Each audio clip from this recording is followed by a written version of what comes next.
Well, after the time trial yesterday at the Devil's Den State Park today, we get into some road racing at the Walmart Joe Martin stage race as we get ready for stage two here in the Echelon Racing League as the world comes onto RGT for another exciting day of racing after a short, fast time trial yesterday. It's a long day in the saddle for the riders today on stage two of the Walmart Joe Martin time trial. Brad Soner here with Lauren Hall as we get ready for another great day of racing here. But Lauren, it is so exciting to be back at one of our favorite stage races here in America. This is the true essence of road racing here at the Joe Martin stage race. I mean, there are very few places where you get this breadth of racing over a week. Yeah, Brad, you're exactly right. I mean, having the Devil's Den time trial be such a hard, short effort, and then you go into some of these longer stages with some good climbs and then some punchy finishes for us sprinters. And the Crick course is such a dynamic course as well. This race has everything to offer for anybody that loves bike racing and stage racing. Lauren Hall back with us for another day of racing here in the Echelon Racing League. Lauren, getting down to it here at the end of the virtual racing season as now a lot of riders start shifting their focus into the in real life racing. I know a lot of our riders in the Echelon Racing League will be racing in real life at the Joe Martin stage race. So this is starting to get into that transition period for a lot of athletes. Yeah, and then even backing up to last weekend at Cyclocross Worlds, like Fayetteville, Bentonville area have so much to offer any cyclist, whatever your discipline, whatever your pick your poison, it is there. And yes, for these athletes to now transition more into the spring and into real racing, I mean, what a great way to lead into that, but by then having the Echelon Racing League to prep. Before we get into our longer road race today, let's go back and take a look at the time trial yesterday. Again, in Devil's Den State Park, this is a time trial that most pro riders in the United States know well because it is up, up, and up. We started with the pro men yesterday, Matt Usborne turning in a good time. We also saw an early fast time from Ben Thomas in the European session earlier in the afternoon. And then Kevin Bouchard Hall once again ripping the legs off of this time trial for Restart Racing as we saw some really impressive times on this one, pretty comparable to the real life times that we see at the Joe Martin stage race. So it was really interesting to see the efforts, and you could see Kevin Bouchard Hall was just gutted after making his way up those climbs, Lauren. Yeah, you can also see the effort, the real in real life effort too, huh? That's also what it looks like when you finish the real life time trial too. And so, yeah, looking at Kevin Bouchard Hall, for example, he has definitely set himself up for today, and Jaden Yeager. So I think this is kind of their race to win or lose this weekend. As we said, Ben Thomas setting the early fast time in the morning session yesterday. That puts him in the GC lead as the time trial stage one yesterday. We are scoring on a GC system over the 3 days of racing here at the Walmart Joe Martin stage race. So he's going to start the day with about 4-second lead over Matt Usborne. Kevin Bouchard Hall a little further back in third and Jane Yeager in fourth. But these are relatively short times, Lauren, when you're looking at the 2 days of racing that we still have to come here. Should be plenty of time for these riders if they want to go for the GC, but it's also really hard to get gaps going in our GT, so it'll be interesting if any of these riders can move up on GC. Yeah, and just like you were saying yesterday, though, is because of these short gaps, like everybody shouldn't be too terribly worried, but Ben Thomas having a victory yesterday definitely gives you confidence going into the weekend. All right, let's talk a little bit about our course profile for the day today because it is long, long, long out there. That's the story for most of the riders today. So a lot of riders warming up early for this one because there is some early climbing. You see the orange sections, but Lauren, for a lot of riders, this is just about hanging in as long as you can. Yeah, and like we saw in Tour of the Gila and then even back to the Iron Horse race, it's just about longevity. Like you're saying, today is a longer day on the trainer, essentially, and staring at your computer and staying focused. So, yeah, and there's a couple of red sections in there that things will probably split up. But it's just attrition day. You see the riders in their pain caves on our SIS zoom cameras here. Even on a day like today, you still got to get at least a little warm up, especially on these virtual platforms because the racing starts so quickly from the gun. So that's why you see riders warming up even for a long road race day like today. There's no neutral. It will start kind of fast, and so a little bit of warm up, maybe not near as much as yesterday, but at least just getting the system going and getting your fan set up. Like you can see, some guys are still moving around and warming up if it's cold in your pain cave. This is going to be a longer day in the saddle for these guys. Looks like one rider is giving a quick seminar down there on the bottom right with the green screen setup, doing some coaching or teaching. Not sure. Nice to see you too. Welcome to day 2 of the Walmart Joe Martin Stage Race. All right, we are just about 5 minutes out from our start. Want to take a little time to bring in our in real life race director out in Arkansas, man by the name of Bruce Dunn, who has been a big part of bringing the Joe Martin Stage Race to life here, both in the virtual world and the real life world. Bruce, first off, congratulations on your new sponsor just a couple days ago, announcing that Walmart becomes the title sponsor of the Joe Martin Stage Race. So I know you're really excited about this.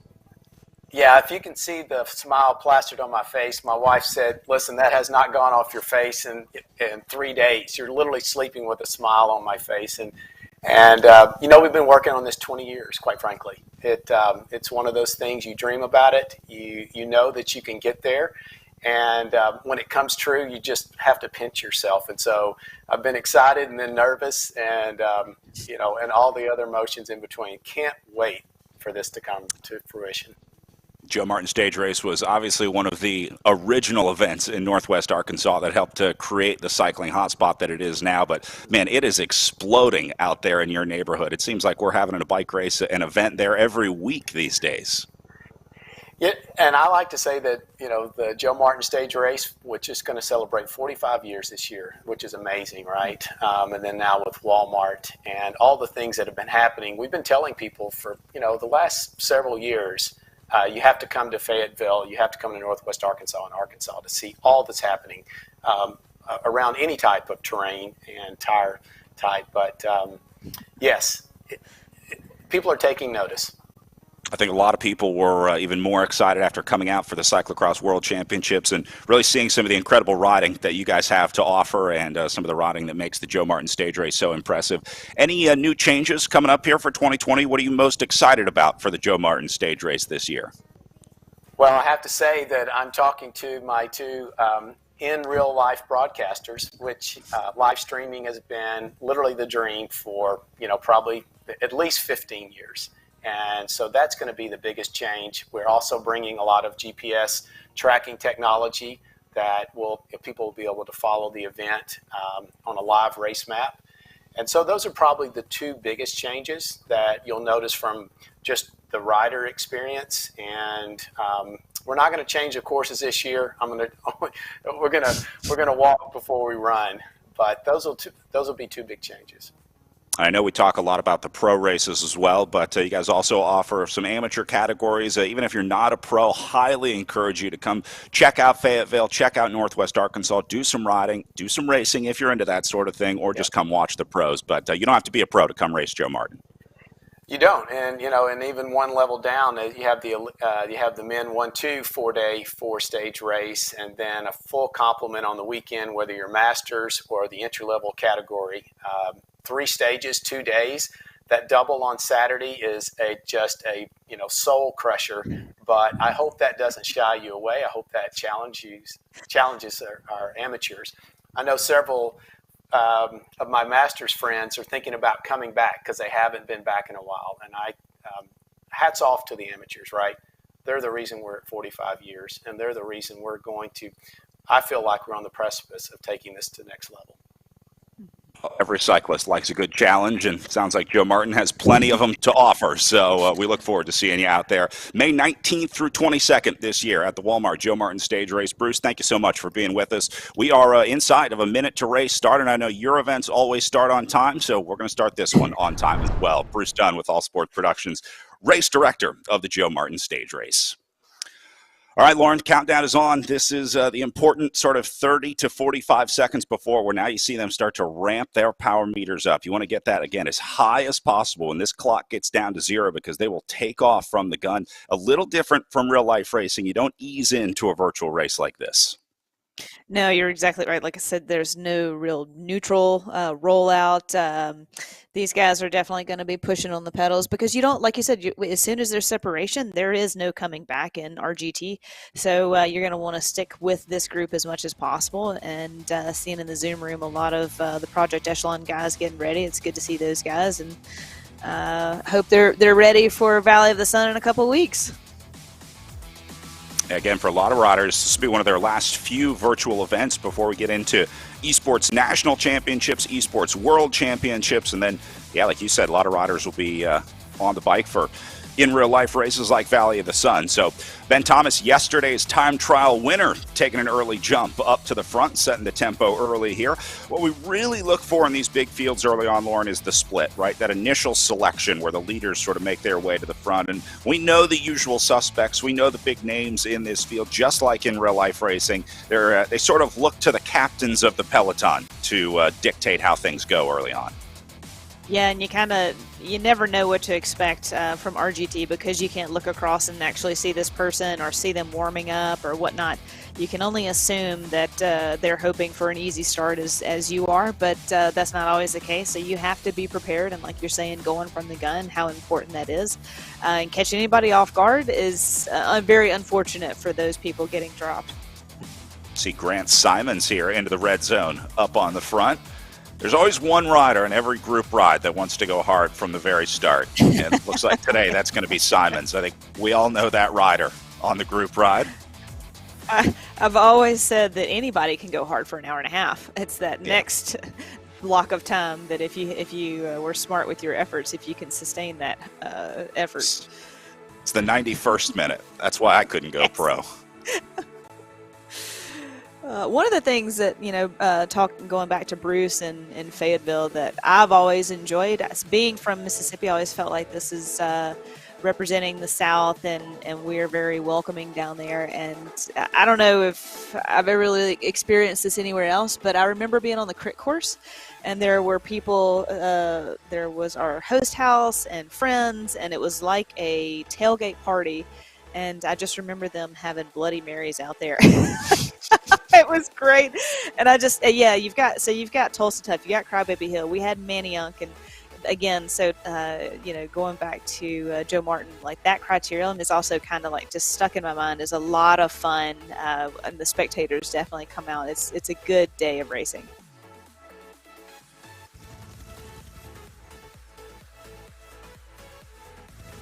Like you said, part of the stage race element as well gives the sprinters a chance to kind of have a go that maybe wouldn't have such a great day on the time trial or the long road races. So it was always fun to watch the riders that were working all week for their GC leaders to get a chance at the crit.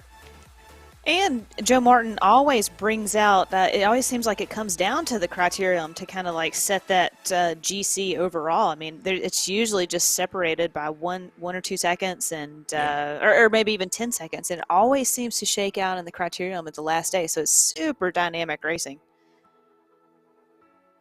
Well, speaking of dynamic racing, pushing on the front of this field again. A couple riders coming unglued off the back. You see Jaden Yeager in his pain cave with his national championship jerseys hanging in the back. He'll be competing for the United States' first esports national championship coming up February 20th here on RGT. You can see he's got a state championship jersey as well. Some category and stage winners jerseys from the Tour of America's Dairyland. No big deal. No big deal. Just we're going to hang these back here. The jerseys seem to be the flex.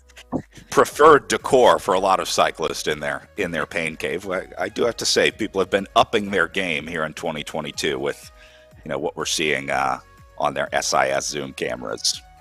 Randy Warren off the back for Triple X Racing, having a little bit of trouble here. This might have been a technical. Sometimes you'll see riders that have a power drop out. If it disconnects, you come unglued, and then it's really hard to get back on. So, again, even in virtual racing, sometimes you'll see riders suffer technical issues. There is no neutral support here. Unfortunately, we don't have anyone to jump out of a car and help fix your internet, but they will have that at the in real life Joe Martin stage race. Just as we had a little technical difficulties yesterday, it happens to all of us. Hodges and Kellison using a little bit of an uphill here to their advantage. It's the first 6 riders into the red zone.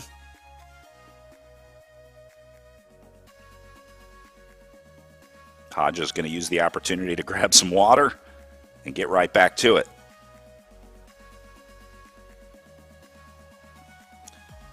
Hodges riding in obviously his garage, the Triple X Racing team based out of Chicago, where It is currently 13 degrees Fahrenheit.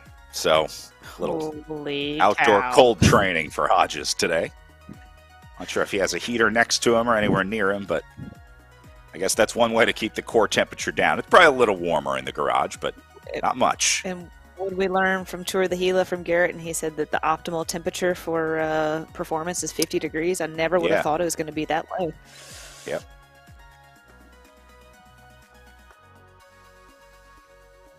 Group already coming down. This will calm down a little bit. 68K to go, so they still got a little time to shake this out. Take a look at Brad Bickley rotting in the sauna for the Above and Beyond Cancer presented by Pike World Team. This is the opposite of the Hodges approach. He's going to sweat it out. Heat adaptation. I've learned that if you're in like a heat chamber or something similar, you can do less watts, higher heart rate, and get quite an advantage. He zipped up the jersey for the camera. That lasted about 10 seconds. No thanks. So he's back to work now.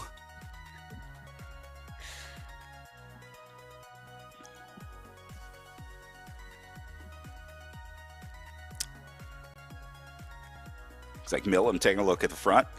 Nice to see Eric Hill getting a little time up there in the Project Echelon jersey. Eric, in addition to being a rider on the Project Echelon team, also the team manager and commissioner of the Echelon Racing League here as well. Busy guy, but somehow always finds time to get on the trainer.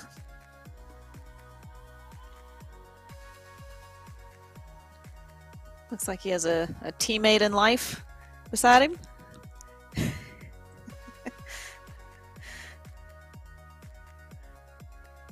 All right. Getting ready to hit an SIS gel. Might be, you're going to need a few of those today on a day like this, Eric. I would be advised against going too early to the SIS gels. Nice sponsor plug while he still has energy.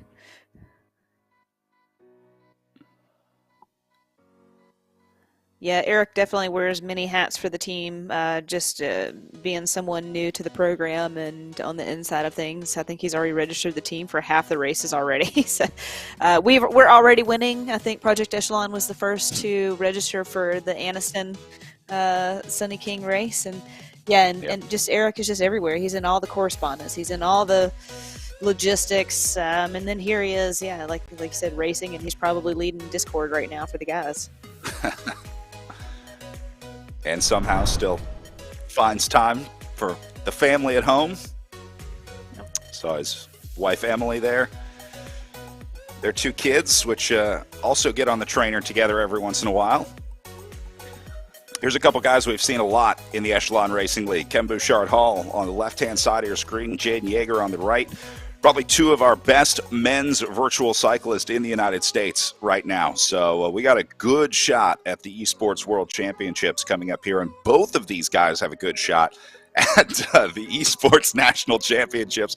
SIS is now running a targeted marketing campaign here on the Echelon Racing League.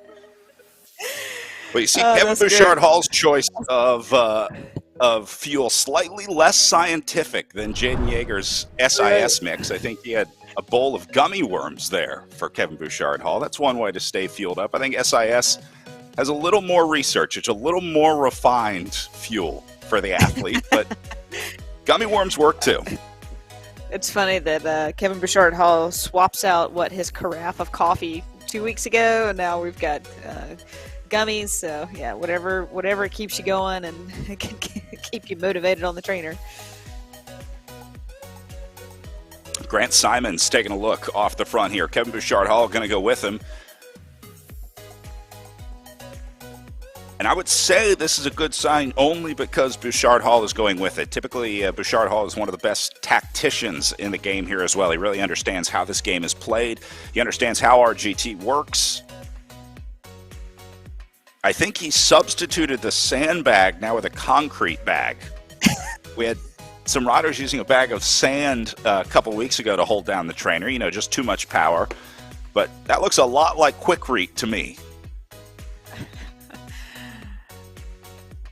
It also looks like he has a second monitor set up closest to us, so he is full bore in the game right now. All he needs is his virtual reality goggles, essentially. That's coming. I have a feeling we're not far away from being in the metaverse doing this.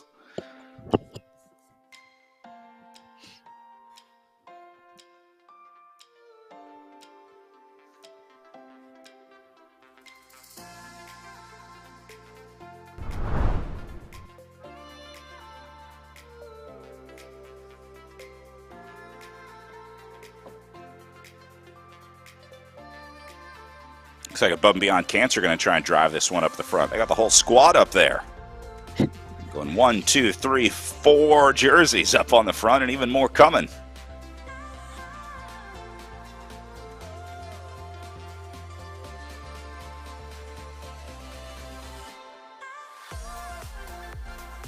I think Above and Beyond Cancer and Restart Racing have maybe proved to be the two best organized men's squads here in the Echelon Racing League, just showing the ability to really use their numbers to their advantage.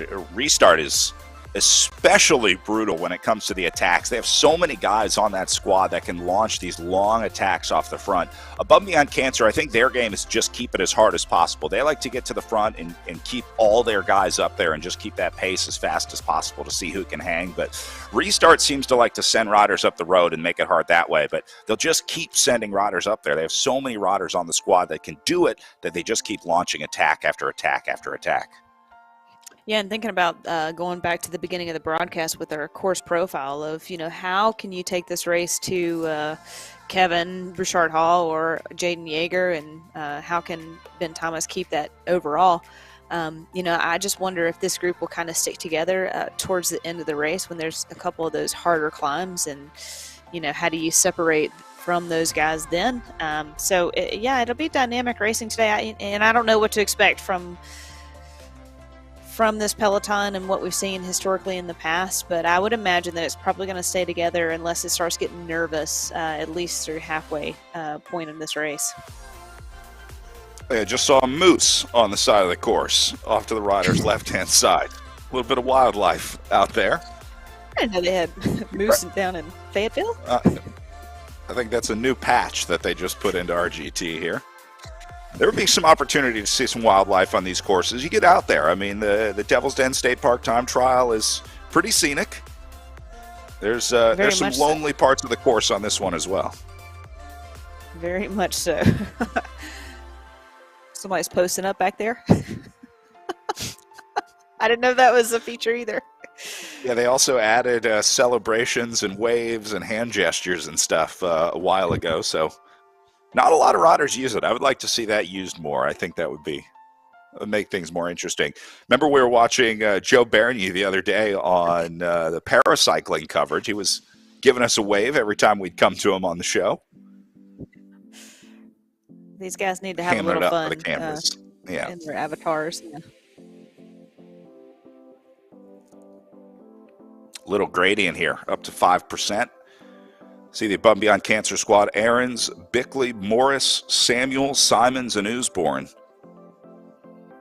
And all 6 of those guys have a shot of going. This is Grant Simons right now on the front. He's going to see if he can recruit any help to come with him. We have seen a lot of Brad Bickley this year and Matt Usborne. So, good to see Simons up there. And, yeah, like you said, those guys just kind of take the race from the beginning, don't they? You can see how quickly their field responded to Simons. Blazovic going over the top of it now for the X-Speed United team. This gets really tough when you start having riders go off the front, because then your power meter starts looking more like an EKG than that sort of steady, easy line that you want to have. When you get those spikes, that wears you out a whole lot quicker.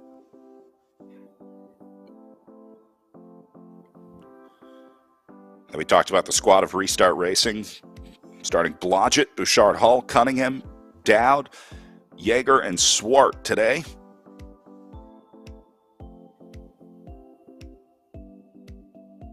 And there you see Yeager making his way up to the front just as they hit a 14% gradient right here. Ow! Where'd that come from? Just a little bump in the road, I think. They'll be over this soon. I'm going to need my course profile pulled back up because I didn't see this one on the course profile in the beginning. I saw X-Speed United up at the front earlier with Blazovic. I've also seen some good rides for Bernardo Gonçalves, Sam Siebel, and Jason Smith on that squad. Nice international roster for those four. And then this will be the Beast Mode Rose team on the front in those white and orange jerseys. Here comes Ben Thomas, a former professional mountain bike racer out of the UK. So yesterday's uphill time trial really fit him well. That mountain biker physique is tailor-made for a 10-minute uphill hard effort.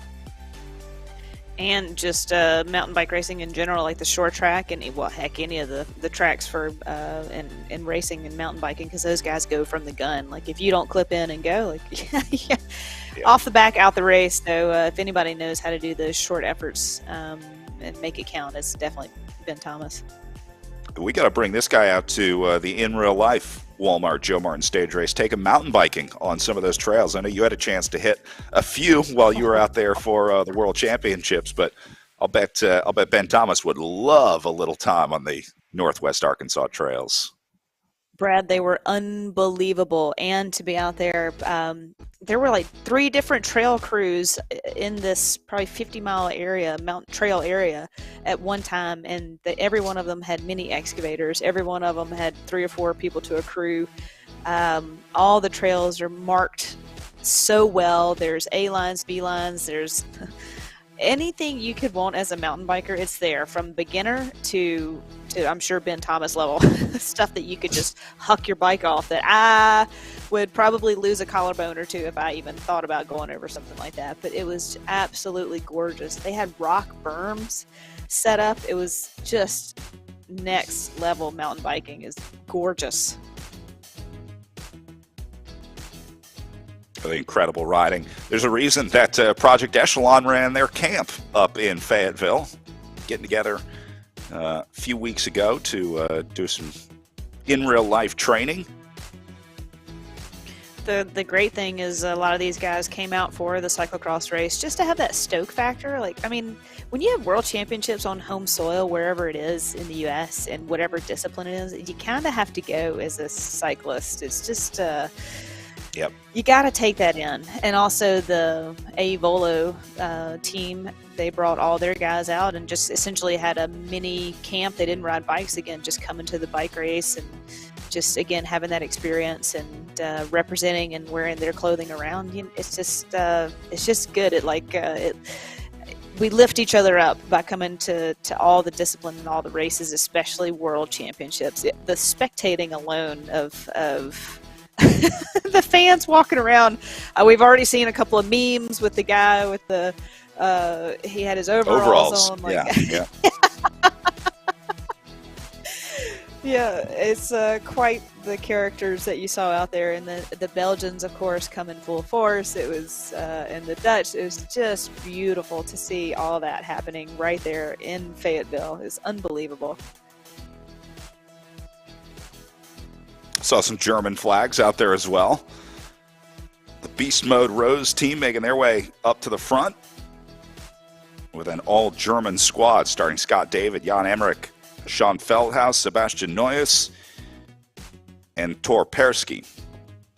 That was cool to welcome the world to Fayetteville. It was a nice postcard. It looked great on TV. I think they did an incredible job. Could you imagine being there this past weekend with all the snow that they just got? Yeah, much different course. I saw on Sporza they were posting pictures of what it looked like last week and then what it looked like today. I think some of the Belgians might have wished that they were here this week. I preferred last weekend. Was pretty great. I'm a fair weather Belgian fan. Spectators. Yeah, but the Belgians would have loved it, yes.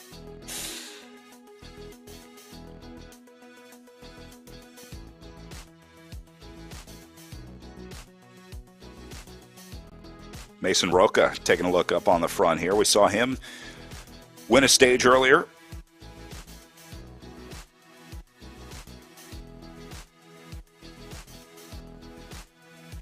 There's Mason down in the pain cave.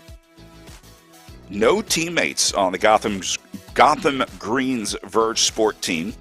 We talked about how Restart Racing and Above and Beyond Cancer are able to use their riders to try and dictate the race, but you can absolutely hang in here. If you understand this game and you understand how these races play out, like Jackie Godby has showed, it's not about just producing the highest watts per kilo. It's about racing smart. Now, Jackie Godby also produces the highest watts per kilo, but you'll notice that her averages are consistently lower than everybody else because this platform in RGT really rewards the ability to draft, to save energy, and to be efficient on the bike. You're right, Brad. It is a little tricky when you have a group go up the road and you're the only person not represented and you're strong enough to be up there. It makes it a little bit harder, but yeah, overall, you can, like you said, you can draft and race smart on the RGT platform. So yeah, I expect Roca to have a good day today, even though he doesn't have any teammates. Lauren, you know how you have a person for everything? Like you got someone to fix your car, you got a painter, you got a landscaper. I have a fabric guy that takes care of all my shirts and stuff, kind of looks over all my fabrics, make sure they're good. He told me that the official term is coveralls for what the guy in Arkansas was wearing with the one side. So can we just go back to the fact that you have a fabric guy? Yeah, do you not? I don't even take my stuff to the cleaners. I like to consult on all my different tech fabrics and things like that. Get advice before I make any big coveralls, purchases. Huh? They're not. What's the difference in coveralls and overalls then? We're gonna have to. I'm gonna need. I'll ask my fabric guy. Okay, go ahead and send him a text. Your fabric guy. Who are you? Your TV guy. I'm sorry. That's right. I'm big time TV now. You are. You gotta step up my game. Will Harden going big time TV with a solo attack off the front here. A little early, a lot of racing to go here. This would be considered, I think, a TV attack in real life bike racing, although our virtual races are a little bit shorter just in the distance that they cover. So I guess the in real life stages would be something like 4 or 5 hours typically for these longer road races. We obviously shorten them up, but looks like Harden being dispatched for Project Echelon off the front here. Yeah, he could definitely be setting the team up and just trying to put pressure under the rest of the guys. So that we have seen this in previous races from Project Echelon guys. Or hey, maybe he's prepping for Valley of the Sun TT in real life. It's one of the longer TTs that we have in the U.S. in the early season.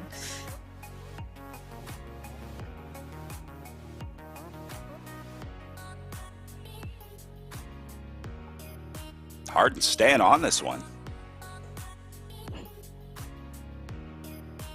Looking at his power in the upper left, doing about 350 watts.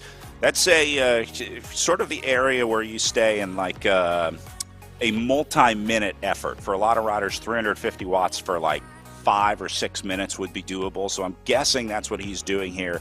Again, a lot of this is just understanding your body. I mean, knowing sort of what you can do, racing your numbers, knowing what's possible and what's impossible. But Harden, I think, probably has the ability to do this and roll away. Definitely wants to take riders with him, though. There is no way that Will Harden wants to ride 56 kilometers all alone. You are a firm stance on no way on that one. Poor Will doesn't have a prayer in Brad's eyes. But yeah, like I said, he's probably on early duty right now, just trying to separate out and see if he couldn't draw out somebody else. And yeah, then once you're out there and you're kind of committed, you're not going to sit up and kind of go back. You're committed. Let's just move forward and get the job done as best you can. We do have access to the Project Echelon Discord. Let's go listen in on that, see if we can figure out what their strategy is. You can get up and over that next big hill by yourself. And then I counter on the second one. And Zach comes along. I empty it and he just goes. That'd be the move.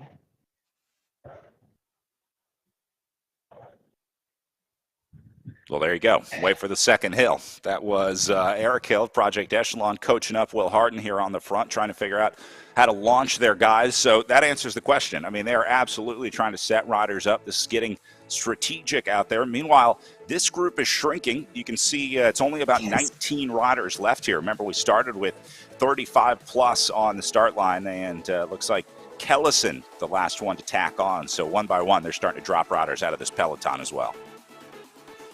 Isn't that brutal? I mean, it's just what we're 35 minutes in and 25 minutes in, and that's that's what happens, is just get dropped out the back. I mean, that just is a testament to they're not just rolling around easy. They're definitely racing their bikes.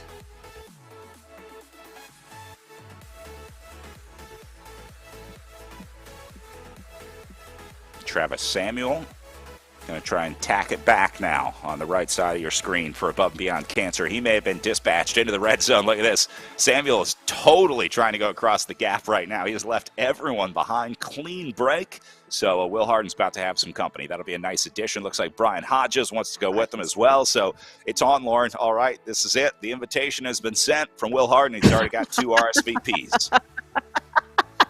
I love that analogy. So true. Yeah, it's hey guys, come on up here to my party and let's join up and have some fun. So yeah, I like that analogy a lot.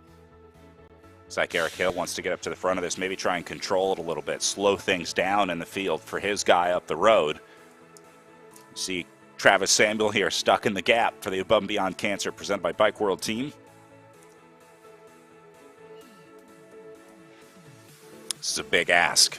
It's only 65, 70 meters up to Will Harden, but on a 4% gradient on the way up here. So that makes it a little harder for Samuel to get there. He's got him in sight now. So much easier when you can see that avatar on the screen. There's just a mental unlocking that happens when you see that rabbit to chase. Exactly. It's that little bit of a carrot up there that you are making ground, and as you see him getting closer, it reassures your efforts that you're putting in right now.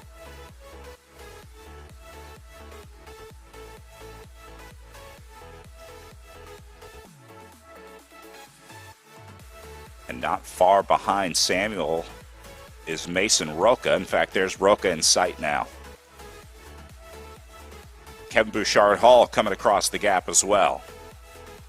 That'll be Bouchard Hall in. And then looks like Ben Thomas leading at the front of the field at 30 meters back. If these guys can link up and go, 3 major teams represented with Above and Beyond Cancer, Project Echelon, and Restart.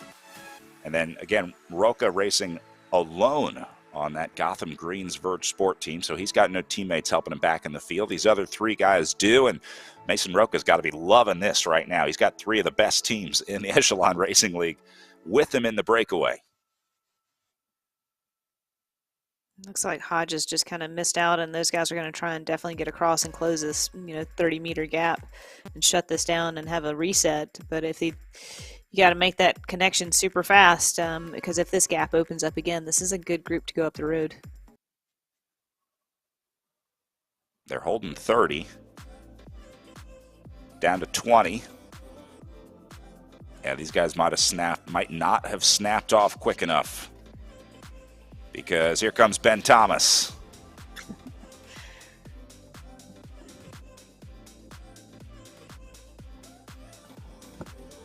So Thomas breaks up the party, brings all his friends with him, gets it shut down. Now we wait for the counter here. You see Jaden Yeager getting up to the front.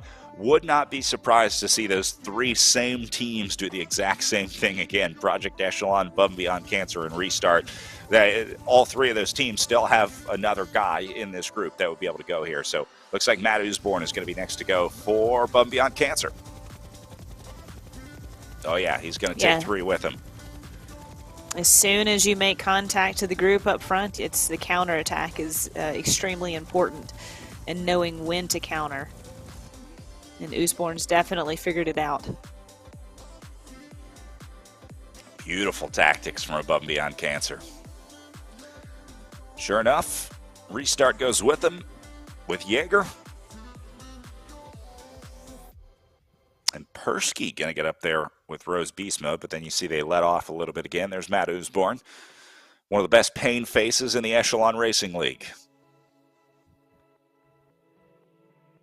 And interviewees.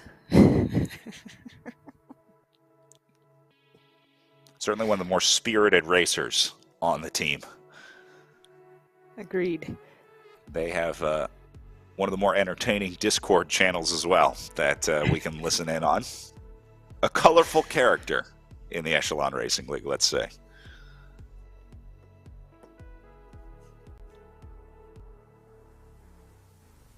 His teammate Travis Samuel taking a look up on the front now. Triple X has a couple up there. John Cooper and Brian Hodges, who we're talking about. John is the husband of Jackie Godby, who is currently leading the overall here in the Echelon Racing League, and a likely winner later today for our men's race or our women's race, starting at 2 o'clock Eastern Time this afternoon. Jackie was talking yesterday about what an advantage it was to have her husband racing first and giving advice and feedback and just a little bit of experience before her race, and then they applied that to her ride in the time trial yesterday. So I'm sure she's watching this one. Exactly. Like, it's good to have him racing before her. So he can, you know the course profile, but you may not know those sensations of exactly what it feels like. So to have someone race it and then really break it down face to face and just give you the honest truth of what it feels like. You can always assume that it's going to hurt or that it's going to feel like this or the race is going to play out like that, but you never know. So to have your partner right there in it just minutes before you're going to be racing this exact same course is very, very helpful. There's a language that only bike racers understand to describe courses, because sometimes riders or I'll listen to riders describe courses to other riders and they use terms like and brap and brr, and then I don't really understand what you guys are talking about when you describe courses that way, but I know the other riders sure do. When you say, yeah, you come around the turn and then it's like, and then you have to brr, but you guys somehow can communicate that. My term is going around a corner, and when you can kind of skid it out, or like you're not going to crash, but it does kind of reverberate through the bike. See, exactly. I knew you had one. So Mason Roca going to try and get his way out of this field.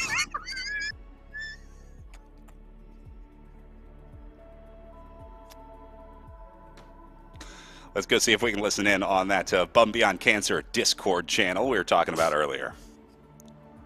Hayden Warner. I am 90 miles on this dumb 100-mile whip ride. This is stupid. I'm starting to think e-racing is for suckers. I'm not going anywhere. Hey, Brad, how much elevation you got? 0. Hey, Harry, I feel like we're moving at an incredible rate of speed. Come on. Always entertaining. Dumb and Dumber? Do better.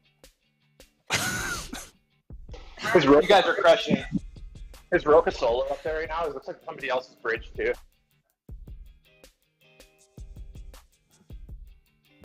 I think I see 2. You need me to do a poll? Nah. Yeah, Roca and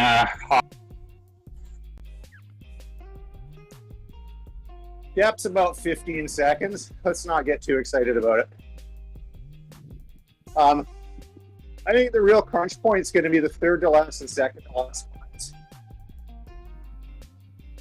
So I'd just assume, like, if you're going to roll through, but let's not bury ourselves here.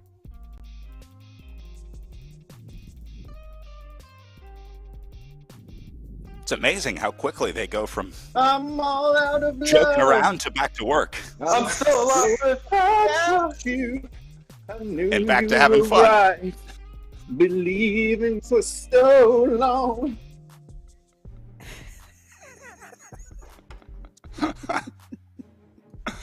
We are here for entertainment purposes. Thank you, guys. Well, Maybe some Bohemian Rhapsody. Luke takes away. Uh-oh, we're going to get into copyright territory here pretty quickly. If these guys nail the harmony, we might get shut down by the algorithms. Okay, yeah, not concerned. Don't worry. Yeah, we don't have to worry about that. It's a lovely Saturday morning wherever you are. I hope you're enjoying this as much as we are. I will say this is, I think, probably authentic for what a lot of these longer road races are like. You shared some dancing videos with us earlier. You guys get loopy out there on the road. I mean, there's a lot that goes into being a pro bike racer. There's a lot of time spent on the bike, and sometimes you just got to find a way to keep it light and keep it fun. Look, yeah, I mean, you're out there for hours with some of your best friends and competitors, and you get to see all kinds of stuff out there and talk about all kinds of things. So yes, this is a little bit of insight of what it is really like. And sometimes when you get nervous, there is a point of singing, and it helps calm you down. So I don't know, maybe we was a little nervous for the race today. The steel facade of Matt Usborne may even have some nerves. Mason Roca off the front, you heard them talking about earlier, and Usborne didn't seem too worried about it. He said it's only 15 seconds. Let's not worry about it too much. Roca has opened up a nice gap, 120 meters off the front here, but nobody went with him. So this is exactly like we saw earlier with Will Harton. It starts with one, and then we see if anybody goes to join him. What I did miss, what Usborne may have said that I couldn't really make out, was talking about when they were going to go, and if it was kind of towards the end of some of these climbs coming up. I missed out on. If you heard it, maybe you can tell us. No, I think it was just let's bring this back and wait until after this catch is made. He was basically saying too early, 47K to go. They still got plenty of time.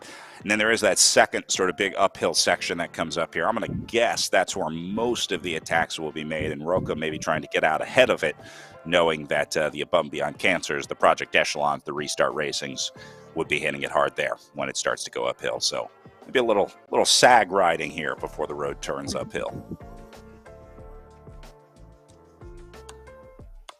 Looks like they're picking it up back in the field. On the right-hand side of your screen, a few riders into the orange and yellow power zones.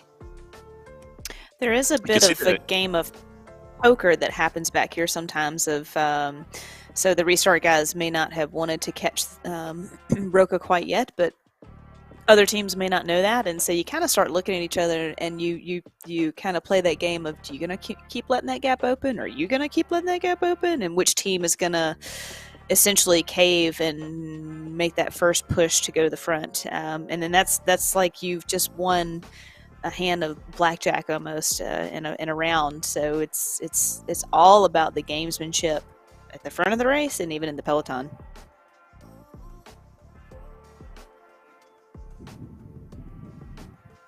Look at the difference in wattage. Roca holding somewhere around 320, 330. Most of the guys in the group on the right side of the screen doing the low 200s. So Roca putting in significantly more effort here, about 150 watts more than the average wattage back in the field behind him. So that tells me that these guys are not quite worried yet with the what is now 150 meter gap up to Roca.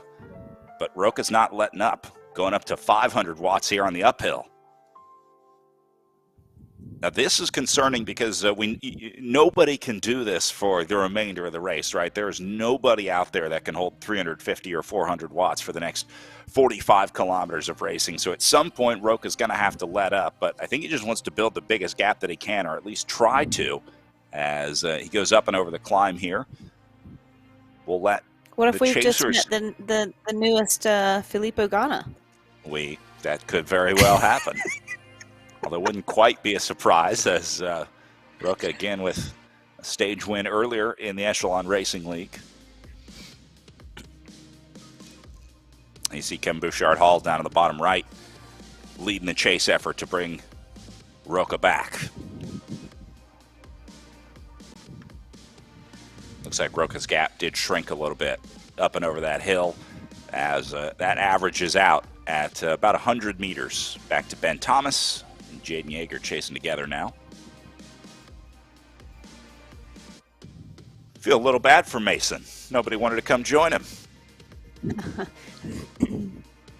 Not yet, anyway. Maybe he hasn't thrown out his RSVP yet, like you said earlier. That just means you were too strong. It means they were scared of you, Mason. That's why they didn't want to join you, because they knew you'd smoke them at the finish. Take solace in that.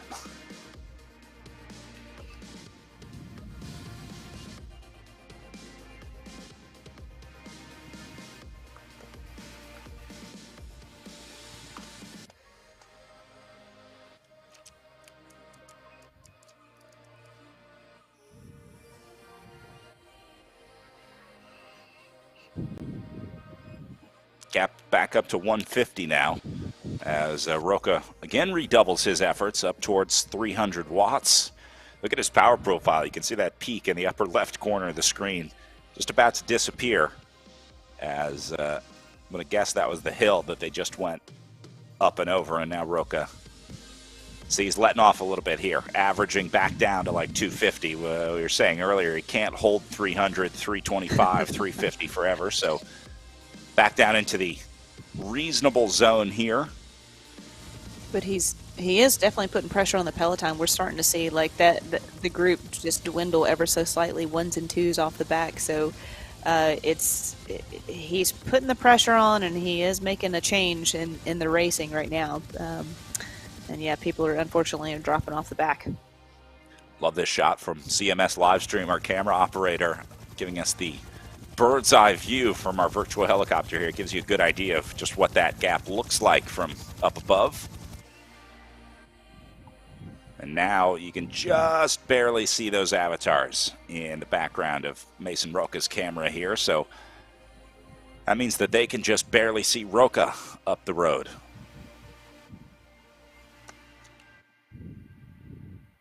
And so hopefully, I don't know, maybe they can try and monitor that effort, but it looks like somebody's going off the front right now.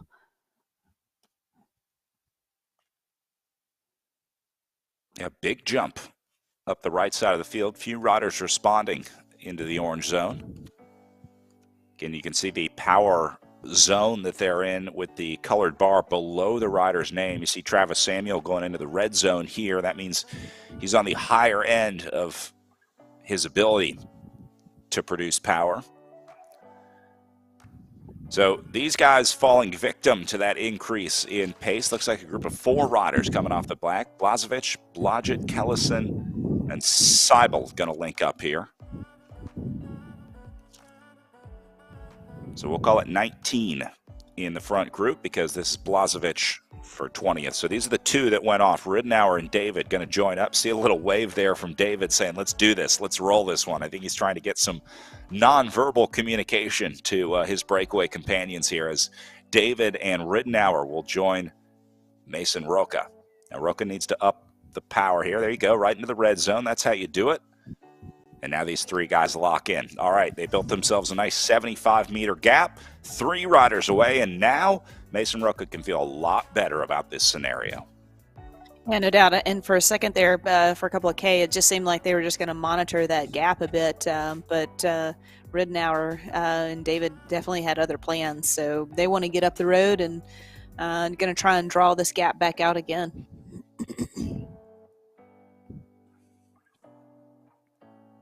Nice job getting into a pace line quickly here. It's hard to do on RGT. That's certainly one of the learning curves that you have to pick up in the adjustment from in real life racing to virtual racing, is how to ride on this platform. You really have to understand the drafting physics. You have to sort of understand the algorithm and a little bit of how it works.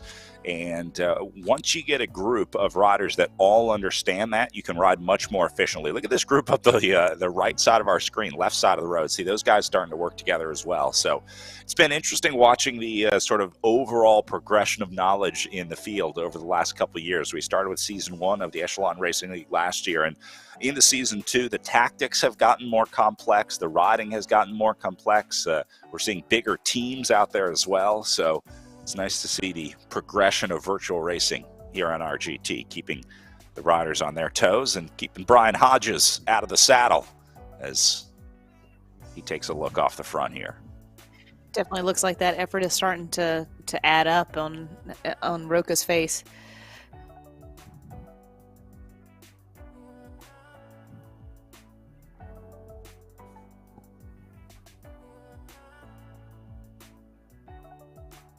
having a little trouble staying organized up there, but they are getting it together. 130 meters, the new gap, so they built a little more time.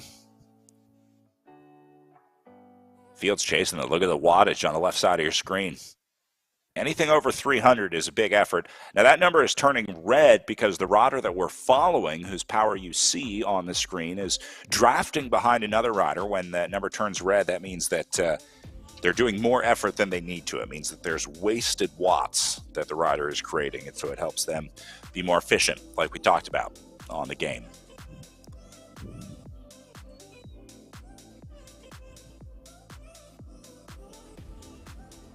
Gap back down to 80. Little separation here for David on the right side. See, these guys can't do this. Again, you need to be perfectly locked on to those wheels of each individual rider, and there's a way to do it and a way to not do it. There's a way to take those rotations. It's really about how you taper off the power and how you reapply it. You don't just go from 300 watts to 250 and change position. You have to slowly sort of drift from 300 down to 250 so it doesn't create those gaps and doesn't break up that pace line. Just like in real life racing, Lauren, when you're done on the front, you don't just stop pedaling. You kind of pull off to the side and slowly ease off so the next rider can come through. Exactly, and I'm looking here at this chase group essentially, or the peloton. It's another nuance is keeping people motivated, because I think there's a good group here that would like this break to come back, but then you don't want to attack the group because you would like to bring as much with you as possible, because there is still a lot of racing to go. Or do you try and send someone across? So it's, again, the gamesmanship of, are you going to put a pawn out there, or are you going to draw your knight out, or so playing those games of how are you guys going to work this, and how do y'all want to move forward and win this race? Jaeger taking up responsibility to chase it back. I love the fan making it look like he's actually moving on his SIS camera here. It looks like he's flying in the basement. Superman.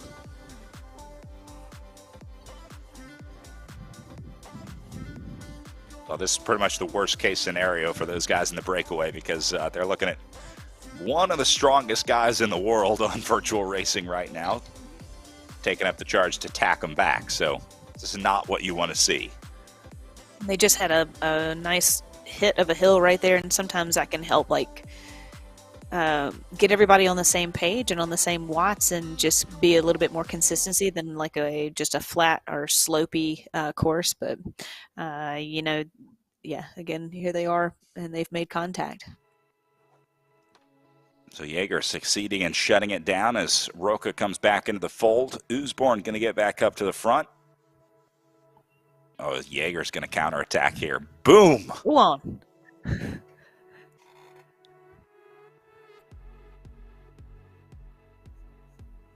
67K an hour.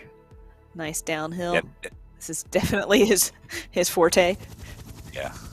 Tough timing on the catch on the downhill. You don't really want to attack here. Bickley's going to try and go into the red zone. It's hard to attack on the downhills on RGT because, again, just like in real life, the physics of riding a bike down a hill sort of maximize how much power you can get. That's why you always see the super tuck and things like that on TV. Sort of the same thing applies on the downhill sections. Like, you can't just pedal your way to going 100 miles an hour on a bike because that's not realistic. And that's what RGT is all about, trying to make this as much like in real life racing as possible.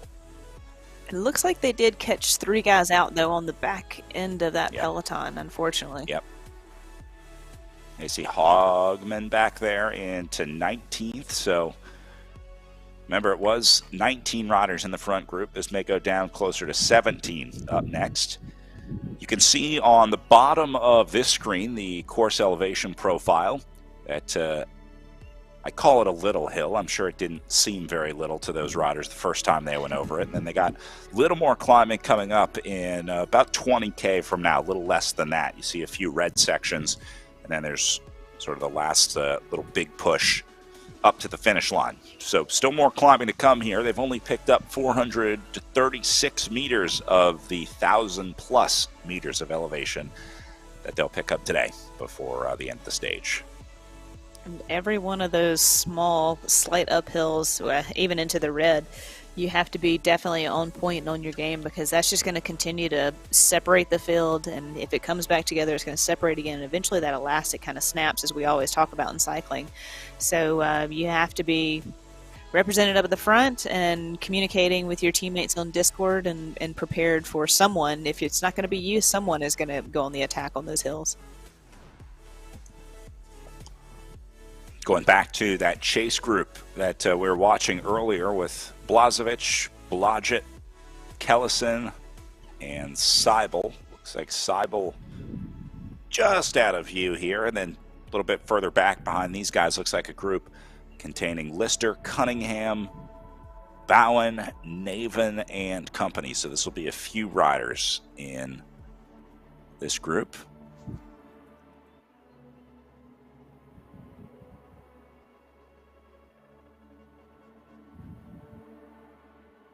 Lister and Cunningham together, and then Swart, Bowen, and Millam in a group behind them.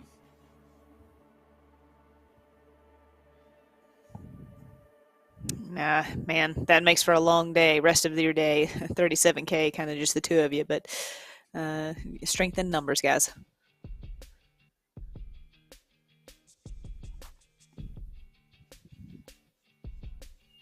We do run stage race rules here at the Walmart Joe Martin stage race. So if the riders do not finish the day today, they would not be eligible to race tomorrow. So they'll at least need to get in there. See Team Tour 2000 presented by Callas with just 4 riders on the list, and that's really down to 3 because we saw Mike Lister back there in the chasing group off the back. So Ben Thomas, I think, might actually be alone in this front group now with Team Tour 2000. I'm not sure I see Davenport or Revel in here. So I think Ben Thomas is isolated. But I think, he's so strong, it doesn't really matter, to be honest with you, Brad. But it is always nice to have a jersey that you recognize that is your team somewhere close by. But I think he'll be all right.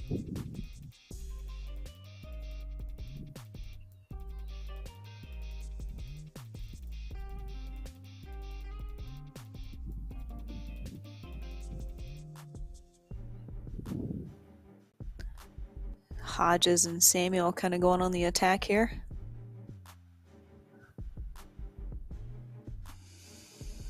Hodges just trying to follow Samuel.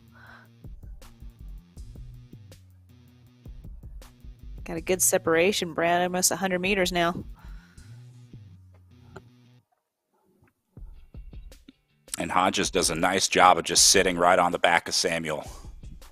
Well done to taper it off just as he gets up there. Thomas leading the chase at 100 meters back. Certainly no lack of effort for clean splits out there today.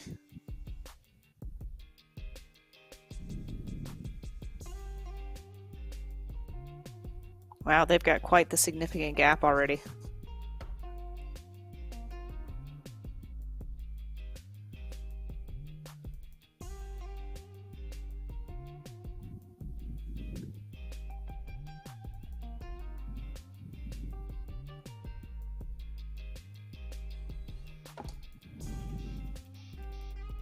Well, there's the effort that it takes to get into this break. Canadian rider Travis Samuel at the bottom of your screen, and the American Brian Hodges up at the top. These two guys working together very well. Open up to 150-meter gap now back to the group. Hodges is having quite the day. This is second attack off the front. I'm guessing Hodges is not a great finisher, doesn't like his chances on that finishing sort of uphill kick against the group. So his strategy is to try to get a split here. I like this break better than the earlier breaks, though, because just the way that these guys are riding, staying in these orange and red power zones. You need to do this for like the better part of 4 or 5 minutes to make this work. You can't just get the gap going. So they need to get this over like 200 meters really, really quickly. Otherwise, you just sort of slowly get brought back by that field. The problem is now Hodges is coming unglued off of Travis Samuel's wheel. Not a ton of drafting to be had on the climbs, but there is a little bit on the uphill. 12% gradient. And they are going deep.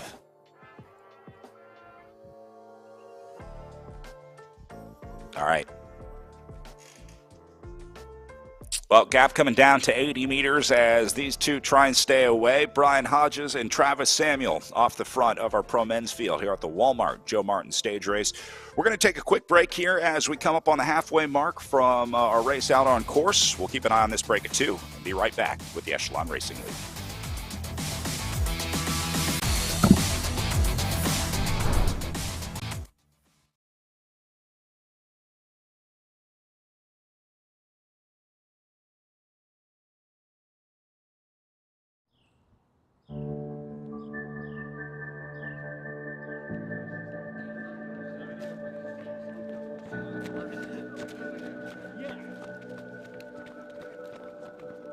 Running in Fayetteville is a scenic experience. I enjoy getting out and the nature, the calming my nerves and de-stressing.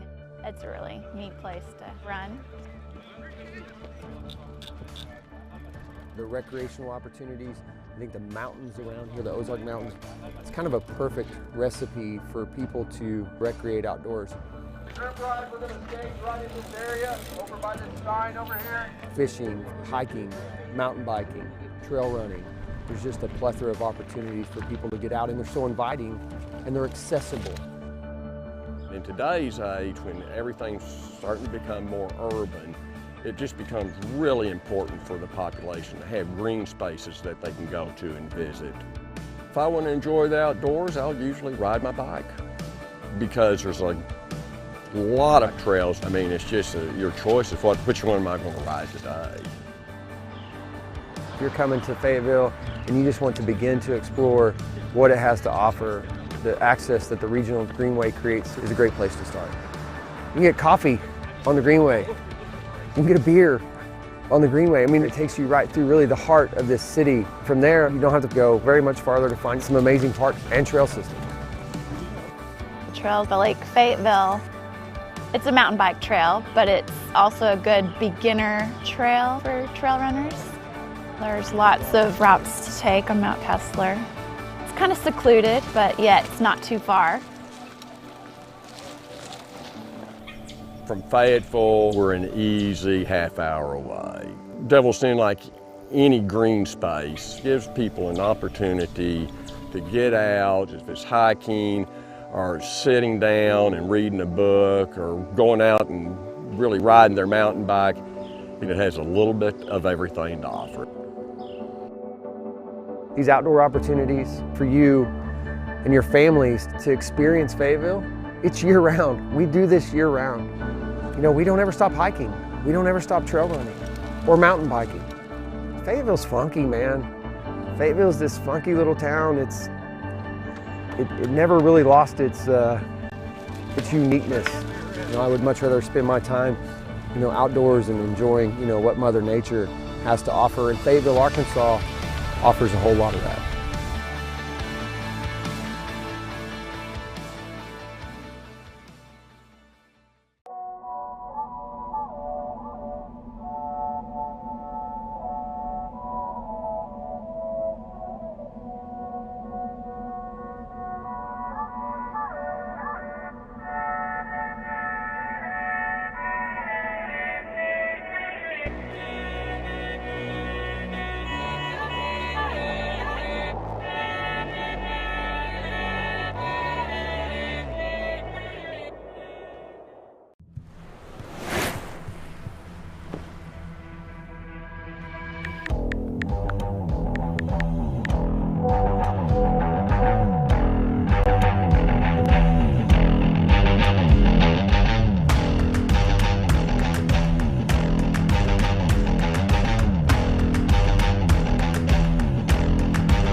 Back with our two leaders at the front of our pro men's race here in the Echelon Racing League on stage 2 of the Walmart Joe Martin stage race. Those two just being brought back while we were in break, so hitting the reset button in this field. But Lauren, that tells me that it won't be long before we see another attack going.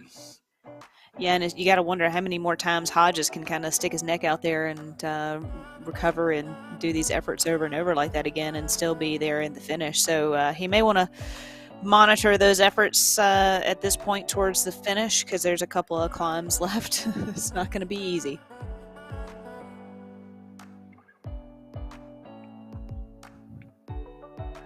Still 30.7 kilometers of racing to go, and you can see, I guess I would call this 3 more climbing sections on the bottom of the screen. There's sort of a light section coming up in about 10 kilometers, and then that heavy bump at about 12K to go, and then the last climb up to the finish as well. So 3 more opportunities to get away and try and cause a split, but there's a lot of time in between that second to last climb and the finishing climb. There's a nice long flat green section there, so if you want to attack on that climb, you need to build a lot of time coming over the top of it, because that field is going to have a lot of time to chase you back on the flat section in between the climbs.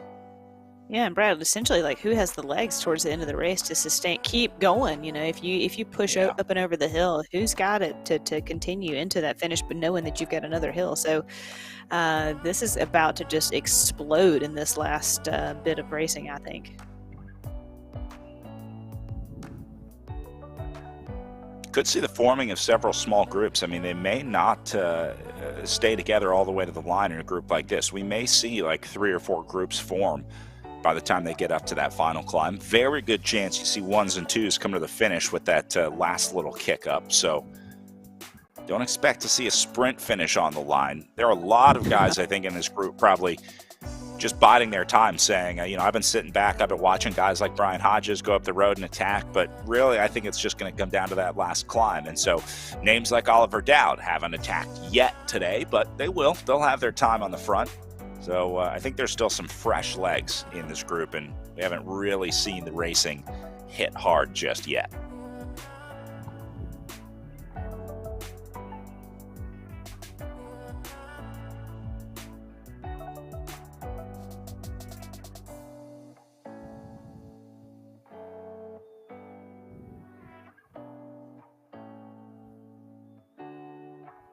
All the big teams pretty much represented up here. I'm sitting here thinking about who would attack, restart, above and beyond, Project Echelon. It's just like, well, I just pick any of those guys. Triple X, like I said, it's every team. This is good racing right here to have everybody up there.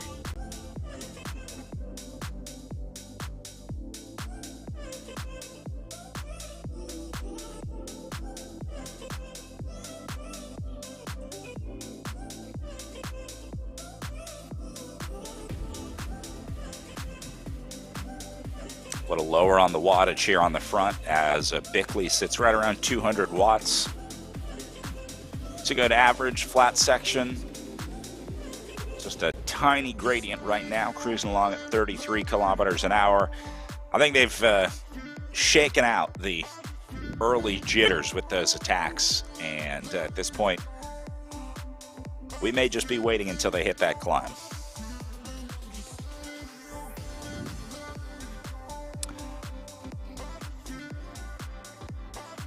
At the top of the show, we were talking with Bruce Dunn about the history of the Joe Martin stage race, celebrating a big anniversary this year. This is one of the historical professional bike races here in the United States. Bruce had a chance to catch up with Nancy Martin, who is the widow of this founder of the Joe Martin stage race, Joe Martin. They had an interesting conversation.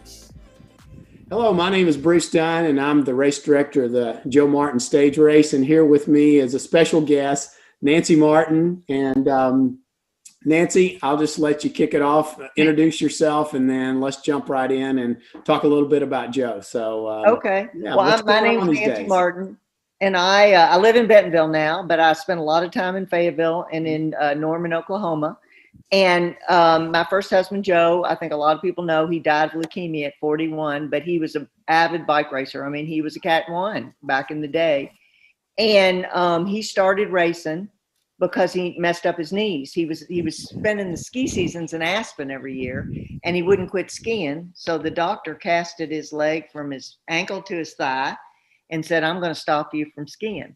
So I think I told Bruce, she told you the story. He got back home we were living in Norman, Oklahoma at the time, because I was in school at OU in graduate school. And we had an old Bronco, and the old boxy kind. It had 3 on the column. So we drove all the way home listening to the Eagles, California Highway, or whatever that was, that album. Yep. And with a broomstick. Final. Yeah, with the broomstick on the clutch. And he said he did get stopped once, but the policeman was so amazed that he could do it, he let him go. Yeah. So when did y'all meet? What year? We met in 1971. 1971. Sophomore year. And were you cycling? Had you gotten into cycling yet? No, Joe's sister was in my class, and we still remain incredibly close. Yeah. And I met him. It's kind of, I don't know if you have time for the story. We've got time. Okay. So my sister was going to Tulane at the time, and so I spent all my holidays going to New Orleans. So I went to New Orleans for Thanksgiving, and she had an apartment on Main Street in New Orleans. And we had a big, how back then, Thanksgivings, everybody got together. It wasn't family, it was just people. Yeah. And so there was a guy there, Al Childs, who was from, he was from Baton Rouge. And he said, "I know one person in Norman, and his name is Joe Martin." And I said, "Oh, I just met him. His sister's in my class." So I go back and I tell Joe, he said, "Well, tell him I said hi after class." And of course, Joe was like, "How do you know Joe, Al Childs? That's so weird." So he invited me out. We went out on a date, and he said it was Halloween. So he said everybody was getting dressed up. But what he failed to tell me was it was on a bet, and we were the only 2 people dressed up. No one else was dressed up, just the 2 of us. He won the bet. Nancy is an absolute gem. We're going to hear some more stories from her throughout the day, but it's awesome listening to Nancy and Bruce talk. Yeah, it's nice to have the history of the race. You know the name, but sometimes you, as a racer or an athlete, you may not know essentially the true backstory. So that is always good to hear about from the community and from the history of the race. Oliver Dowd taking a look off the front for Restart Racing here. This is definitely an attack for Dowd because he went into the red zone and has held it into the orange zone, so he's trying to get a split here. I called Dowd earlier. I think he was the last Restart rider that we hadn't seen go off the front, so it was only a matter of time before Oliver Dowd made the attack. And now he's got just a little bit of space to work with. We'll see if anybody goes up to join him. Looks like Eric Hill might be trying to make an effort to come across. He's definitely trying to set up the guys for these last bit of efforts going into the finish. Looks like Eric's just going to try and go right through or connect, and maybe these guys can work together.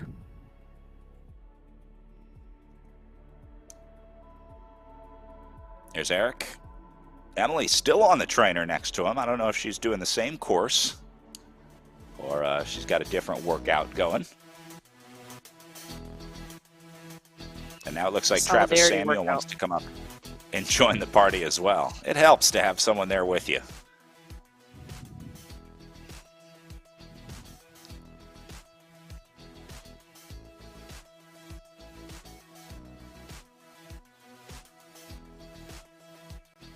See how intently these guys are staring at the screen. This is where it matters. I mean, this is where you have to be exact with your wattage. I mean, you really have to have that accuracy to be able to most efficiently ride in the group. Again, it's a learned skill, but you can see how intently Travis Samuel focuses on the screen here, trying to match the power. Again, going back to talking about all the big teams that are represented, and now even in the break, I mean, we're missing maybe 1 or 2, but this is a good break for these guys to try and roll up the road and see if they can't just take this race to the finish. But this is a good group.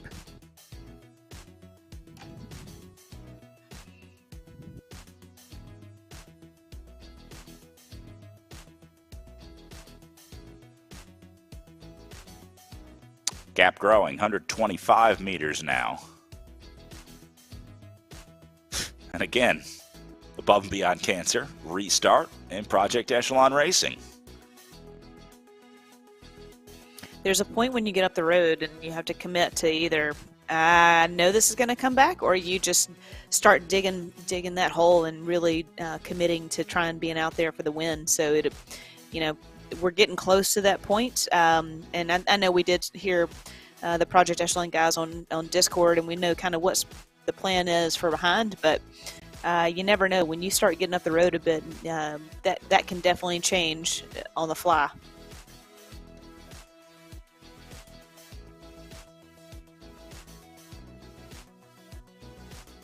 Gap continuing to grow up to 180. Let's listen in on Project Echelon.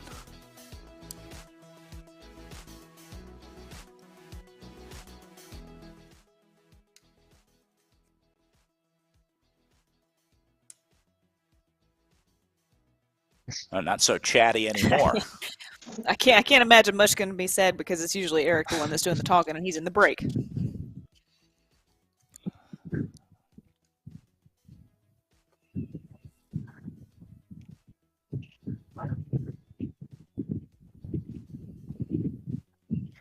Zach should be back there giving him words of encouragement. I don't know that there's much Zach and Eric can say to Eric Hill at this point. Every bit helps, Brad. Yeah. Nair, a huge asset to that team. He's another guy that really understands the tactics of racing on the virtual platforms. It works as a coach as well, so understands the intricacies of trying to tune the body perfectly for virtual racing. It's certainly a different effort that you need to train for and tune for than you would with some of the longer in real life races. So Nair, a good asset on that squad. You can tell everybody's He's hitting actually the climb the and hitting it director really hard. sportif at the. Go ahead, sorry. I was just going to say, everybody went into the red over there on the left when you're talking about Zach. It's just kind of funny. It's like, and there's the climb. Yeah, you can tell when they hit it just by looking at the power bars. All these riders into the red, orange, and yellow zones for a little bit. See Will Harden into the red at the back as he comes back in. So yeah, I would say that indicates that they're on a climb here. Still showing 19 in that front group, so they did all stay there. We had a couple riders dangling off the back, but looks like Harden in the last spot at 19th, so that would mean 16 in this group with 3 up the road. Gap up to 220 meters for that break. This is the biggest gap of the day that we've seen. We have not seen anyone go over 200 meters up the road yet.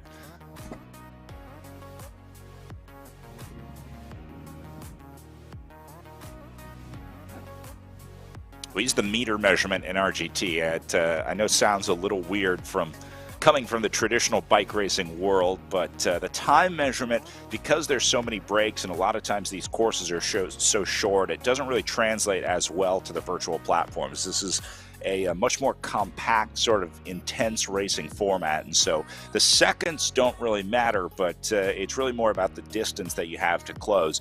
The riders care about the distance because they know they have a better idea of what that feels like in the game to say that rider is 100 meters up the road rather than to say that rider is 2 or 3 seconds up the road. That wouldn't really make sense, but because we have such small gaps and the attacks go so often, they measure in a distance as opposed to time to make it easier for the riders to sort of gauge what that looks like. When you're out on the road and you have gaps that go to 30, 45 seconds, 1 minute, 2 minutes, things like that, time makes more sense. But when you have small gaps like this, it doesn't really make sense to measure it in a 4, 5, 6 second gap. So we use the distance measurements on RGT.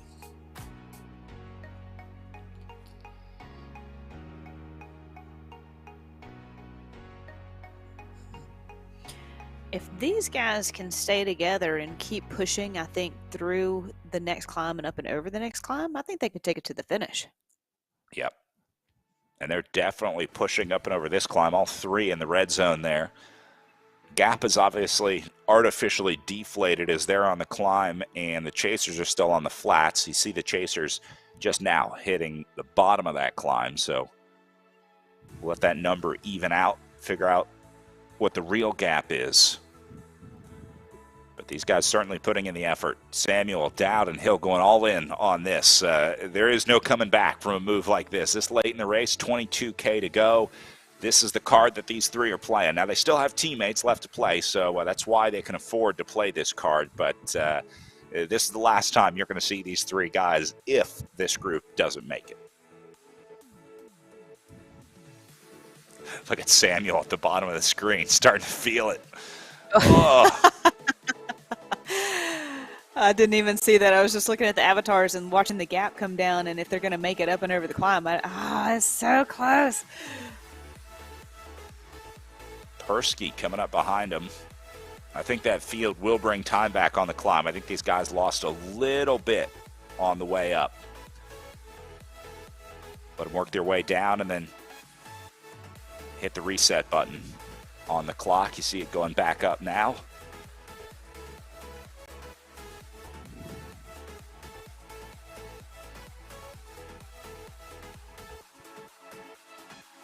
Notice how Dowd stays on it on the way down. That's important to do. It's easy to want to take that rest and just coast down the hill, but if you can, you need to stay on that power and keep pushing your way down. Exactly. That's what I'm saying. If they have to push up and over that hill and into the next hill, and then they can probably attack each other from there because you're now in the last 20K. So, this is where you race forward, and you know your teammates are back there, and you're just basically hoping that they are able to hold in. But and that's your ace in the hole. But this is the race goes forward now.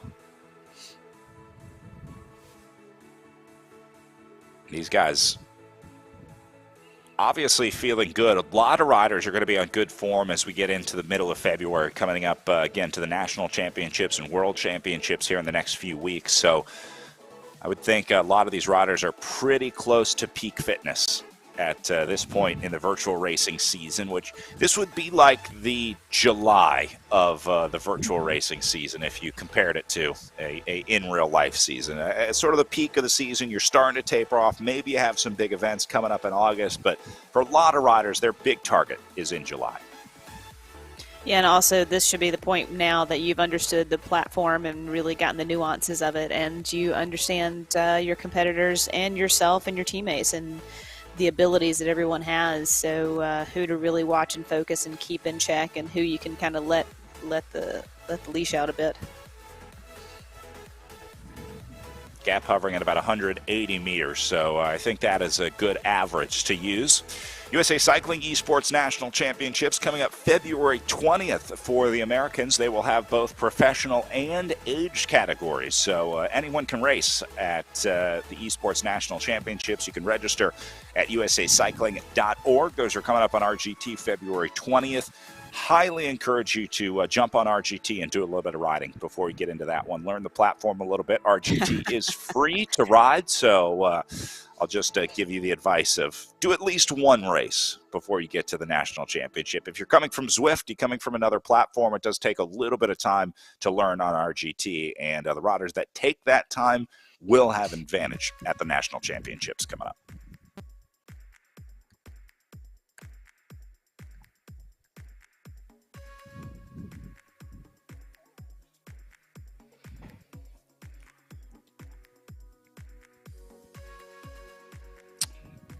Following Hodges here, Triple X Racing team. Dowd staying on it on the red up here. This is what you need to do in the breakaway. This is why these guys are going up to 200 meters.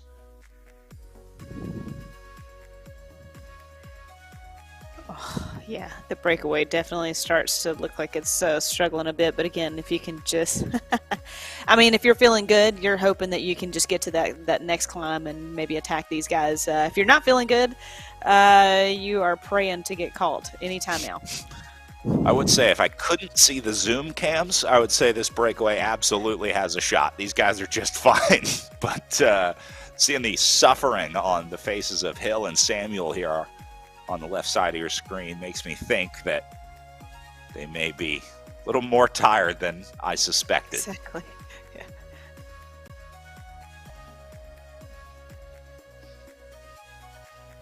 Huge gap now, 400 meters back to those guys.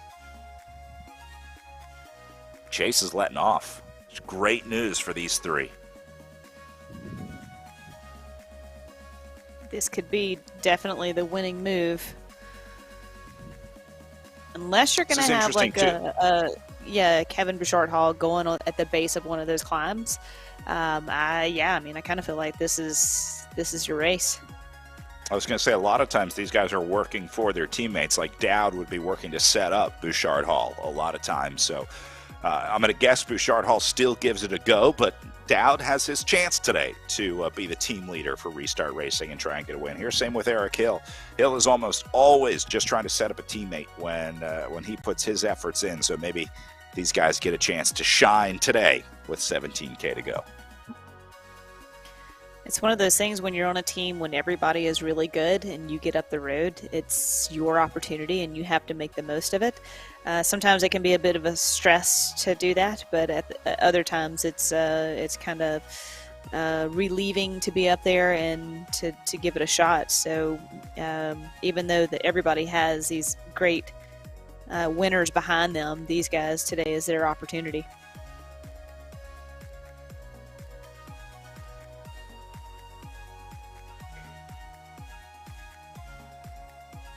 Up to 350 now between the two groups. And I think these guys are starting to let off a little bit. Looks like the average power of this group starting to hover in the high 200s, low 300s after spending some time in the mid to low 300s. So I think these guys are letting off a little bit. Well deserved. They built their gap. Job is done. Built it up. And now they can just focus on trying to hold it and maintain it. Yeah, you also know that these two climbs coming up for the finish, it's like, okay, guys, we can only go so hard for so long, so we got to have a bit of respite and relief for a second, please.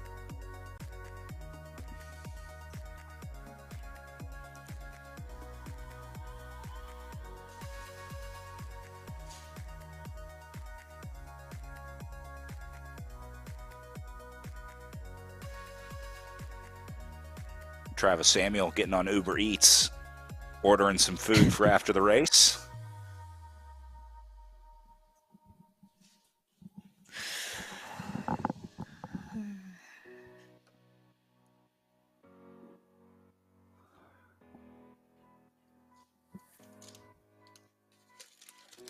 We haven't seen any riders come up with any distractions on the trainer. Like, we haven't seen anyone reading or trying to get on the computer or anything like that. It's too hard to do because the drafting again is so important on RGT. You just don't have that time to look away and do other stuff. Some platforms you can get on the trainer and you can just you can ride and do other stuff, but it doesn't really work like that in the RGT racing format. So yeah, they got to stay on it. Yeah, exactly. You're racing here. This is not a social hour. We did see a dog, I think, a couple of races ago. Yep. But you're right, and maybe. But other than that, we haven't seen much, have we? Need some assistance over there. Got to refill a bottle. Travis Samuel hitting up the Swan Ure here. Yeah, feed zone. It's serious indoor racing when you go through more water than you can carry in your cages, right? When you need backup bottles ready to go.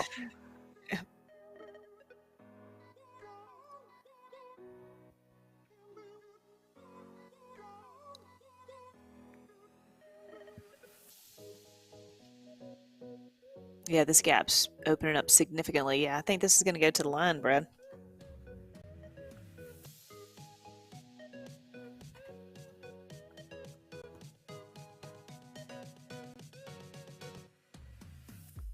$15 meters to go for this group.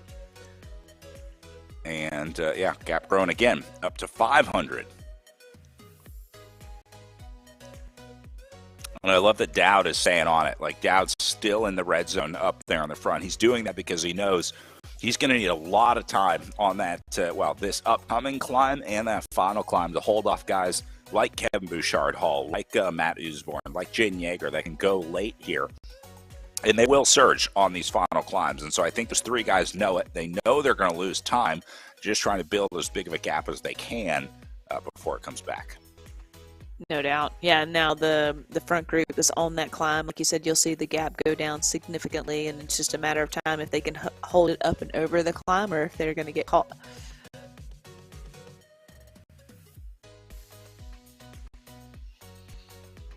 But I already stated that they were going to the line, so guys, don't let me down. I guess I'll take the other side of that action and say that they get caught and it's a counterattack that comes back. Well, you have proved to have been right 9 times out of 10, probably 10 out of 10 actually on the RGT platform versus me. You have been in the space a lot longer than I have, so here's to hoping that you're one day wrong. Let's say I've been right 9 times out of 9, and we'll see if this is 9 times out of 10 today. All right, so this is onto the climb for these 3. Down into the red. Actually already about halfway up it. Nice 10% gradient. Oh, man. Exactly what you want to see an hour 25 into your ride. Dowd's pain face looks like he's smiling. I can't tell.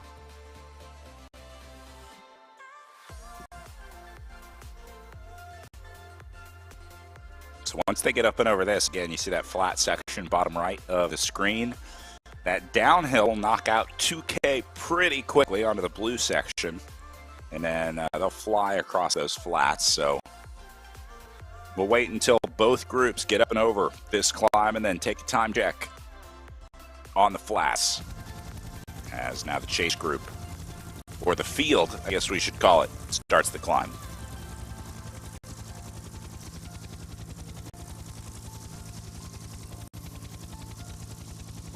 I'm curious if Zach Nair is still in this group also. I don't know if he's been dropped or if he's made it. Looks like they're losing 1. I think that's a triple X jersey coming unglued. It's not Hodges, because that's Hodges up in the left lane. There he is. So that must have been Navin or Cooper going backwards in the red jersey. Almost there. You can see the summit just at up the road for these riders. So I would guess they'll come back together on the way down.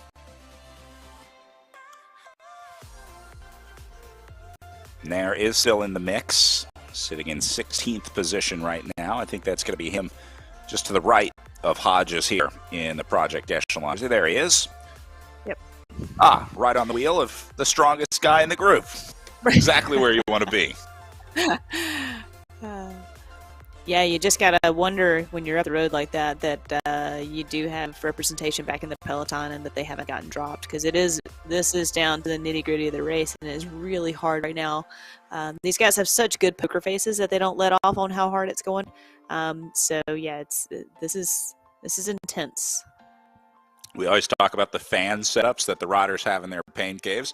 Zach Nair gets the award for the slowest moving fan that we've seen all season here in the Echelon Racing League. I don't know that one's doing much good in terms of airflow in the old pain cave up there for Zach.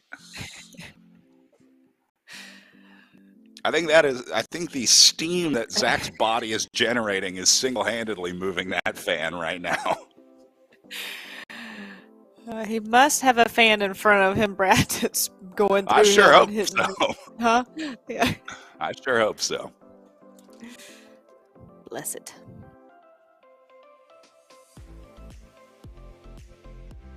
Oh man, they've lost Samuel. That's gonna hurt for the break. To having one man down like that. This isn't looking good for Lauren's call.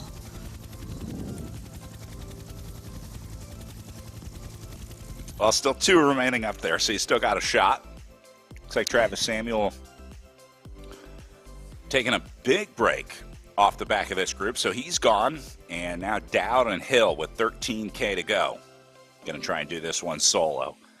And Eric Hill's feeling it. He's starting to look like what Travis Samuel looked like just before he disappeared from this group.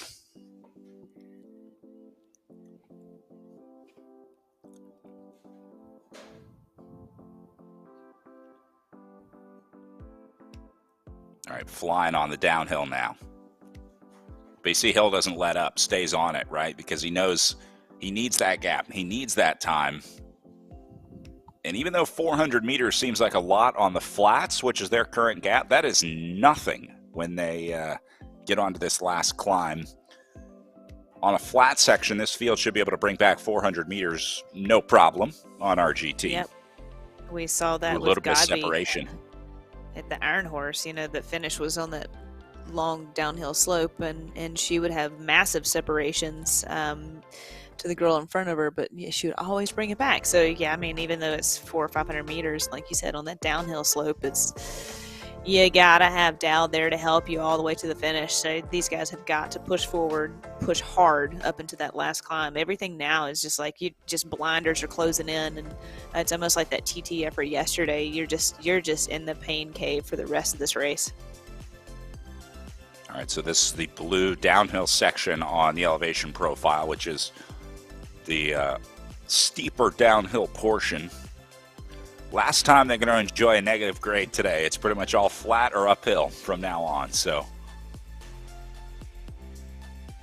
see Hodges trying to catch on the right side of the screen, getting left behind on the way down. He should be fine to get in. Luke Aaron's going to make it back in as well. So really, this is going to come down to an explosion out of this group on the last climb and on the flats as well. These guys showing 600 meters right now. I think they probably picked up a little bit more time, but that is still a little inflated. So it's probably more like 500 in reality. Hodges still trying to get on the right-hand side of your screen. And this hurts. Downhill is a tough place to do it. Yep. Oh.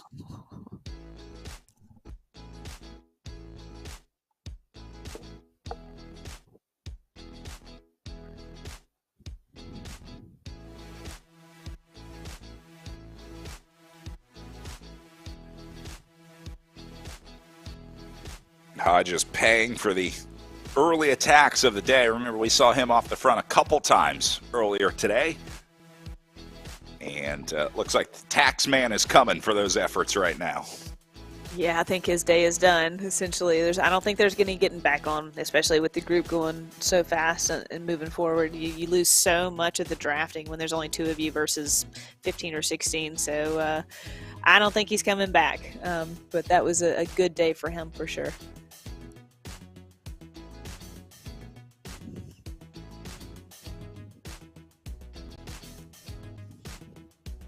Just look at Hodges' XXX teammates. We saw Chris Naven up there earlier. John Cooper, Jamie Furman, and Randy Warren rounding out the squad. Chris Naven had a big hand in the virtual success of Jackie Godby, bringing her onto that XXX racing team, getting her into the virtual racing here and coaching some, I think, as well. So we talked a little bit about that XXX racing team yesterday in Chicago. Their support of riders at every level, from the professionals like Jackie Godby down to weekend warriors.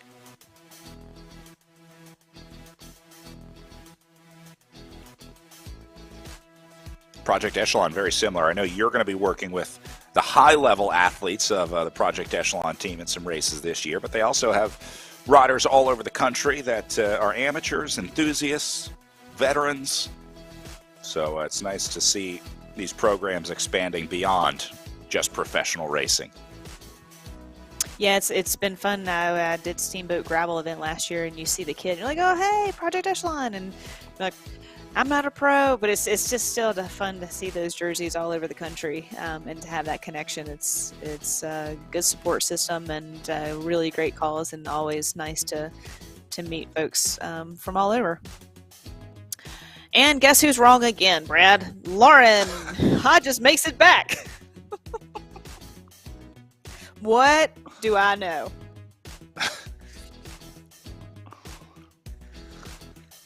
Well, you might be listening to the broadcast. Maybe your call lit a fire, and he was able to get back up there. So,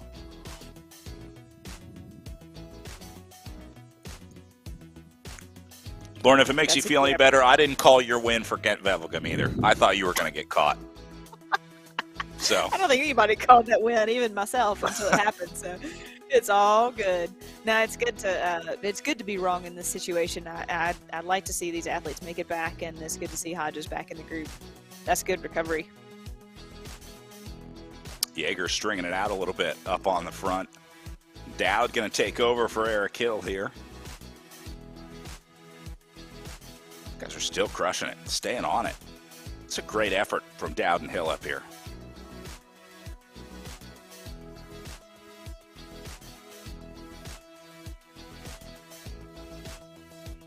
Under 10K to go. Like I said, if they can make it to that climb with a bit of a gap, I am forever hopeful that I am not wrong.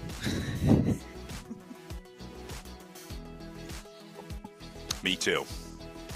Every day Thanks, of my Brad. professional career. Thank you.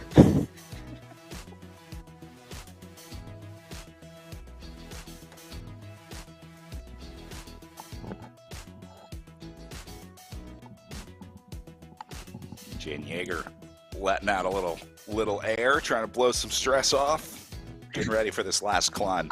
It's a weird place right now when you know there's a big climb coming and you know that it's about to heat up. You're like just kind of waiting, right? You're like, all right, here it goes. I'm about to have to do some work, but you don't really know when it's coming. So it's kind of like a ticking time bomb for a lot of riders in this field right now. It's also something that can like turn your stomach knowing that you're about to have to go that hard here at the end of this day. So I saw he zipped back up. Like probably took his SIS gel a while ago and maybe a little caffeine in that gel to get you through this last bit of racing.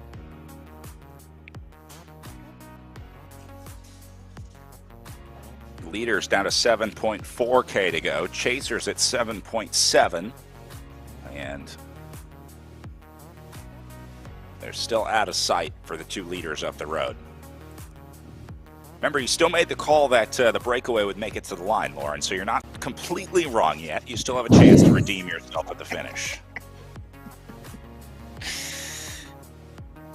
I'm hanging on. I'm forever optimistic, Brad, if you have not learned that yet.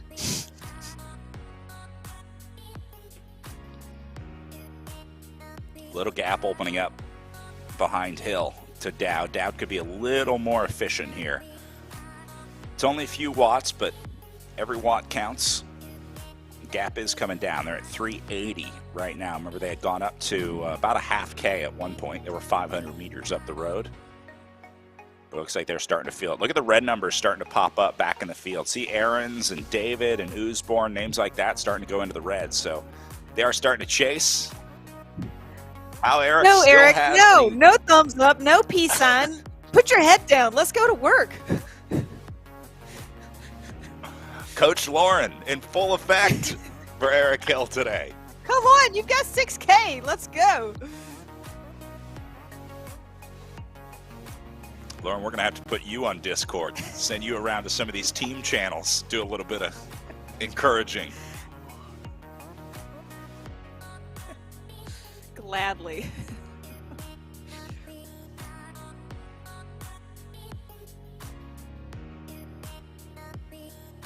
Down to 6K to go Eric for our two leaders here. Eric does have Will Harden in the pocket, and Zach. So, you know, if it gets brought back, there is still the Project Echelon is very much represented in this group. There goes Above and Beyond Cancer, right side of your screen. The green and white jerseys up there on the front. Guess who? Matt Usborne and Travis Samuel. No surprise. Leading the chase. I think they're starting to feel the pressure now. They're starting to say, all right, we need to lift this. We need to start to bring these guys back. So they're stepping on the gas. Gap down to 300 meters now. Yeah, back here it's just going to ramp up harder and harder going into the climb, and you're just going to like start popping off people 1 and 2. Where Eric and Dowd just have to kind of keep that pressure on as best they can, even if, you know, knowing that they're probably going to get caught. Gap ticking away slowly but surely. And yeah, like you talked about, some riders coming unglued off the back. Oh my God, I'm writing something. Oh my God. Pace. You don't give yourself enough credit on RGT, Lauren. I'm learning. It's okay. I'm learning. All right, so Thomas, Usborne, and Yeager pushing the pace up here at the front, responsible for stringing this group out. There's Usborne coming back into the fold. Guy looks pretty good for being an hour 40 in to an effort today. He's definitely not singing anymore. Gap back up to 320, up to the 2 leaders. So a lot of back and forth on here. 5K to go, 320 the gap. I'm liking that breakaway better and better. Question is, do they have enough to make it up that last little climb coming up here? They're starting to fall apart. Hill needed a little break. That allows a gap to open up to Dowd. Gap down to 250. They're losing time.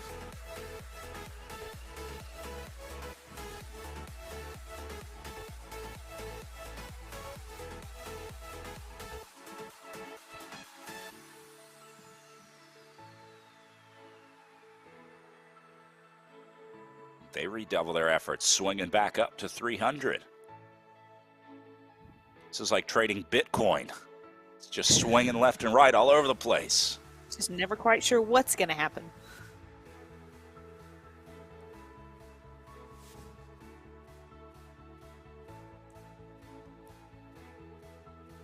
Looks like group down to what is going to be 12 remaining. Hodges is the 14th rider on course with 2 already up the road. That would mean 12 remaining in that group of what was 20 for a while. Yeah, and Hodges just dangling off the back there. I mean, from those efforts earlier today, I can't imagine he's going to, gosh, I don't even want to call it anymore. But, I can't imagine he's going to be up there at the front anymore today. Gap now coming down rapidly, under 200 meters up to these guys. So this field had a lot more left in the tank. They saved up a lot onto these flat sections, under 4K. Gap down to 160 meters.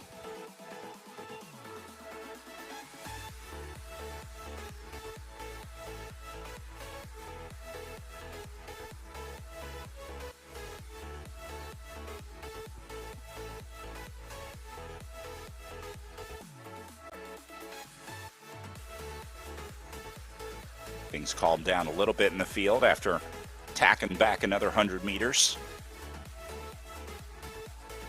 Leaders trying to redouble as the gap goes down to 140 now. Yeah, you see Eric still pushing on 5+ watts per kilo. Just smelling that finish line now. I mean, you gotta put it all your chips are in now.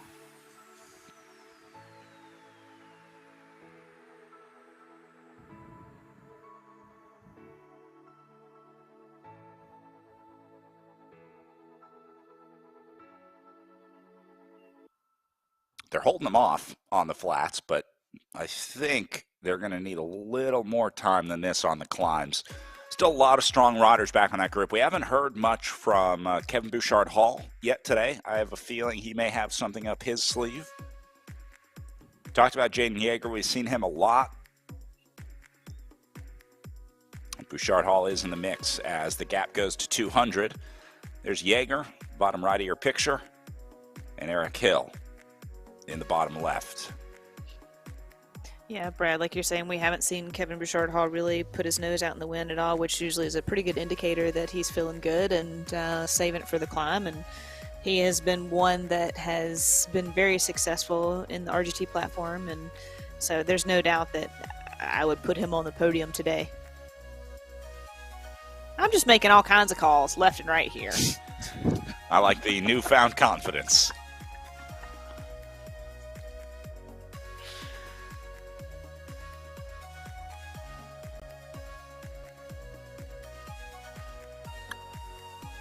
Two and a half K to go. Hill gritting his teeth. Look at that pain face. Making it count. Let's go. This guy's gonna break a collarbone riding the trainer here. Put that energy in Hill the forward gaps. pedal strokes, not side to side. Gaps down now, little gap opening up onto the climbs with 2K to go for Hill. Love this all-in effort. Ow. This just hurts watching. Still got 200 meters back to the guys behind him. They don't look like they're panicking quite yet. And look how much Jaeger still has left in the tank, at least on the surface, compared to Eric Hill. Jaeger's always had a good poker face, always. So time That's trial is true. at heart. So he knows how to just suffer. Looks Dow is gone off the wheel of Eric Hill, so Hill's going to do this one on his own. 16% gradient up top now at 1.7K. Come on, Eric, commit. Let's go. Feel no pain. I would say he is Block pretty, it out. I would say he's pretty well committed to this one at this point. 1.5K.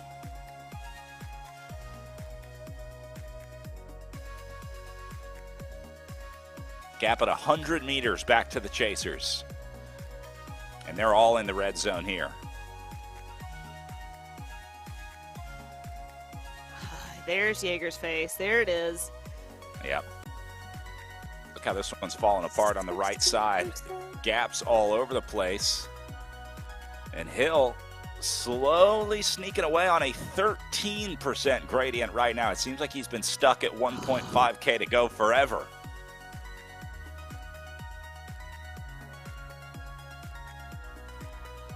Gap down to 60 meters. Here comes Kevin Bouchard-Hall starting to attack out of the field. Bouchard-Hall brought it under 100 meters. He's going to bring Zach Nair, Brad Bickley, and Jaden Yeager with him. Careful, Zach. You don't want to bring them any closer to Eric than you have to. Or he just goes. Yeah, I think he's going to just try and split it. Maybe go across the gap.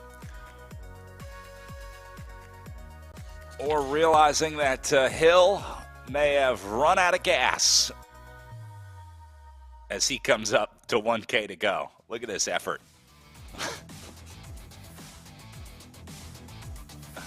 Hill staying away, 60 meters to go. He'll come under the Flamme Rouge here pretty soon. One last little uphill here, and I think that's going to be enough. Oh, man. Here comes Kevin Bouchard-Hall, shutting it down. Hill has been caught, as now Bouchard-Hall goes right by him at 1K to go. Bickley responds.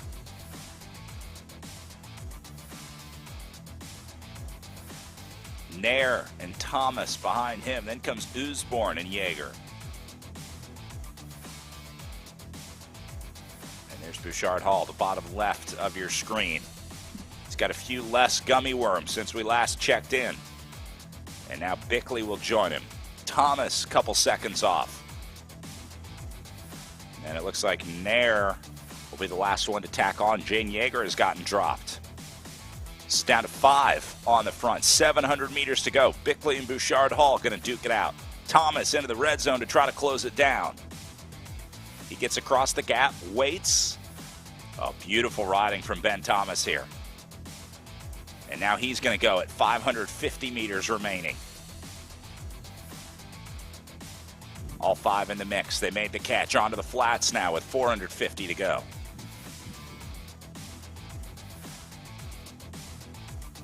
All 5 of these guys, great sprinters. All 5 have a shot at it. Waiting to see the first rider into the red. 250 meters now. Bouchard-Hall is the first to go. Nair goes with him. Bickley responds. Thomas gets back up there with 130 meters now. Here comes Zach Nair. Usborn gets up the middle. Bouchard-Hall trying to get there. And Bickley slips through right up the center to take the win for Above and Beyond Cancer as Brad Bickley gets the best out of the group of 5 to take a win with Ben Thomas going second. Kevin Bouchard-Hall into third. Zach Nair will take 4th on the day. And Matt Usborn ends up for 5th with 2 Above and Beyond Cancer riders in that front breakaway. And There's your winner. It was the heat training that did it today, Lauren. The sauna ends up winning on the road race today. What a great sprint finish. Oh, man, I feel so bad for Eric Hill and Project Echelon. Zach was so close, and to just be off the podium in fourth, that is a heart-wrenching loss for those guys today. And there's Hill limping his way in after a valiant effort off the front. Certainly made it interesting. It made that last K a lot of fun to watch, watching that group of two. Was so close, you know, just that last, right under that last K banner, you know, just to be so close, that's kind of heartbreaking for him. But it's what an effort, what a day, what a ride.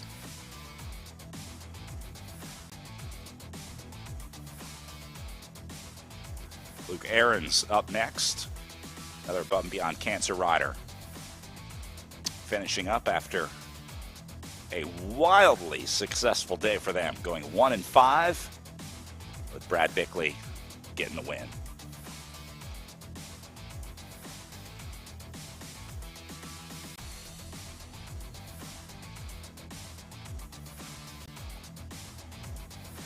I would say Project Echelon gets the most aggressive rider's jersey today with Eric Hill.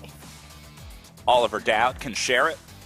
They both had a big part in making that last K interesting. It was good. That's exactly how you want a race to go. I mean, you couldn't ask for a better script, right? Little group off the front, trying to see if they can stay away at the last climb. Here's Dowd limping in as well after his time off the front with Eric.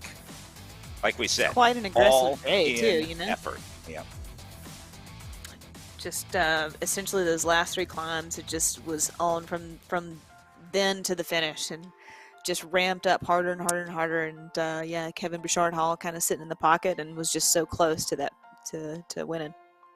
All right, sounds like we have our race winner over in our SIS interview room. So let's go over to Emma to grab a word with our race winner, Brad Bickley of the Above and Beyond Cancer team.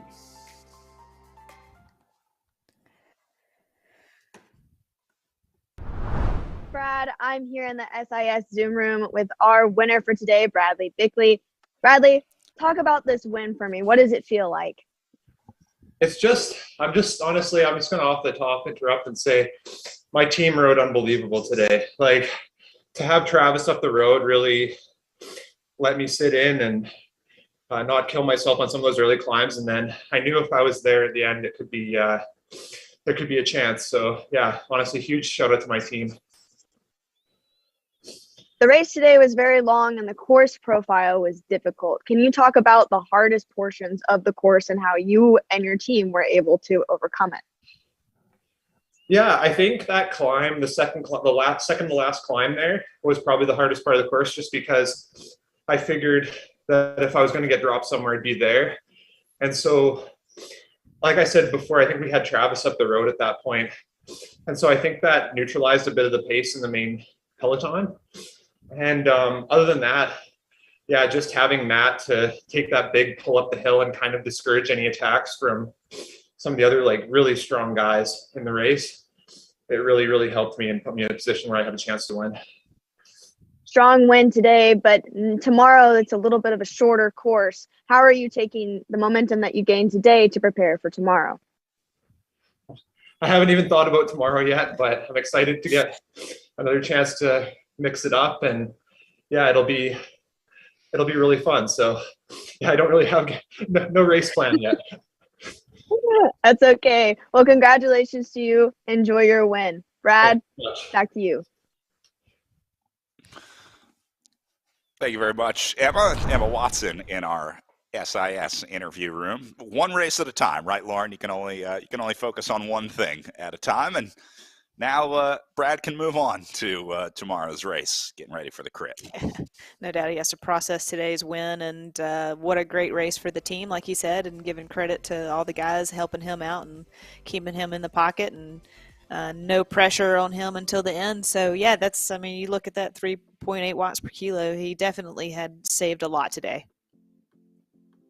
Bickley with a 3.84 average watt per kilo, nice and efficient. Ben Thomas crushing it today, 4.63 watts per kilo. What a ride. And then Zach Nair with 4 watts per kilo ending up in 4th place. A big part of that came from his last effort up the last climb. But pretty close in that first 5 positions. It was a great battle up at the front, and then Harden and Jaeger coming through together after that. But for the GC implications here, what I'm seeing is that Ben Thomas holds on to a pretty comfortable lead. I mean, all the guys that he really had to worry about are in that group that he was with. Yeah, exactly. And that sprint finish essentially at the end, we couldn't really pick out one winner, could we, until they came across the line. I mean, we have historically seen one come from far away and really take a significant sprint win. But I think that's just a testament of how hard today was. All right, well, congratulations to Brad Bickley, our Pro Men's Race winner for the Above and Beyond Cancer presented by Bike World team, as he gets ready for the last day of the Walmart Joe Martin Stage Race coming up tomorrow with the 11 a.m. start for our Pro Men. Getting ready for Pro Women coming up next with a scheduled 2 p.m. Eastern start, just inside an hour away from their race start. We're going to take a quick break here. We'll run some ads, and then when we come back, we've got live women's racing in the Echelon Racing League.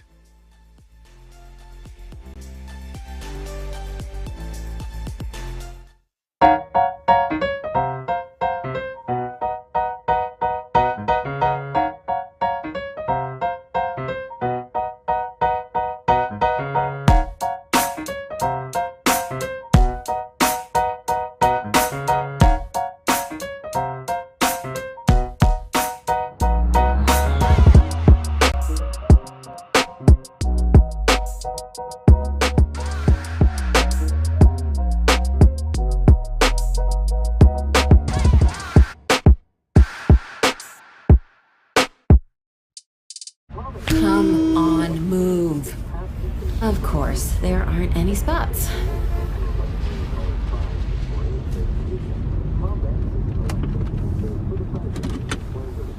A few minutes won't hurt anybody. Thanks, Grandma.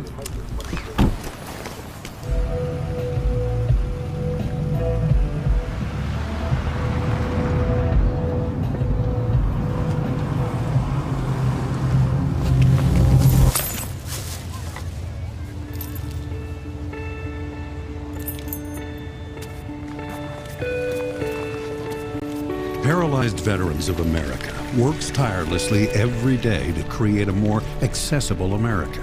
Let's leave the accessible spaces to the people who actually need them. Whatever the reason, excuses don't excuse. Join PVA and be part of the solution. Honor the spot.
4 weeks down and just one to go in the Echelon Racing League, as this week the racing goes to Northwest Arkansas for the Walmart Joe Martin Stage Race. After wrapping up our men's race earlier today, it's time for the pro women to take to the course, where we wait to see if yesterday's time trial winner and overall series leader Jackie Godby will be able to add another victory to her Echelon Racing League season, or if the new competitor on the block, Rhea Mobbs, will finally have her day against the juggernaut that is Jackie Godby. It's stage 2 of the virtual Walmart Joe Martin Stage Race with the Mount Sequoia Road Race today.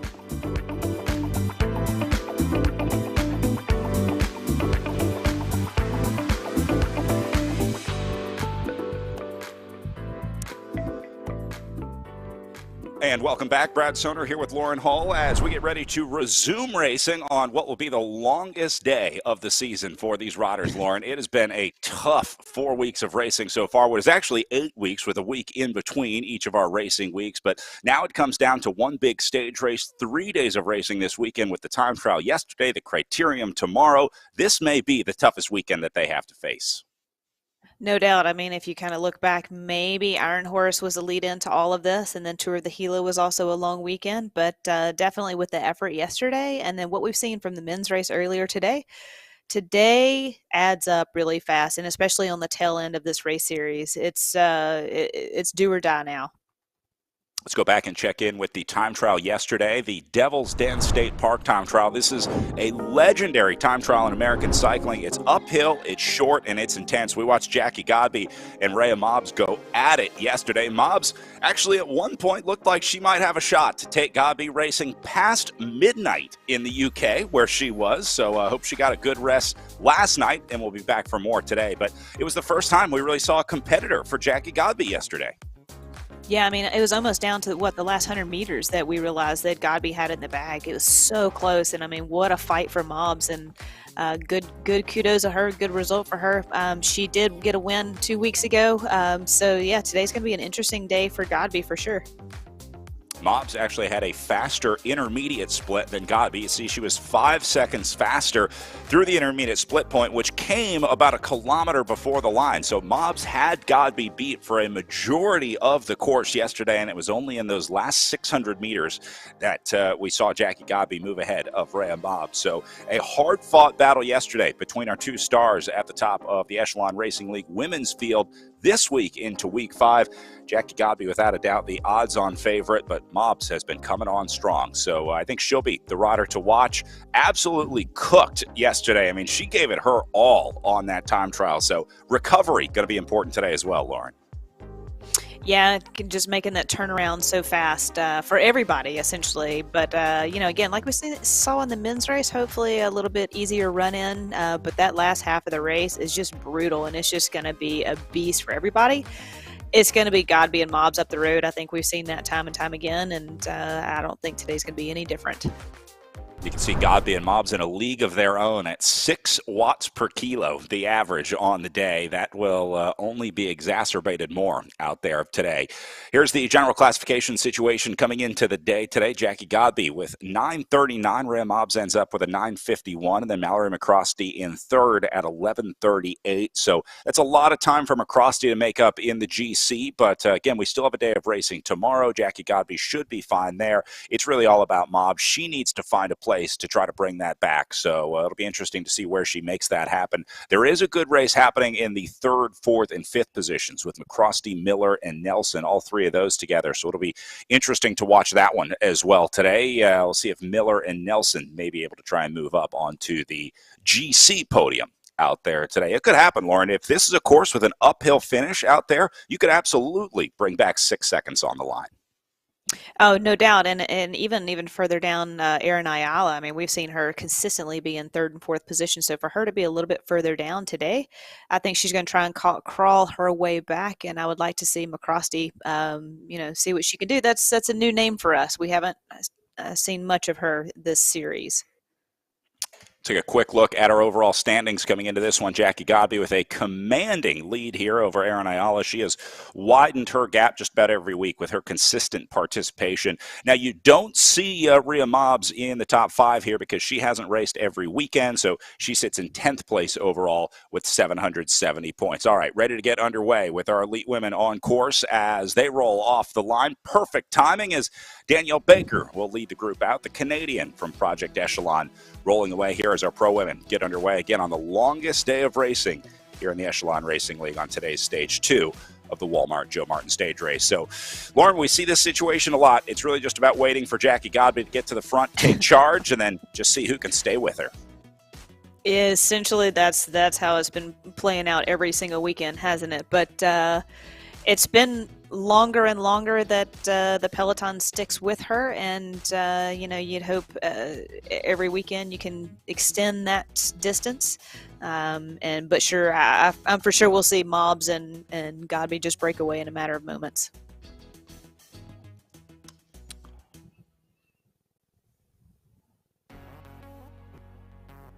Keeping the pressure on the front. So as we wait for that to get sorted out, waiting for those first breaks of the day, let's bring in our in-real-life race director as, this is a man who has put a lot of work into bringing a lot of bike racing to the Joe Martin stage race in Northwest Arkansas. Bruce Dunn of All Sports Productions, who is responsible for putting this race on in real life. Bruce, this has got to be a lot easier watching the virtual version out here today. Oh, absolutely. Although, it's kind of interesting. You start working through these races, and I'm thinking about what was happening at Devil's Den from our staff and our crew and all the setup, and now talking about Mount Sequoia, and that finish is absolutely just punchy in the mouth finish. So it'll be interesting to see if this power climb benefits somebody besides Godby. I would imagine at this point in real life, you're hustling to get to the finish line, trying to get ahead of the riders. You just started them, and now it's time to rush back up to the line to deal with all the work that you have to do. I'm sure the planning has already started in the work for 2022. I imagine you guys are probably knee-deep in a good bit of work right now. Yeah, we actually started meeting in November because there was the drip of information that we would finally get Walmart as the title sponsor, and I knew that was going to be next level as far as what we needed to do. And certainly this committee is very seasoned, but it was definitely as we say down here, a come to Jesus moment about, hey, we've got to get this race in order, and everybody's excited. They've been meeting, talking, texting. It's just there's a new life to this group that I'm so proud that we're able to bring Walmart and a lot of the other things that we've always dreamed about to this race. And one of the key things, Walmart signed on because of we've always had a pro women's field. It's a very big push with them. And Lauren, I know we've worked hard to get women's cycling in America to the next level. And I think the Walmart Joe Martin stage race is going to elevate women's pro cycling even more. We're going to have an awesome field this year. It's going to be really exciting to watch that racing. But, Lauren, this has always been a classic. I mean, if you're a pro bike racer in the United States, you raced at the Walmart Joe Martin stage race. No doubt. And on Bruce's point, I feel like USA Cycling kind of leads the way worldwide in safety and equality in racing. So when the Europeans come over here and race, they kind of open their eyes a little bit more to equal prize money. That's also been a big thing for USA Cycling. So Joe Martin is just right there amongst some of the world's best races. So thanks, Bruce, for all your hard work, because I absolutely love this race. I think we all owe Bruce a big thank you, of course. We thank Walmart for their support as well. And Bruce, Experience Fayetteville, big part of this as well. I know we're going to be talking about them a lot in the Criterium tomorrow, but they've been a great partner in helping bring all this bike racing to Northwest Arkansas. Yes, and as I mentioned in the press conference on Wednesday, literally the Experience Fayetteville Convention Visitors Bureau was founded a year before Joe Martin Stage Race got on the professional calendar. And they've been a partner this entire time. And then next level with the Cyclocross World Championships, and they're realizing that this is an inflection point in Fayetteville, Northwest Arkansas, and Arkansas in cycling. And the things that are being talked about for the future, it's blowing my mind. And I'm a dreamer, so very excited. Nice. Well, thank you for thinking big, Bruce, and congratulations on your recent success with the Walmart Joe Martin stage race. Cannot wait to be there again, May 19th through 22nd this year. Lauren and I will both be there in person, and it's one of the highlights of our year. Looking forward to being back in person together. So thank you very much, Bruce. Thanks for all the hard work, and well, thanks for all you've done for American bike racing. All right, looks like that group of three has separated on the front, not including Rhea Mobbs. It was Ayala and Nelson. Aaron Ayala and Moira Nelson were the two that were hanging with Jackie Godby there, but looks like Godby has since said goodbye, and I think Ayala is going to be the last one to try and hang with her here. Love the fight in Aaron Ayala here. It'd be very easy to say, you know what, that's Jackie Godby. She's going to win anyway. I'm going to get dropped no matter what. I'll just let her go. But Ayala fights back to get on the wheel. That's why we love watching Aaron Ayala race. Exactly. Like we talked about, week after week, that distance grows more and more for Ayala sticking that wheel. So why not all the way to the finish this week? Who knows? Aaron raced fat bike world championships just recently. Maybe had a little fitness boost from that, a little fresh start to get back on the trainer. But yeah, she loves riding all types of bikes, and including Echelon Racing League. And it is interesting that Mobbs kind of got caught out, huh? I hope she's not having another technical difficulty, but it could be, was it the late TT last night in that effort, or just trying to roll into this a little bit? But, once that gap forms, like we've talked about, that's hard to get back, especially on Godby. So she's definitely going to need all the help she can get here with this group.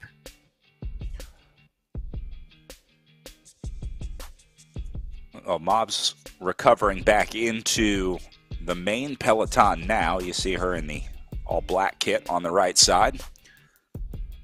Maybe the distance, an issue for Mobbs today. Decided to hang back. Didn't know if she would be able to hang with Godby for the remainder of these 68 kilometers left for our pro women here.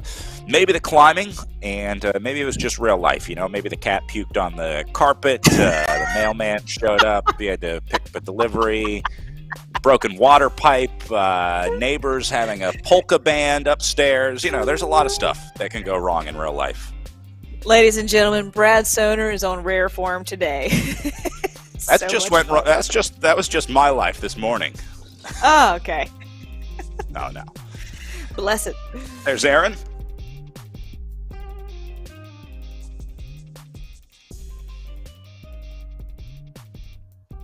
Nice to see Aaron rocking the Ride Group sweatband on her right band. We saw a lot of those at Cross Worlds this week. Molly Cameron doing a great job with that program.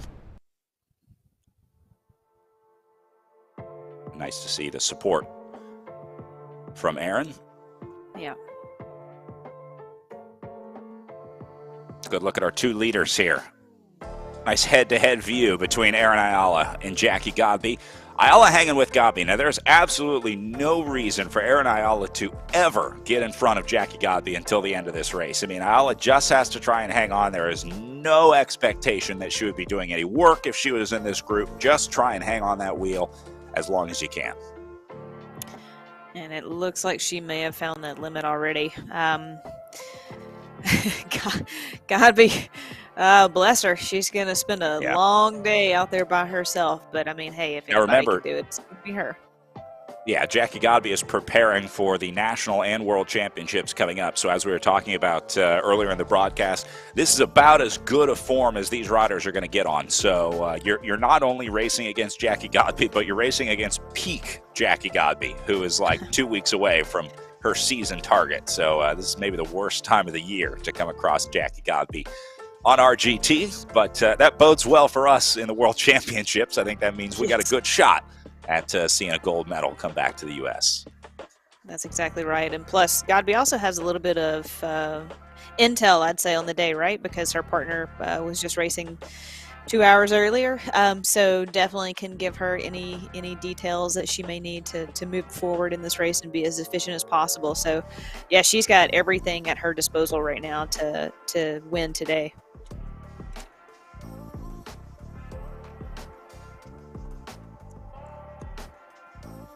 Well, in addition to our pro women's race happening right now, we also have our para and hand cycling competitions Going in tandem, we always give them the second slot of the day. This is Sander Koeman that we're checking in with now at the front of the hand cycling competition. Looks like he's got Andre about 200 meters behind him, and then Mika Art sitting in third position here in the hand cycling competition. But looks like Koeman will add another one for the ASC Olympia squad. Koeman has by far been our most consistent and strongest hand cycling rider. He rides in the H3 category. Along with Art, you see Andre behind him has a MH4. That's men's H4 for his hand cycling category 4. So they raced together, but scored technically in different categories. So Koeman looks like going to hold on for the H3 and overall win. We go back to Andre sitting in second spot at about 250 meters back, cranking up this 10% slope. Climbing is 10 times more difficult on these hand cycles. You're so low to the ground, so much of that weight is shifted towards the back of the bike. It is unbelievable how difficult it is to get these machines up and over the hill. But Koeman and Andre showing us how it's done right now. Right, and you can tell that effort looking at their heart rate. Power and cadence is just a beast of an effort right now.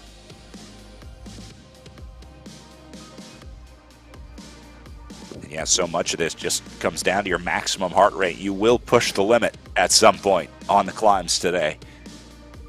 Again, on a 10% gradient to the top. Go back to Holly Koester, racing for the Paralyzed Veterans of America team. Sitting in fourth position with about 3.5K to go.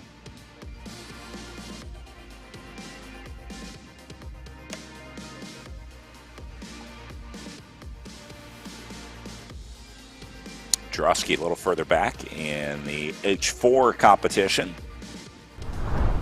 Then over in our paracycling competition, looks like Joe Bernier still there. We'll see if we get the patented Joe Bernier TV wave. It takes a little bit before the feed catches up to the riders watching at home. Joe, a multi-time Paralympic gold medalist, and now joining us here in the Echelon Racing League, getting some training in. He's kind of a big deal, Brad. There we go. Thank you very much, Joe. Best part of my day is seeing Joe Bernier wave on the live stream. Such a crowd pleaser.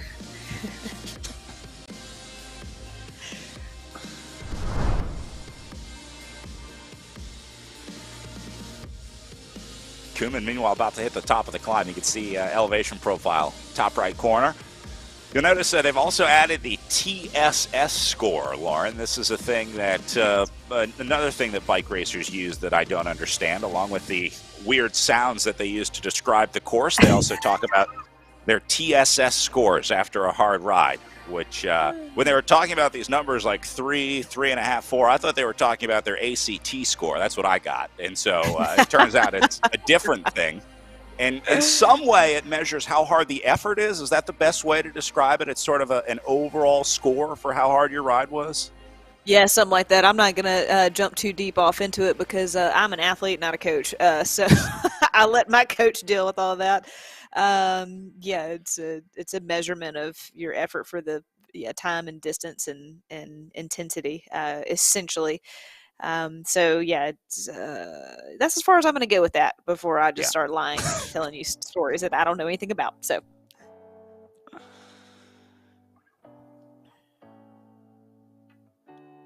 Good look at Koeman's setup here in the upper left corner.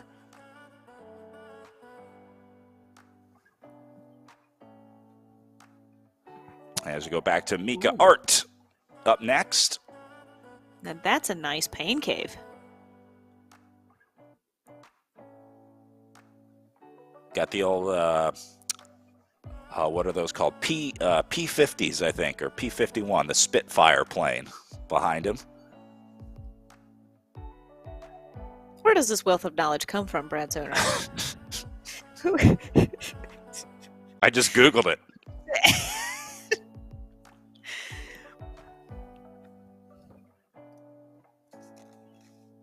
I may be wrong. I'm not an aviation expert, but okay.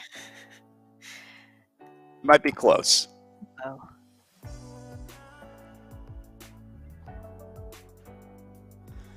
Marcus Drosky. Looks like he's in a bunker of some sort going here. I think he's got the military scrim going up on his right-hand side. It's cool. That is cool.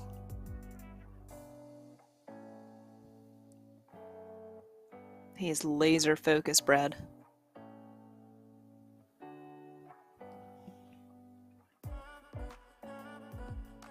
I'm probably watching the power, keeping an eye on making sure that you just stay within that zone, know exactly where you are.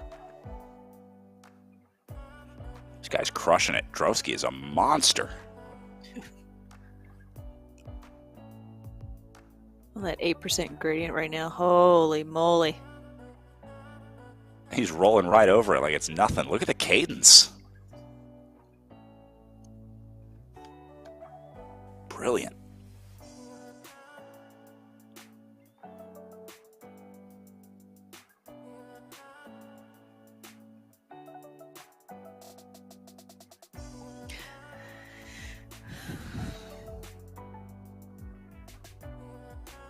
Lauren, I regret to inform you my jet guess was wrong. It's the P-51 Mustang, not the P-51 Spitfire. Thank you very much to the anonymous flight geek on Twitter.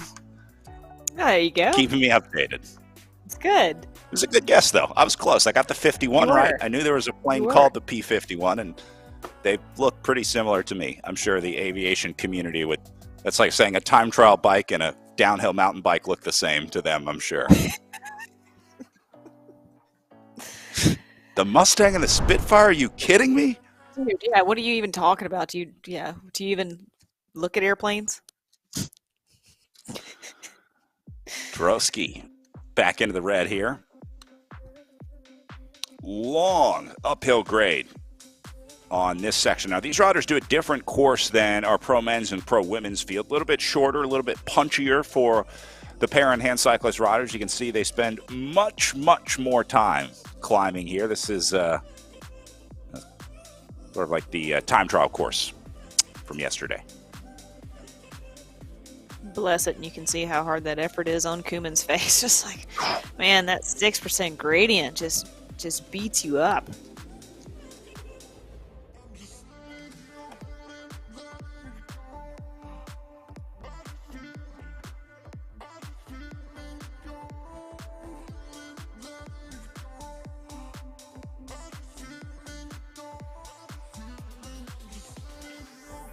Kuman in his last 300 meters to the line.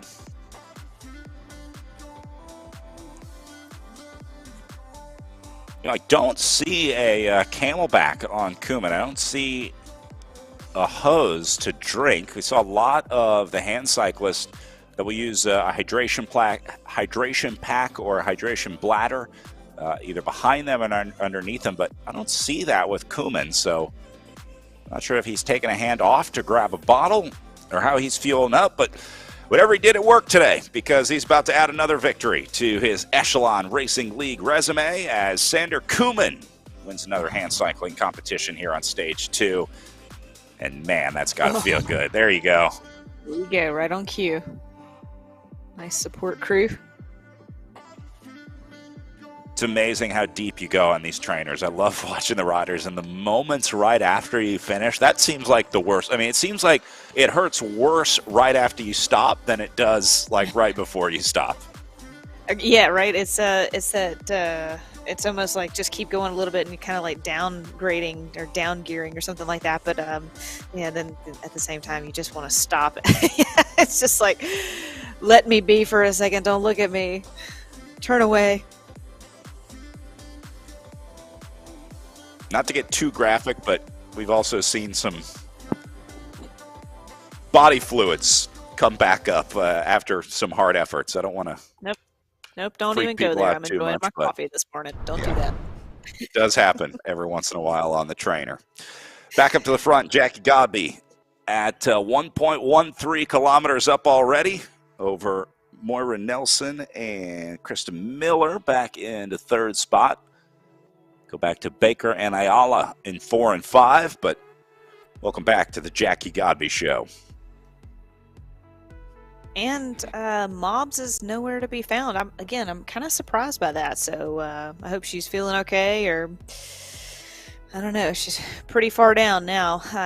Yeah, maybe it was just too much last night to turn around and do it again today.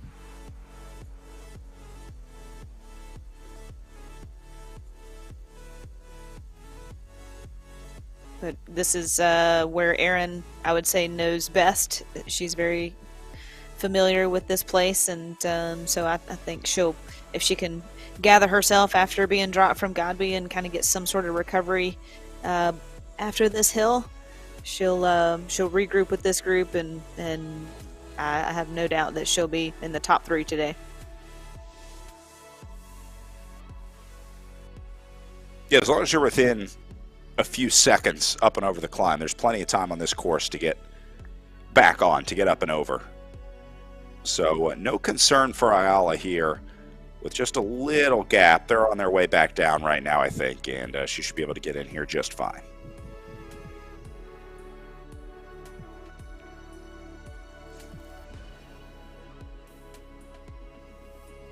So Ayala, 6 rider on course. This is 8, 9, and 10. Dorer is stuck in the gap between them. Actually, Dorer might be up there in 7th. And then back to Brenna Nelson in 10th here. Brenna also has Emma O'Toole with her, about 20 meters back. And then a big gap back to the next group on the road, which includes Rhea Mobbs, Cheyenne Noble, and Holly Larson in 12, 13, and 14.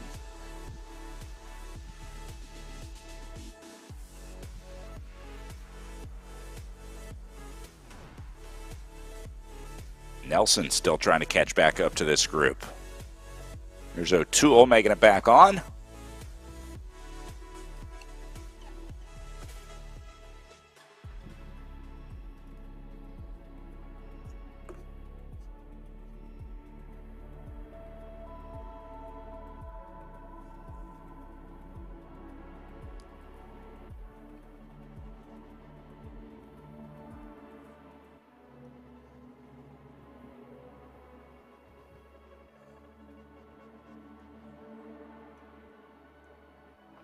Back to Rhea Mobbs, Cheyenne Noble, and Holly Larson here.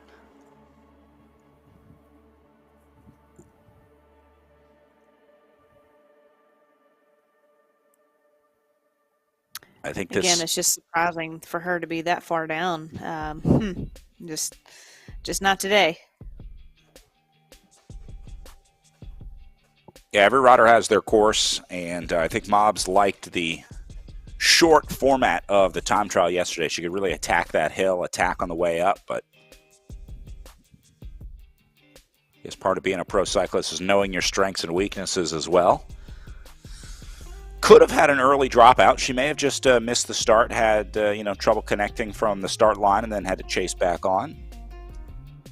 So technicals do happen. Do you ever have like a flat tire rolling out of the neutral section or anything like that? I mean, it happens. It's a bummer of a way to start it. I've got some stories to tell you about the neutral for sure. One example, Andrea Dvorak, we're at Tour of Flanders rolling out in the neutral, and she comes up to me and says that her radio isn't working. And I'm like, I don't know what you want me to do about it. This is what neutral is for. Just go to the team car right now. And I had a couple of not so nice choice words for her to do that ASAP.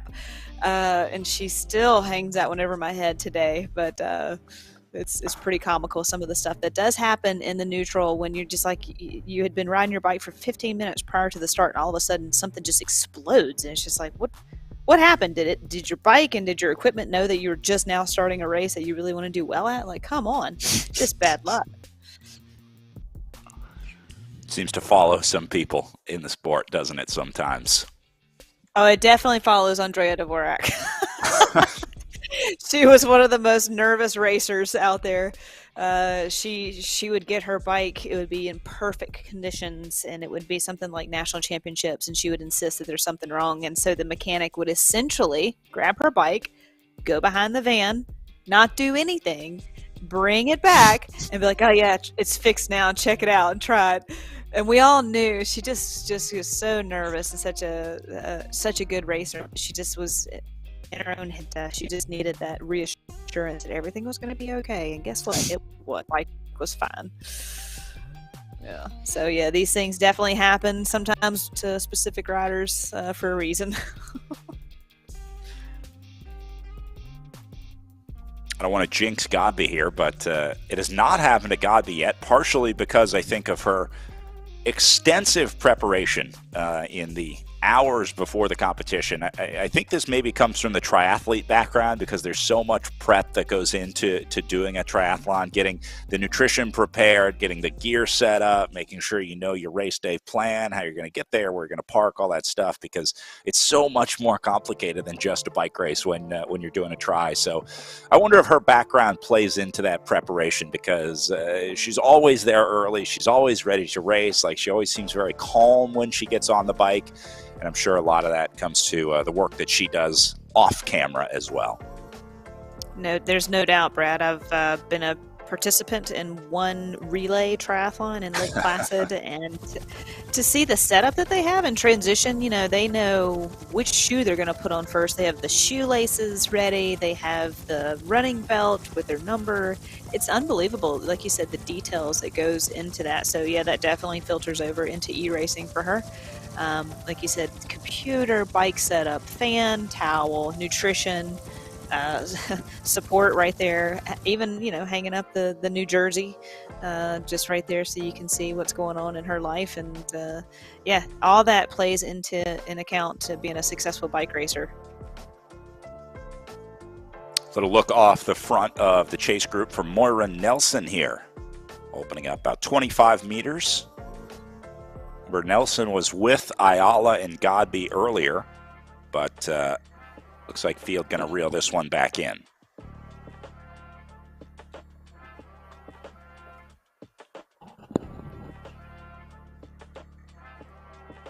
And I think Nelson going to be happy to ride in a group here.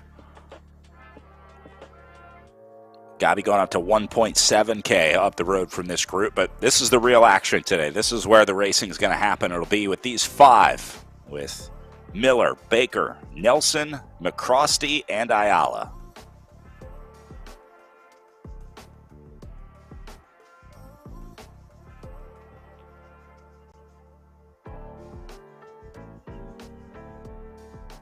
You see Moira Nelson from the Faster Cyclist team.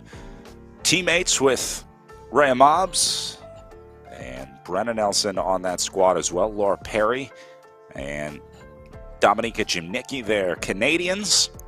Then Iska Kurent, a pickup from the Echelon Racing League Community League, signing on to that Faster Cyclist team. They had a sort of community draft at the beginning of the season where the pro teams were able to select riders from the Community League to race with them in the pro ranks, and Iska Kurent was one of those riders that got called up with the Faster Cyclist team. Beast Mode, presented by Rose, has a stacked roster as well. Kim Miller is the rider in the breakaway here, but she starts the day with Lisa Krom, Sarah Carolus, Cindy Friebel, and Eva Maria Dorer on that all-German Beast Mode, presented by Rose squad. Go over to Aaron Ayala up next.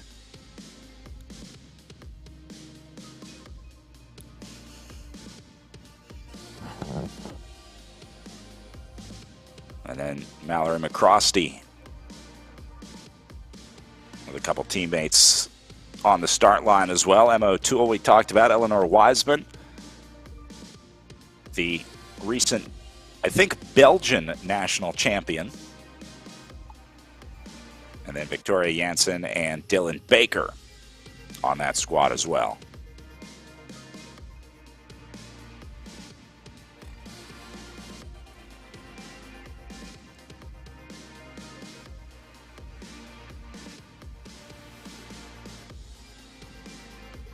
And then Velocity Vixen with, should be 4, including Aaron Ayala, Bonacisi, Larson, and Noble joining that squad as well.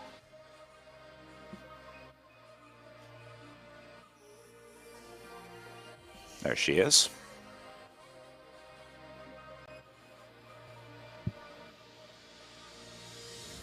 Thinking about the in real life Joe Martin stage race that is also so nice is the host families. I've essentially made a second family by going back to this race so many years, and we would stay in the exact same host house in this neighborhood, and it was almost like a block party every time we would go back, and kind of like a homecoming. And it was so good to see these families, and that's kind of the consensus for USA Cycling, isn't it? Host housing is such a big part of our cycling community, and you watch kids grow up, and they want to ride bikes with you, and it's always fun to have that community everywhere you go into these different locations of bike racing. It's unbelievable. It's a uniquely American part of the sport. I know it's not unheard of to do host housing in Europe, but that's something that I think a lot of riders have come to embrace in American bike racing. Good chance to sort of connect with the community that you're racing in. You don't get a lot of chance to see it when you're out racing, right? It would be very easy to let all this stuff pass you by. You go to a place to race your bike, but a lot of times all you see is the airport and the hotel and the course and then the hotel again. So the host housing is a good way to sort of get some flavor of where you're racing. It's essentially getting put right into the community and getting that sense of what it is that brings people to that area. And it just connects you with the race a bit more than just results or showing up and putting on a show. Essentially, it's like I said, it's some lifelong friendships and bonds that I've created, and I'm very thankful for. I know we had a wedding out at the Redlands Bicycle Classic that stemmed from a host housing arrangement. I've never been a part of a wedding, but that's really interesting.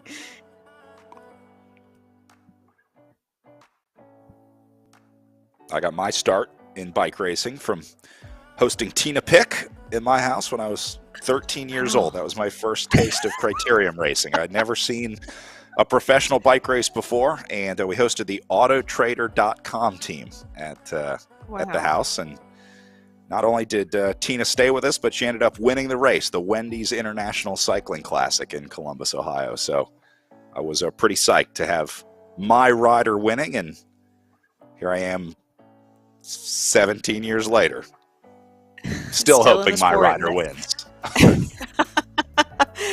Isn't that beautiful? I mean, it kind of goes both ways. Is the host family helps out cyclists, and then in turn, you never know who you're inspiring as an athlete. So I think that's a great story, Brad. That's something that I did know about you, but had forgotten. So thanks for bringing that back up.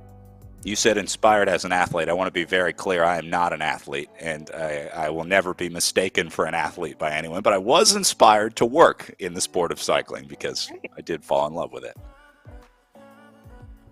And we're very thankful that you're in this space.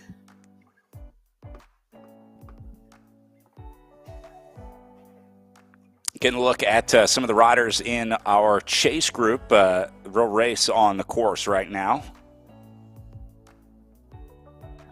See Ayala up in the top left. McCrosty on the bottom. And I think that's Baker up in the top right. Actually, I think that's Kim Miller. Oh, there's a puppy dog in the background. Definitely, yep. That is Kim Miller. A little pet for the doggo. There you go. And I remember seeing this earlier because we determined that was a poster of Kailua Kona on her wall. So must have done a vacation or something out to Hawaii. There you go.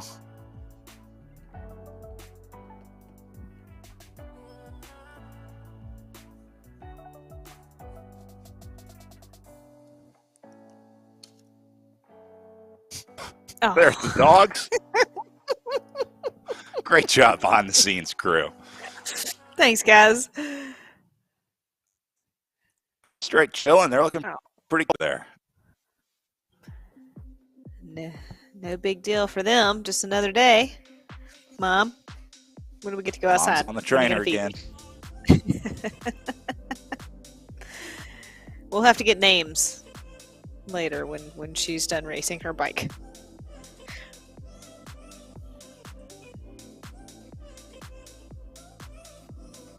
I hope they already got dinner. It is just past 8:30 right now in Germany, or 16:30 as they would call it. No, wait, 20:30.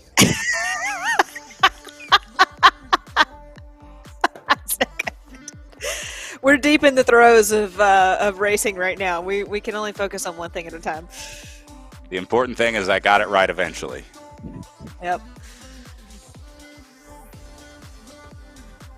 I used all my brain cells storing the memories of the planes. I didn't leave any room for the math. It's the problem. There's only so much room up there. Right. You know, trying is my thing, Lauren. I just try my best. Well, hey, that's all we can ask, Brad, because I've called the entire men's race wrong all morning. So, we're just trying our best, guys, out here. We're ever learning, ever evolving. Godby going the gap up to 2.23K up the road. This is going to be a nice gap for her by the time we get to the end of this one. Again, Jackie Godby's in training mode right now. I mean, this isn't a race for her. She doesn't really need to worry about the action. This will be a prescribed workout, I think, where you may try and hit some numbers. You may try and hit some training zones. It's really just about putting her body in the place that it needs to be for the next hour or so, with about 36 minutes of racing elapsed.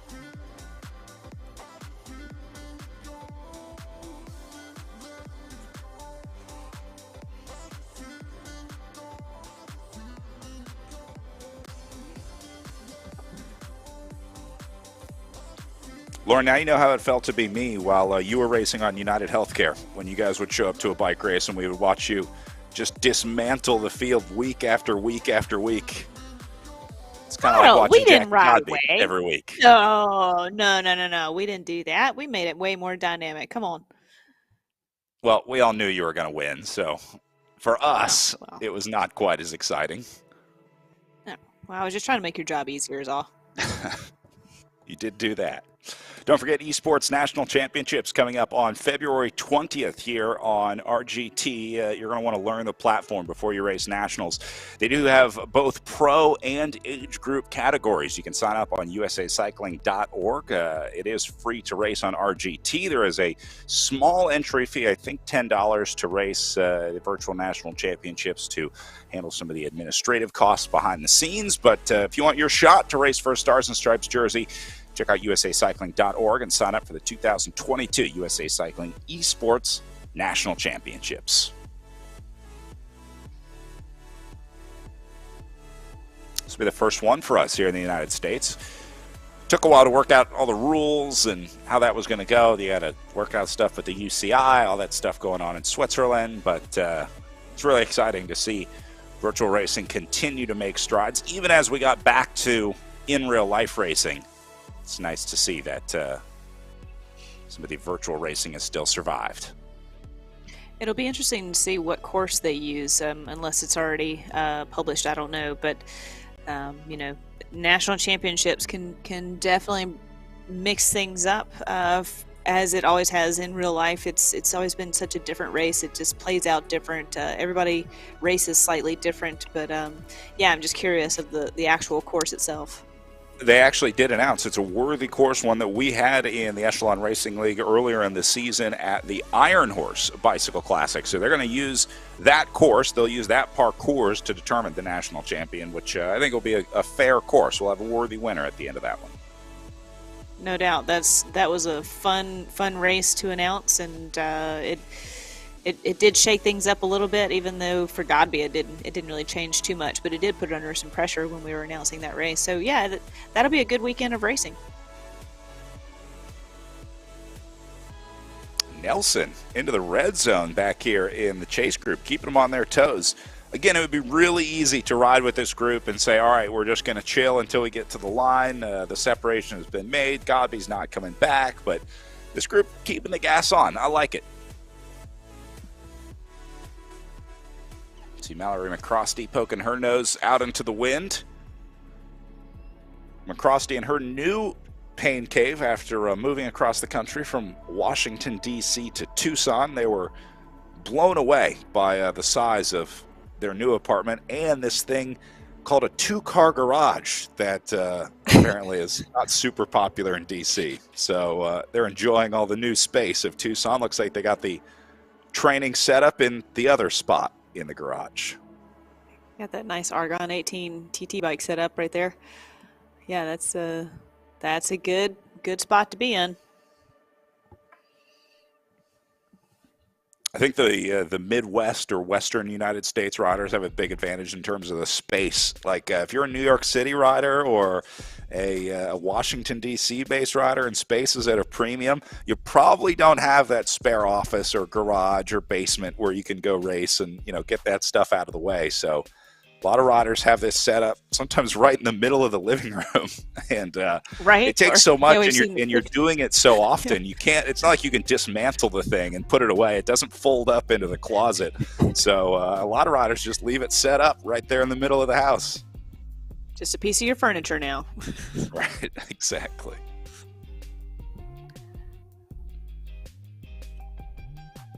Common theme here in the Zoom room is look at the amount of bottles everybody has. 2, 3. This is today is a hard day and a long day.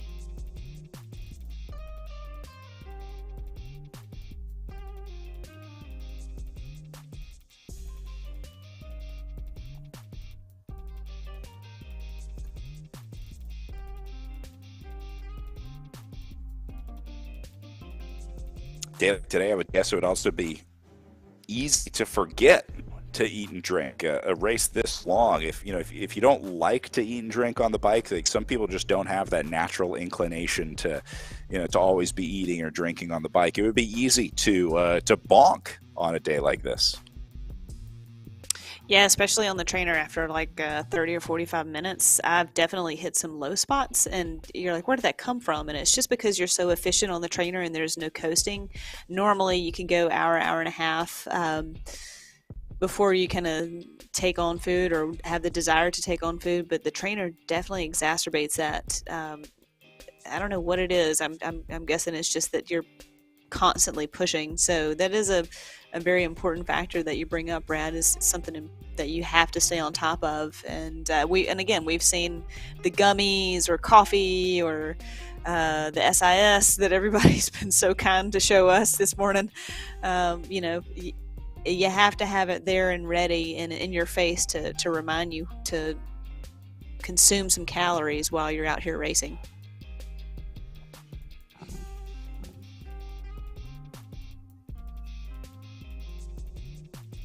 I know a lot of riders in real life would stick the chews on the top tube of the bike. I think that's another triathlete thing too that they do, but just keep it front and center there. It's kind of like the encouragement or mile markers on your stem. If you would put tape, it's just a reminder to say, make sure you know what's coming up. Make sure you're keeping this on top of your mind. I've also seen and heard that you can set your computer to beep every however often you want it to. That sounds terribly annoying. You would hear it going off in the Peloton, or you hear it going off in training. You're like, come on, man! Like, don't you guys know when to eat and drink? At this point, you're a professional. But again, like so much goes on in racing, and you get so nervous and focused on the race or what's going on up the road that you can. It's super easy to forget. That seems like a slippery slope towards a Pavlovian response anytime you hear a Garmin beep. You instinctually hit a gel if you train on that for too long.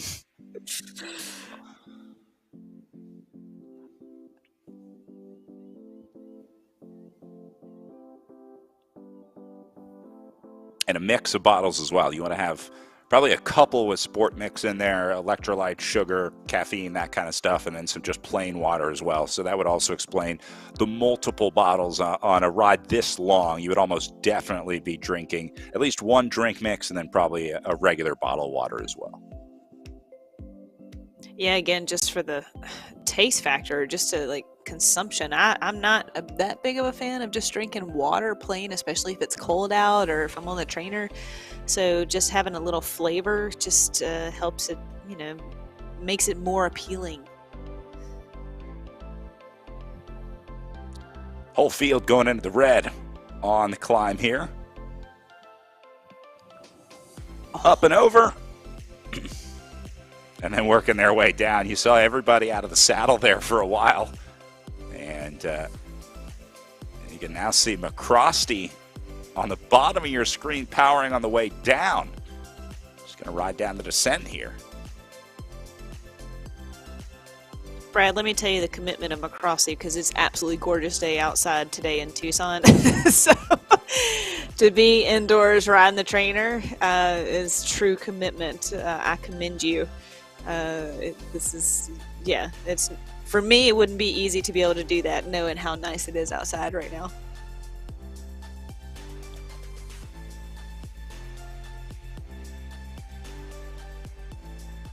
Maybe not so much for Aaron Ayala in the Midwest. I'm not sure what the weather is like in Germany right now, but I'm going to guess it's nothing like Tucson. This is probably true. It looks like McCrosty and Miller are kind of making a bit of separation over here. This could just be the longevity of some of these efforts and leftovers from Nelson trying to hang with Godby in the beginning of the race. You know, she's still probably not totally recovered, and I don't know that she will be recovered. You kind of want to, it would be nice to keep it all together with this group because it's still got a long ways to race today.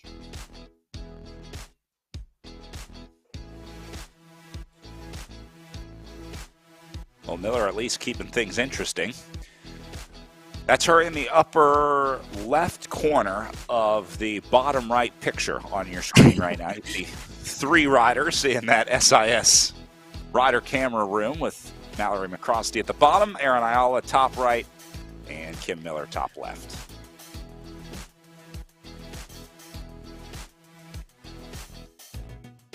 I wonder why now for Miller. And McCrosty going to go over the top of her now. It's getting interesting at the front of this one. So what was 5 becoming 2 and 3 now? Just finally settling in on the trainer. Sometimes it takes a long time to open up your legs and get just rolling into this course. So maybe that's just what it is.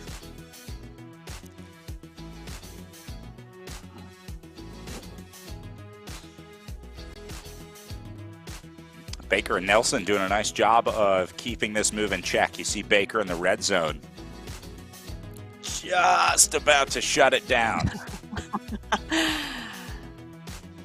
Looks like she's and just to bring catch Nelson them off guard with her. like that, you know, just again, I don't know what the intention is either, but maybe, like I said, she's just feeling a little bit better than the beginning of the race, and just to catch them off guard, and it kind of wakes everybody up, like, oh hey, yeah, let's keep this rolling, let's stick together. I got to keep my head about me.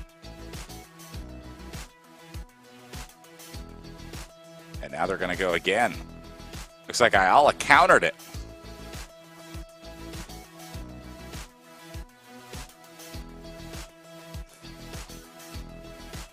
See McCrosty down there taking in some gel or some sort of food product like we were just talking about. Just what you want to do after a hard effort, right? Just after you chase down a gap. Yeah.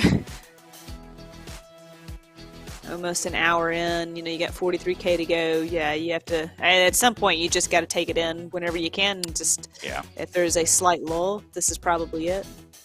Erin's on to her next bottle. McCrosty got interrupted on her snack break.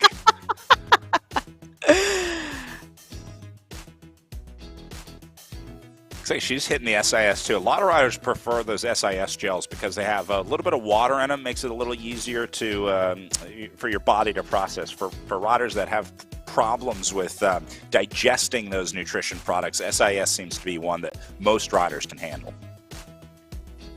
Yeah, this is true. We were sponsored by them on the national team a couple years ago. That was been more than a couple of years ago that I was on the team.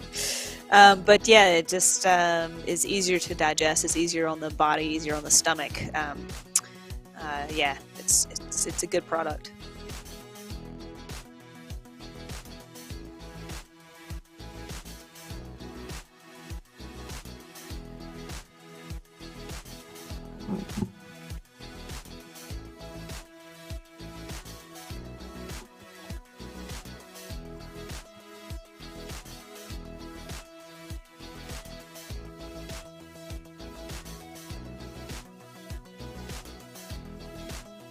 Miller checking the phone, looking for a little info. I'm looking at the cadence of these riders as well. Very similar across all three of them.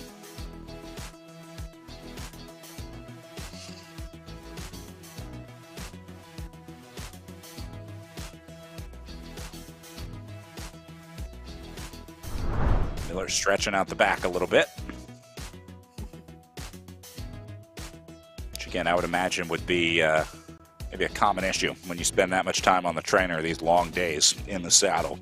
We had a blast earlier in our men's pro race learning a little bit about the history of the Joe Martin stage race, as our race director Bruce Dunn had a chance to catch up with Nancy Martin, the wife of race founder Joe Martin. So Cat won. That's a big deal, and so we talked about Tour of Texas, and some people on the during this interview are going to know all about it. But I think that's pretty important because, I mean, you were doing things back in the late 70s, and Texas was certainly right in the middle of all things cycling. And so just talk a little bit about what y'all used to do.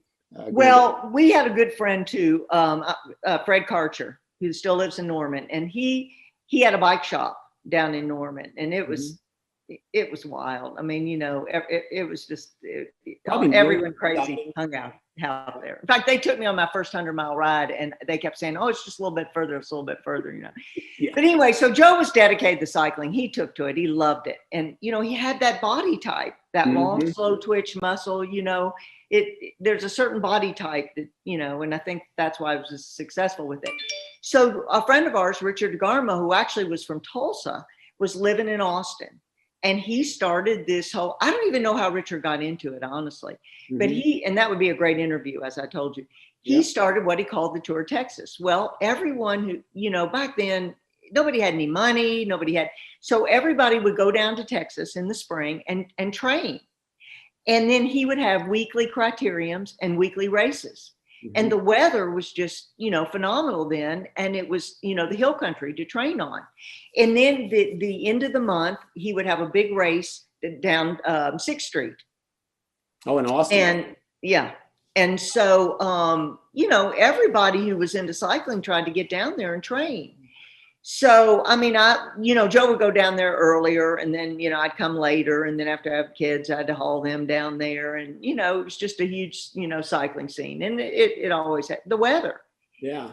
Well, one of the things when we were getting ready for this interview, you told me about in the early days trying to get information, and that, what Joe was doing and what y'all were doing in the library. So a couple things, what you did, as far as trying to get information out of Europe. You'll talk a little bit about that. Hopefully no one from the Fayetteville Public Library system. No, Norman. No, OU Library. Oh, Norman. Okay. OU So Library. hopefully no one from Norman. Yeah. But yeah, talk a little bit about that. Well, the only thing that was available was Velo News, which is still around. And I told you, I wrote for Velo News. It paid me $10 an article. And I'm no writer. That's great. So, but that was it. I mean, there was nothing else. No TV, no video, no internet. I mean, I sound like an old person, but I mean, you even remember that. I mean, So there was this magazine. I don't even know how Joe knew it was there, but we figured there was one professor who's into cycling. And so he ordered Cyclism. And so at the time, Joe's sister worked in, our work study deal was we worked in the back of the libraries. She worked in periodicals and I worked stamping and pasting. So we knew that Cyclism was in the library, but they had we knew that since I did stamping and pasting, I knew the back of every 17th page had a stamp on it, and that's how they knew it was theirs, because there was no electronics when you walk through. Yeah. So we would put the Cyclism magazines under our shirts and go out and borrow it, and it was all in French. And like I said, we took it back. No, we take them back after a while. But Joe would study the photographs and study those old, Eddie Merckx and Figueroa and, all the greats, Bernardino, and, they were all riding then. And so he would look at how they were positioned on their bike. And I could read a little bit of French to kind of get us. In fact, Joe took French in college, and I did his homework, and I told him, his teacher, I went to her and said, you got to pass him. I can't do his homework anymore. I'm so tired of doing his homework. But so anyway, so we, that's how he started, but he studied everything. I mean, like I told you, this book called Cycling, it's in shreds. And I don't even know if you can see it. And Oh, it, yeah. Look at and that. it's the Bible. I mean, it talks about everything, and it has, you know, the frames, how they're put together. I mean, it's all the geometry of it, you know, and just, you know, he studied it. Imagine if Joe knew that 30 years later we'd be having a virtual bike race in his name. That's pretty cool to be a student of the craft of cycling.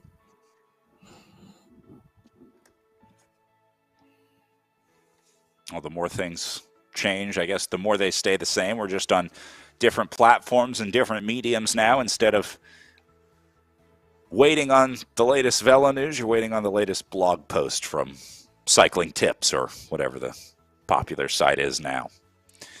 This is true. We're giving away an NFT in the Echelon Racing League. Can you believe that? Our overall winners of our men's and women's competition in this year's Echelon Racing League will be receiving virtual trophies to add to their NFT collections. I think that's just the evolution of the sport, isn't it? I mean, just staying up with the times, and here we are. I mean, who would have thought that you'd be having a computer monitoring your heart rate and your power, you know, back in those days that she was talking about. So, yeah, NFT, why not?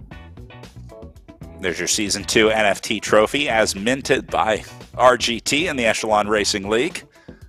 So you can keep that, you can trade it, you can let it accumulate value, or like all your other trophies, you can just show it off to your friends. That's what it's really about, right? It's about bragging points.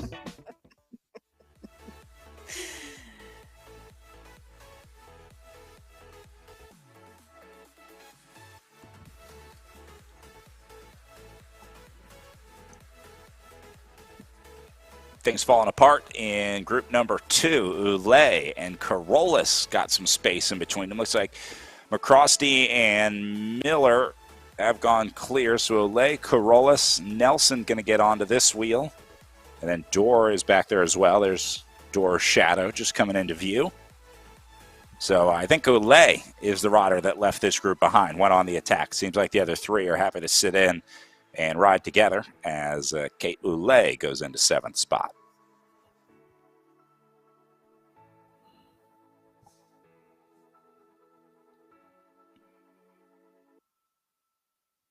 Takes some real guts to leave a group like that.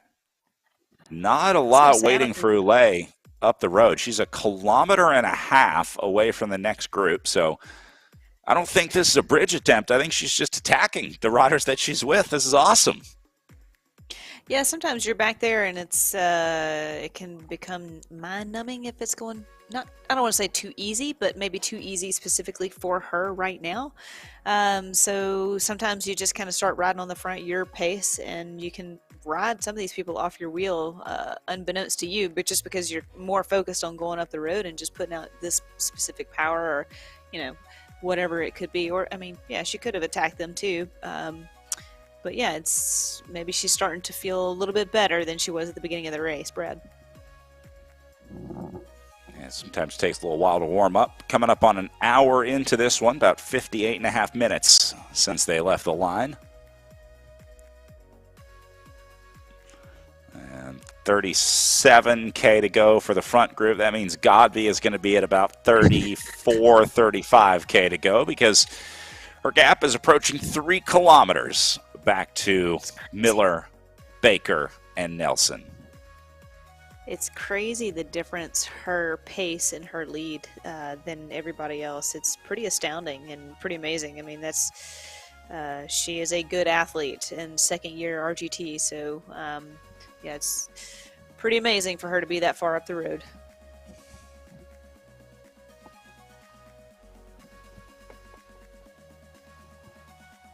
Meanwhile, on the right side of your screen, that group keeping Ulay in sight at 60 meters ahead, so not a lot. And then Chase Group, the race for second on the left side, sticking together. Nice tempo going here. Looks like they got the rhythm figured out. You can see how smooth this group is, and no changing positions up there. That tells me that they've pretty much locked into the wattage, and they're going to be comfortable staying there. You see that power profile in the upper left? It's not moving a whole lot. I mean, there's a lot of ups and downs, but it's not a wide range.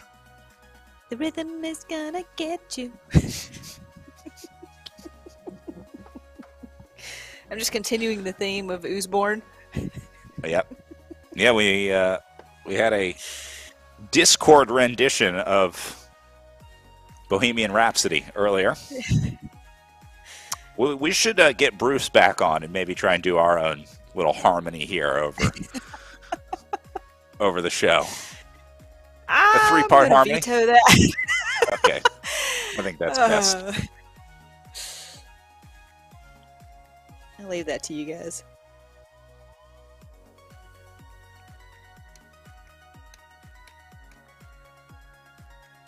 Coming up on the halfway mark, you see a couple hills coming up for these riders. Bottom of the screen, got a few lumps in the road. Looks like Godby has already conquered those. And the group that we're with right now, being led by Kim Miller, is about to hit them.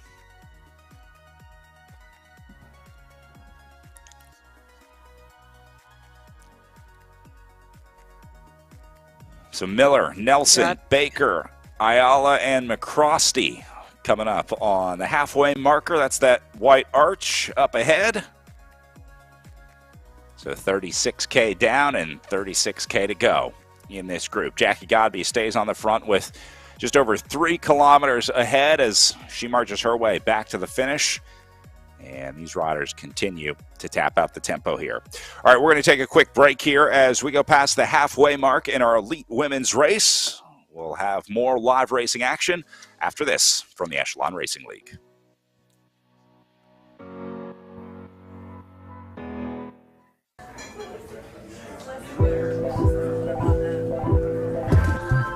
When you get here and you walk around a little bit and you go around the square, and if you don't feel it, if it doesn't come from the sidewalk and pass through your body, then you're not going to get it. You get it though. Most people get it. They feel it.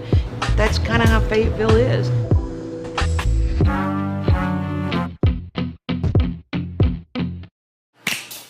There's definitely a Fayetteville attitude and a Fayetteville flair to every restaurant that opens up. I can't put my finger on it. It's just when I'm in there, I know that I'm in Fayetteville. Restaurants in Fayetteville have their own little identity, and the main thing that we always like to say is that it's a space for everyone as soon as you walk in the door. I think that's what makes Fayetteville Fayetteville, making people feel like they can be wherever and be who they are.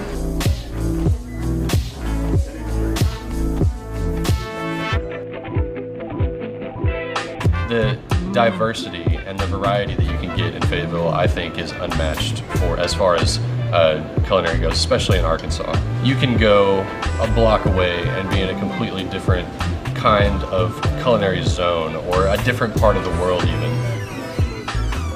Then you open up the doors of these establishments, these businesses that you walk in and you go, wow, this is amazing. I mean, do you want a great burger? Do you want to have a fine dining experience? A farm-to-table restaurant? Do you want Thai? And what would you like? I mean, because Fayetteville serves that up.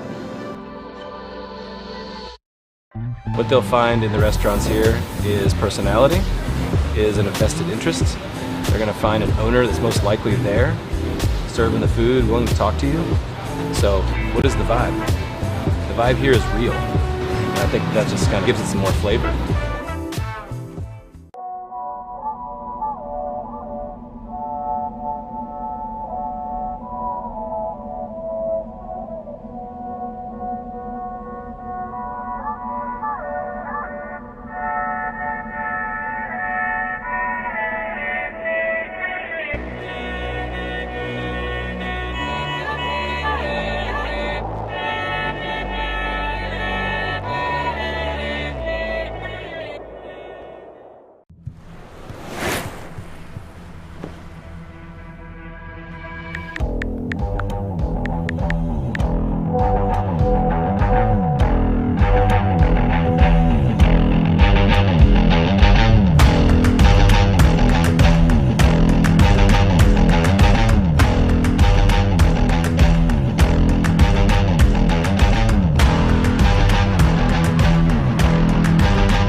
Jackie Godby at the front of the Walmart Joe Martin stage race. Stage number 2 today, the Mount Sequoia Road Race, as Godby has put her mark on this one today, going now 4 kilometers up on her nearest competitor. That's Kristen Miller in second spot. So this is really a race about second and third today, as Godby looks like she will ride her way to another solo victory here in the Echelon Racing League. So as she taps out the tempo up at the front, this is the battle happening behind her. Second, third, fourth, fifth, and sixth place all together in this group, being led by Danielle Baker here, the Canadian. But few Americans in here, including Nelson, McCrosty, and Ayala. As we pick up Brad, like we've talked Aaron about, Ayala down on the ground. Yeah. A very familiar spot for Ayala, so I'd say she's pretty comfortable here and just consistent this entire season, essentially. I mean, she's dominant in this position. It's good to see her be up there at the front with Godby as long as she can, and then she doesn't make it, and then she gets back in here and she regains her herself and her composure, and here she is, going for the podium again. And looking at Godby up the road, man, if she is not riding straight into Worlds, I don't know who is. Like, it's going to be an amazing race for her in a couple weeks, next weekend essentially, and for Worlds, it's great to see her on such top form. And when we say Godby is one of the best in the world, we really mean it. And we know that because she races against those riders that she's going to race in the World Championships throughout the year. I mean, we see those matchups in races like the Echelon Racing League, whether it's on Zwift, whether it's on another platform. There's a lot of different race series that a lot of these riders will be a part of. So Godby has been pretty much undefeated in those. I mean, she's faced European riders, she's faced Central American riders. Pretty much everyone from around the world has come to take their shot at Jackie Godby, and no one's been able to do it yet. So the World Championships looking even better. She did okay last year, had a top 10 ride at Worlds last year, which was not good enough for Godby. And knowing the way that Godby rides and her standard of excellence, I would say she's probably, it wasn't good enough for her either. And she probably spent the better part of the last year figuring out how to improve on that. One of the few people in the world where a top 10 at the World Championships isn't good enough. I would be pumped just to go to the World Championships. Right. I'm definitely in the same thinking as you are, but when you get to Worlds, it brings a whole different caliber of racing, and then she's up against athletes that are right beside her. She's used to being off the front by herself, maybe with one other, and so you start adding 5 or 6 people that are matching your effort, and all of a sudden it's a new space for her. So knowing that from last year going into this year, I would think that she's a little bit more prepared for it mentally, and can handle that situation a little bit better. So I think she'll only move up in the standings this year at Worlds.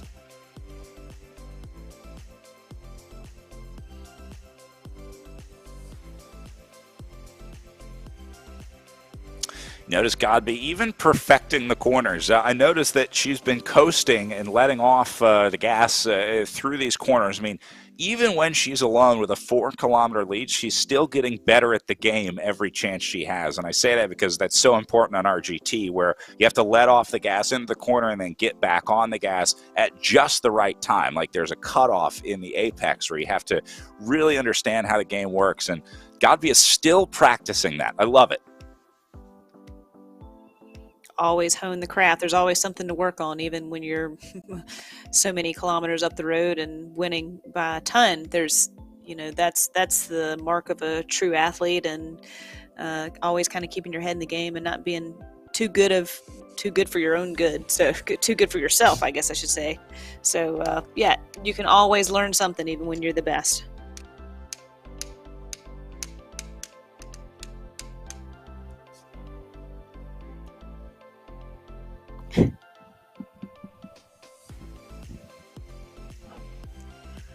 All right, looks like Ayala going to get back into this group and hit the reset button there. Let's go back over to Bruce and have a little more story time with Bruce and Nancy.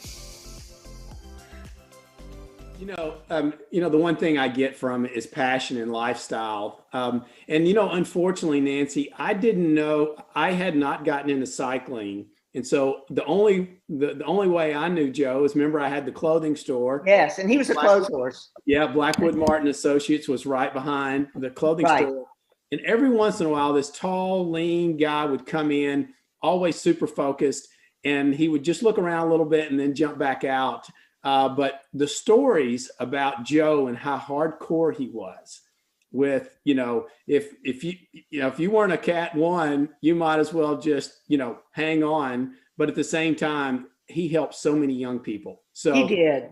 And he enjoyed doing it. And Eugene Sargent, who is an artist in town there and is just a wonderful person. I mean, I've known Eugene since he was 14, and he's done a bunch of stuff in Wilson Park, and he's just genius.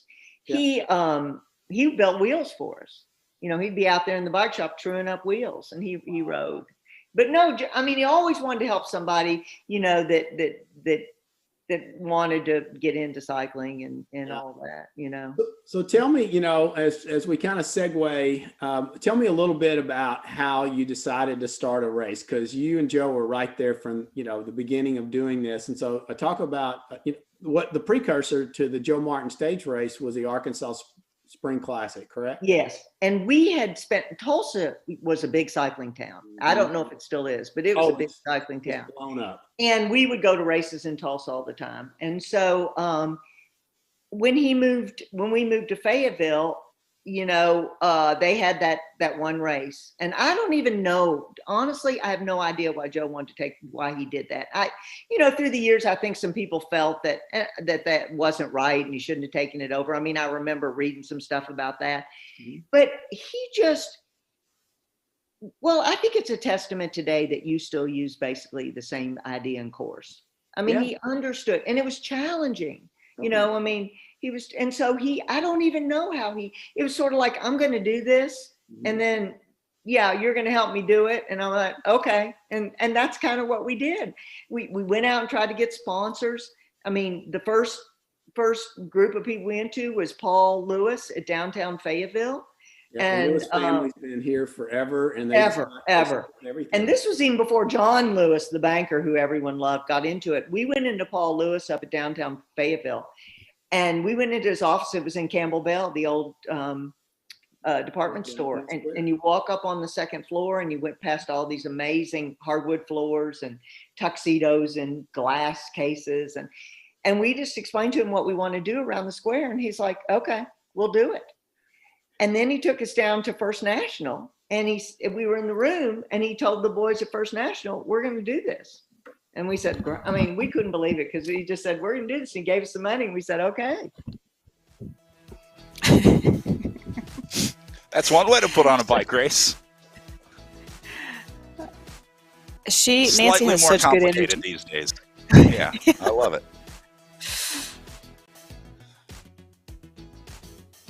Well, that was kind of how the Echelon Racing League came to be. We said, we're going to have some virtual races, and then we just did.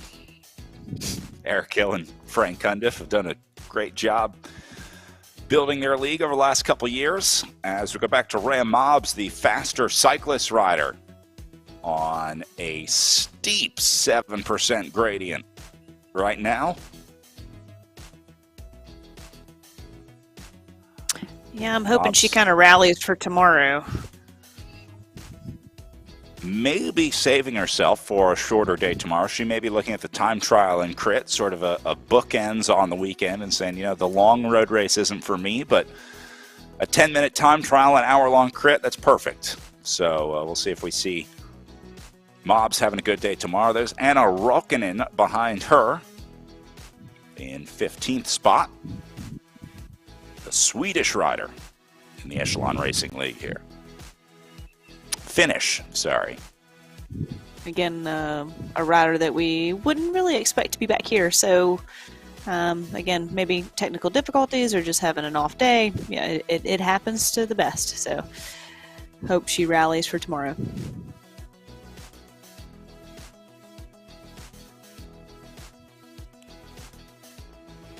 Don't see a lot of Finnish cyclists.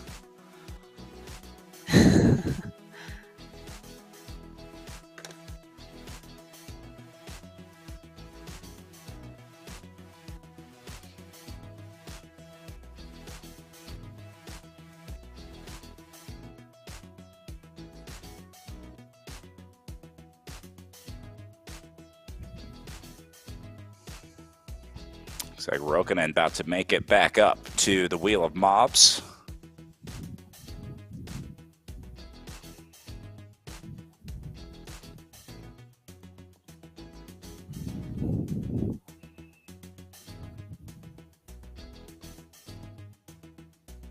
Then a little further back to Carolus. Noble is behind them, but this is another good group. 8, 9, 10, and 11 battling here with O'Toole, Dorr, Carolus, and Nelson. So we'll call this Chase 2, sort of the second group on the road. Well, I guess the third group with Kedu Lay kind of stuck in the gap in between the Baker Nelson group and the Dorr Carolus group.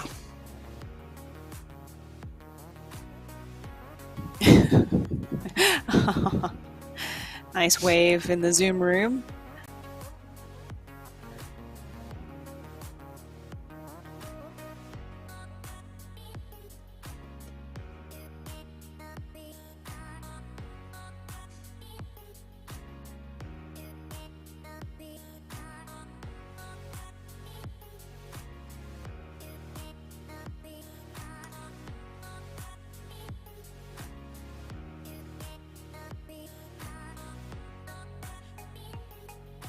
I'm reading about Finnish cyclists right now. Did you know Charlie Wegelius was Finnish?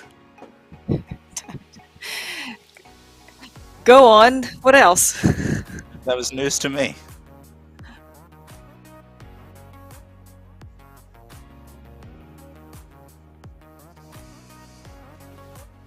Wegelius races out of the UK. I think most people know him as a British cyclist, but one of his parents from Finland. There you go. There's your lesson for the day. That's how I learned about Spitfires and Mustangs and European time zones and Charlie Wegelius's history. Come for the bike racing, leave with the knowledge. Thanks, Brad. Right.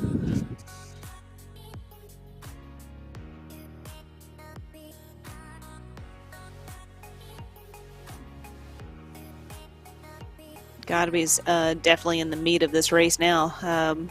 Over that first of 3 climbs towards the end of this race, this is where the men definitely started breaking apart and separating out. So yeah, I'm sure Godby won't have any problems with any of this, but it's always a good test in the legs, and I'm sure she's just going to push forward and try and finish as strong as she can on the day. Yeah, test yourself on the climb, see how it feels, get used to it. I'm sure she'll be going back and looking at that Iron Horse course that she's already raced on, but it always helps to get a little refresher. It's a steep one, 15% right now. Steep enough to get Godby out of the saddle. Pushing 5.7 watts per kilo. That woman is unbelievably strong, Brad. It's just impressive, the numbers that she can put out. At least we think they are. We only understand what really 3 or 4 of these numbers mean, to be completely honest with you. I'm still trying to figure out the TSS score. I've divided every number on this screen, and none of them come out to what that TSS is. So that's not it. We can cross that possibility off the list. Let's I pull tried Garrett adding back them. in. I tried. Yeah, exactly. We had Garrett Pelton in with us at the virtual tour of the Gila a couple weeks ago, who is also a professor of exercise physiology. Google will tell you a lot as well.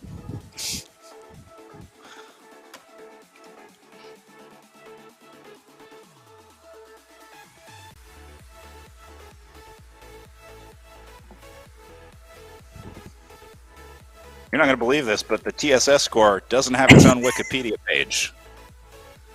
Yet. Shocking.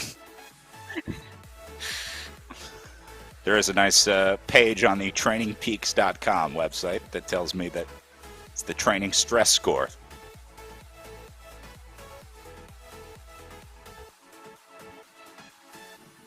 So we still don't know what it is.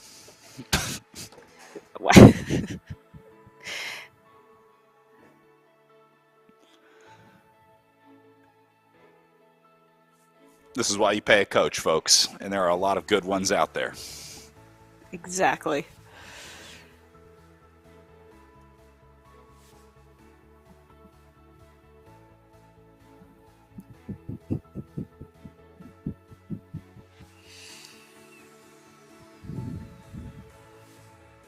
A lot of people have opinions about TSS scores on the internet, I'm finding out. People are big on their training numbers. Are you getting pinged on social media right now? Oh, yeah. Oh, yeah. Imagine.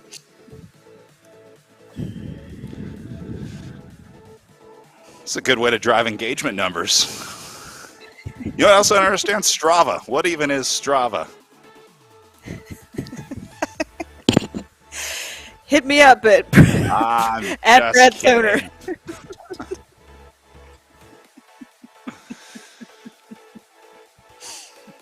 Yeah, I'll just throw every controversial opinion in cycling out there. I'm a rim-breaking, skinny tire riding, mechanical 120 shifting, PSI. 120 PSI riding old school ogre when it comes to cycling technology, so you know where I stand.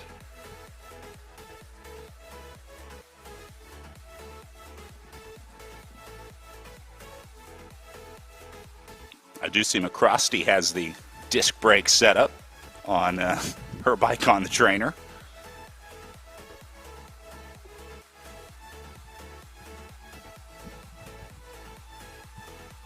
See, but Godby still rocking the caliper brakes because she's on the Argon 18 time trial bike. We've seen that before where she has actually wraps her brake calipers in like a sock or a t-shirt to protect them from the sweat dripping down. I guess that's another advantage for disc brakes, more durable on the trainer. Yeah, a lot of people don't really factor in that you should probably do a thorough check on your bike after you've been on the trainer all winter because of the sweat factor, just like Godby's taking care of that.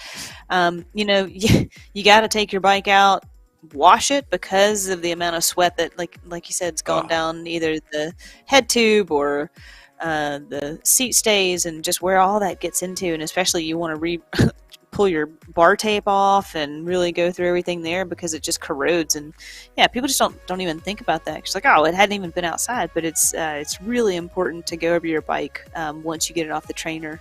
It can just be pretty dangerous otherwise. It's just good bike maintenance too to go over everything a couple times a year. Yeah, but I don't do that. Winter I take it to the bike shop. Yeah. Be honest. I'll tell the truth right now. Before you take it. Yeah, you know, don't just take it right off the trainer. At least, you know, wipe a few parts down. Yeah.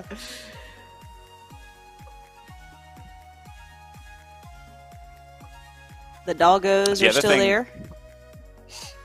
Oh yeah, Kim Miller. They've gone into the dog bed now. It's coming up on bedtime in Germany.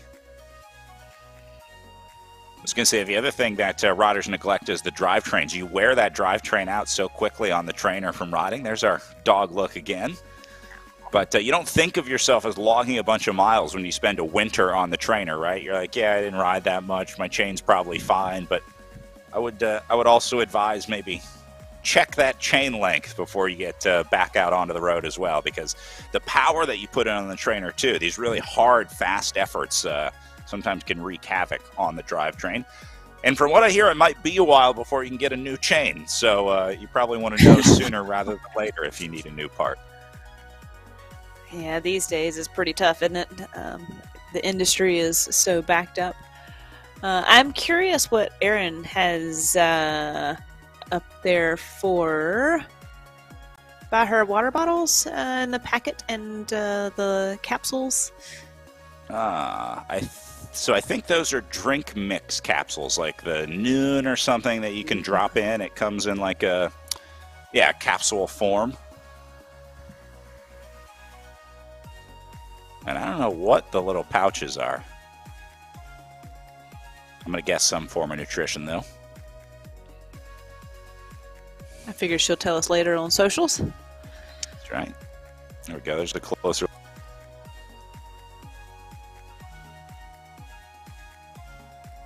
Nice.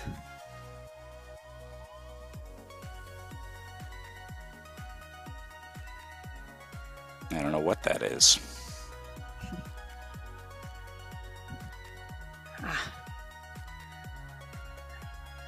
Nice support there.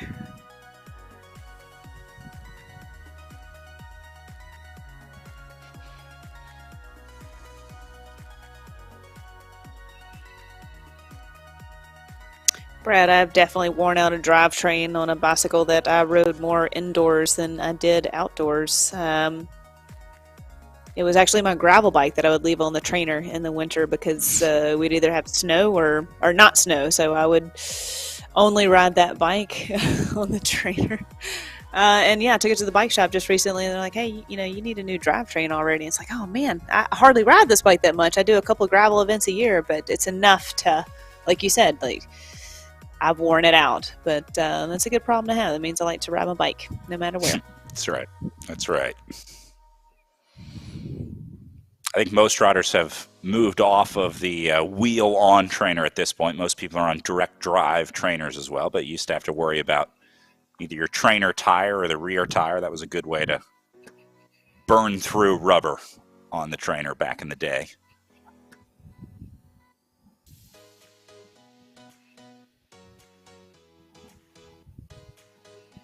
Watching O'Toole, Nelson, and Carolus back and forth a lot for that group of three as we go up to the race for second in the upper right-hand corner, and the queen of RGT, Jackie Godby, in the upper left.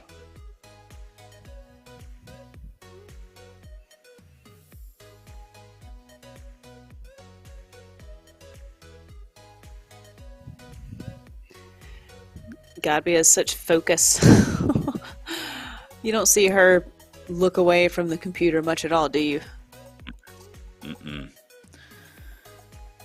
I would imagine much of the same focus it takes to study to pass the medical boards, to study to become a doctor, to study peptide bonding. There's a lot of staring at the screen, so I'm sure this is nothing new for a rider like Jackie Godby. Or Erin Ayala. Erin recently posted about her most recent project at work, working on a study recruiting athletes that have experienced complex or chronic health concerns, and talking about the initiative to understand how your athletic identity changes alongside those health concerns with conditions like Ehlers, Danlos, Meniere's, or autoimmune conditions, and sort of how that affects individual athletes. Did you just read that off the internet? I did. Did you think that I was smart enough to understand what Erin Ayala and Jackie Godby did for a living off the top of my head?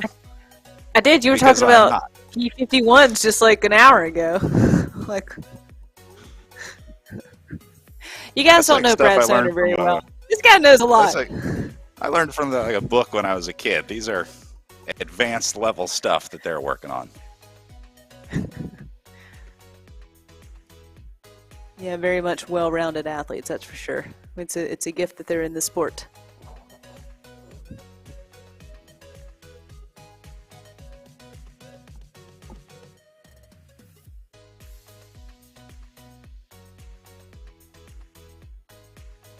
Getting word on Facebook about Rhea Mobbs saying her turbo, which is the British word for trainer, is stuck on insane resistance.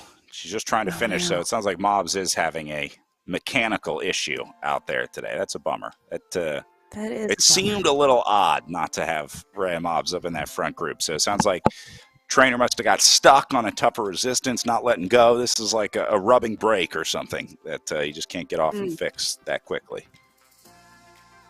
It is bad luck because there's no doubt that she's strong enough to be up there at the front and give Godby a run for her money. Bummer. She'll be back tomorrow if she can stick with it, though. Yeah, important to finish, and that's exactly what Rhea Mobbs is thinking. I mean, any other day you would probably hang it up, but she knows that she needs to finish today to race tomorrow, so back to focusing.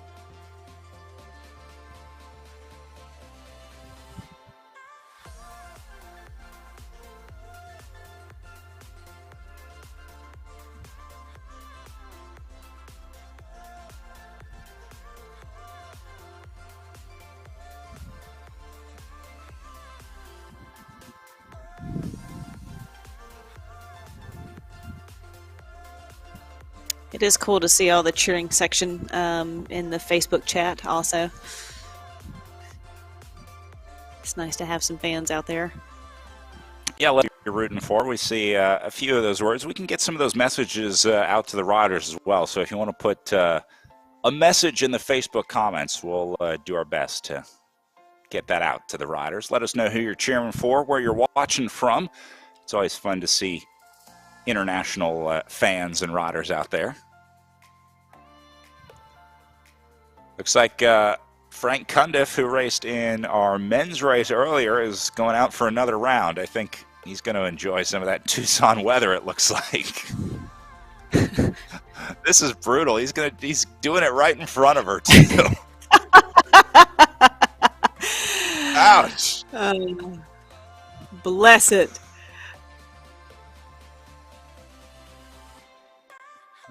I think he just opened his garage door for one of the first times in probably 5 years for those two living in D.C.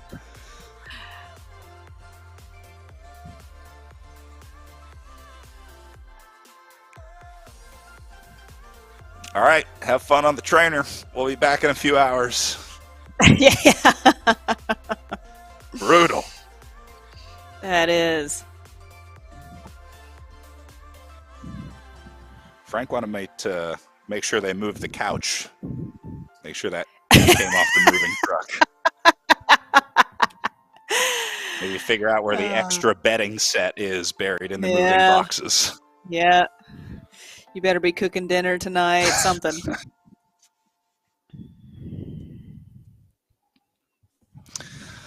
All right, Godby rolling by the cheering section past the Walmart Joe Martin stage race billboard as she comes up on 14 kilometers to go. Getting down to it for Jackie Godby. Got a little bit more time here, so let's go back to Bruce and Nancy. So, Nancy, tell me, we share something in common, and that is clothing and the love for it. Tell me what you're doing these days. Well, I practiced law for 35 years and, I just was ready to move on. I'd done thousands of divorces. I mean, thousands. I mean, when you're in someone's house and you know more about the house than the person that owns it now, you've done enough divorces. That was sort of my, deal. I mean, I'd be in a house and I go, yeah, I know how much it costs. I know who bought it. I know what the mortgage is. And anyway, so I'm totally self-taught. In year 2000, I tried a mail order catalog and I couldn't make as much money and I had to send my kids to college. So I gave it a whirl and it didn't work out. And I'm one of these people that says, at least you tried. Yeah. To me, I give effort 10 times. I say, maybe you weren't hugely successful, but you walk the walk. I mean, I think that's all part of life is walking the walk. So, and Joe and I were going to do cycling clothing because we couldn't find it back in the day. We actually went to market. We got Lycra. We were going to, which that never panned out either. So in 2012, I decided I was going to start manufacturing. So a friend of Lindsay's, my daughter-in-law, introduced me to a woman in New York who was in the business. And I just started, small manufacturing and just trying to figure it out. Yeah. And I was like, Joe, we were both clothes horses. Yeah. So anyway, long story short, I have some property down on the square in Bentonville and I opened a shop. I quit practicing law and opened a shop in 2017, summer 2017. And now I'm producing a shirt line in Portugal. I've got a whole group of people over there that are working with me, a mill in northern Portugal. And I'm still producing in New York. A lot of that with COVID, of course, has been shut down. So that's my new, I'm fading off into the sunset, just we've switched roles. Yeah. You're doing cycling and I'm doing clothes. I mean, that's really what we did. We switched. Yeah. And it's N.A. Martin, right? N.A. Martin. And I just, I've got an online site, namartin.com, but it just has my stuff on there. And really my goal, I know it's crazy because I know retail and retail too. I've had consults with you about retail and, it's really hard right now with COVID and all different things, Amazon, whatever. But my goal is just to be one of the coolest shops in town and that people say, if you went to Bentonville, Arkansas, you made a stop at N.A. Martin. Yeah. And that's, I think there's still room for that in the retail business. Absolutely. That's what every day I'm trying to come up with things that people don't have. And so my line of shirts have sold incredibly well. And I think that's because people say it's a local designer and she's doing it. And, and it's just, I can't get this, online. Yeah. Well, So, one thing, fading off in the sunset, that and Nancy Martin does not go together. Well. I know that. And well, anyone, when you met me, I didn't even have any gray hair, maybe a sprig. yeah, So, you'll be doing something passionate for the rest of your life. well, I'm excited for all the stuff coming your way. The Worlds coming here. Now, I went to the Worlds in Colorado Springs in '86, the summer of '86, and that was at the Air Force Academy. Yeah, but that was road racing. Yeah. So all the events that you're doing, I mean, yeah, I applaud you, and I hope people will start to follow you and see what you're doing. What a cool lady. She has more style in those glasses than I have in my entire wardrobe. It is pretty sharp. She is a sharp lady for sure. Mallory McCrosty now has a cheering section behind her. The Project Echelon boys have showed up to provide a little bit of support here. It looks like Frank brought in some reinforcements to cheer her on. I think maybe the other two guys counseled Frank and said, maybe we should wait until the end of the race to leave. Maybe we go cheer her on for a little bit. You guys can't leave, at least for another, 10K, 12K, so sit tight. Only a bunch of bike racers could stand around in their helmets watching another bike racer ride on a screen.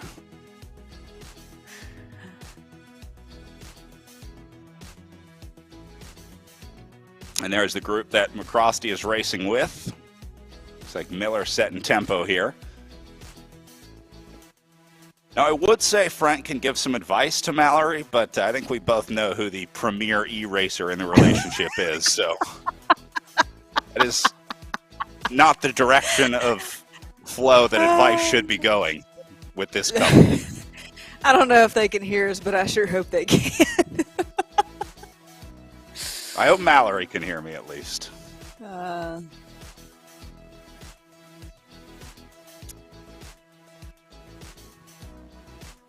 They should be pretty proud of how the guys rode earlier today. I mean, Eric put in such a solid effort this morning and was so close to the win. So, yeah, this is fun to see. Like, it's nice to have that support for both races all around, Masters, women, elite. It's a good crew to be a part of. Cundiff getting his first look at the front of an RGT race here. He's trying to see what it looks like up close. It's like you know these guys, Brad. I'm not quite sure I would give that much grief to them, but it sounds like you're experienced.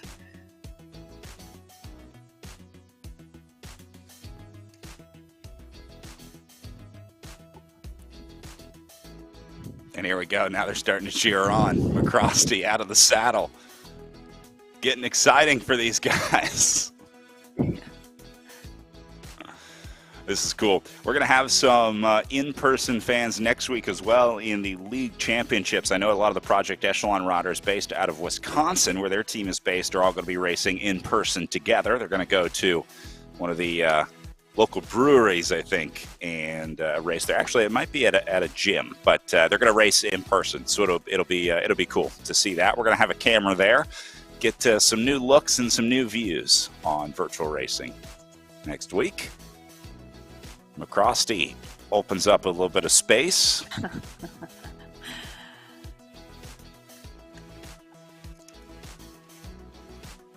Going back to, even like the St. Louis Alliance group, that just strengthen numbers in person like that. It helps. I mean, the morale, you can sit there and just look at each other and talk to each other. So, I mean, you can see this is actually helping McCrosty too. And so having the guys there next weekend all together, it just is a good camaraderie.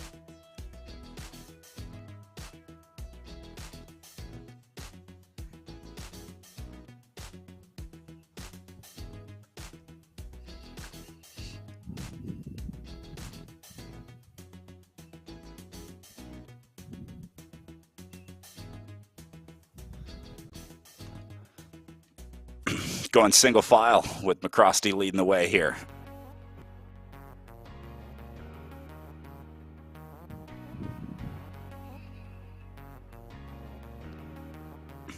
There's definitely something to having someone there cheering for you. I remember we were talking about the VO2 max testing earlier, and Garrett was telling us about the difference in numbers when riders got encouragement on their VO2 max test and when they didn't get encouragement. And they found that there was a tangible increase in your VO2 max number when the tester or doctor, whatever in the room, would cheer the riders on and encourage them to ride harder. Riders were able to ride harder. So there is some scientific backing to the advantage of having them there.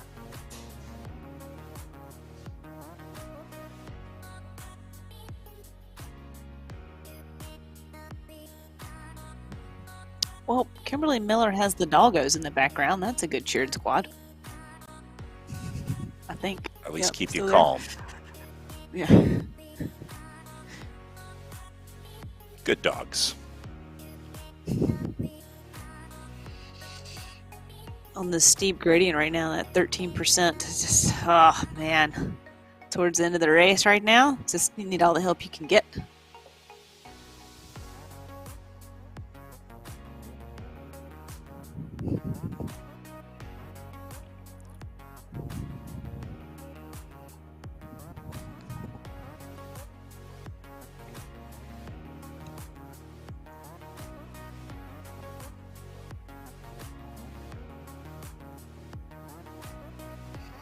This looks like a counter from Miller here. Open up some time. Remember, McCrosty was stringing it out, and then Miller went across the top of him. This one blowing up. Here's McCrosty into second position in this group, third overall. Nelson going to get on her wheel, and then Baker is now 135 meters back. So this is the split. Nelson, McCrosty, and Miller trying to go clear, and now Nelson and McCrosty will have to link up and work together to try to bring back Miller up the road.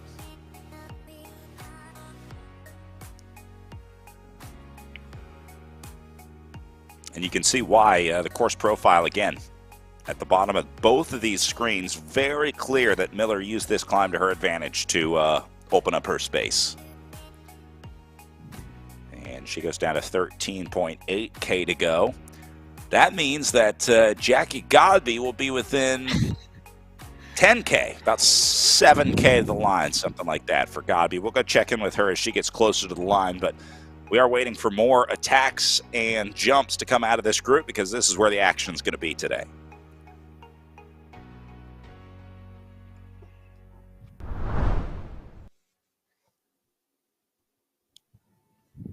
There's Godby, 6.8K to go. See, I was close on the math. Stone cold killer. She just, she doesn't shake or break at all, does she, Brad? Just consistent.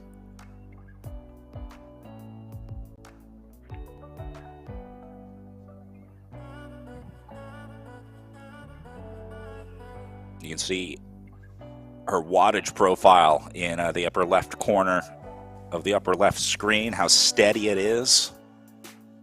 Really doesn't move much.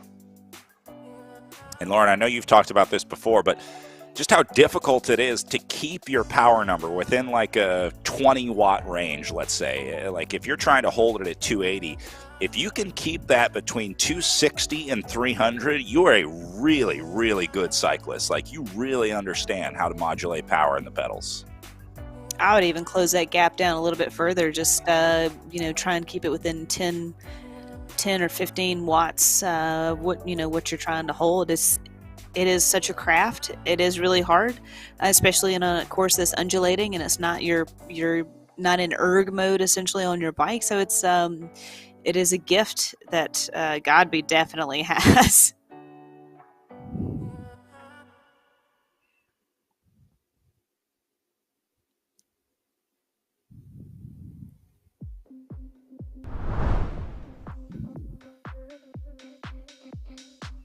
All right, getting down to it, 13K to go for Kim Miller. Trying to hold off the two chasers behind her as Mallory McCrosty and Maureen Nelson try to work together to overcome the 130-meter gap that they now have.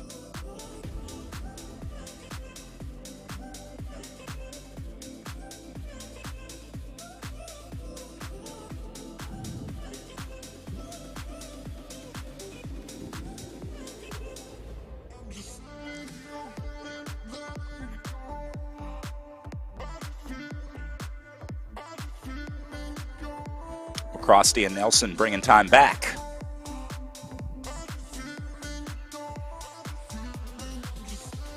Yeah, Not two is quite definitely time more to panic efficient. yet. Yeah. Yeah, they still have 12K to go. I mean, that should be plenty of time to bring back what is now back up to 150 meters. But if it starts trending the wrong way, then they need to start thinking about what kind of changes they can make. And we also saw, in the men's race, how quickly Eric essentially got brought back. He had 500 meters going into the base of the climb at like 2K to go. Again, he was at the end of his rope, but essentially these women are going to be as well. And no panic behind should be taking place, but it's going to hurt. It's going to hurt to the finish. So just keep that in mind and just be expecting it mentally.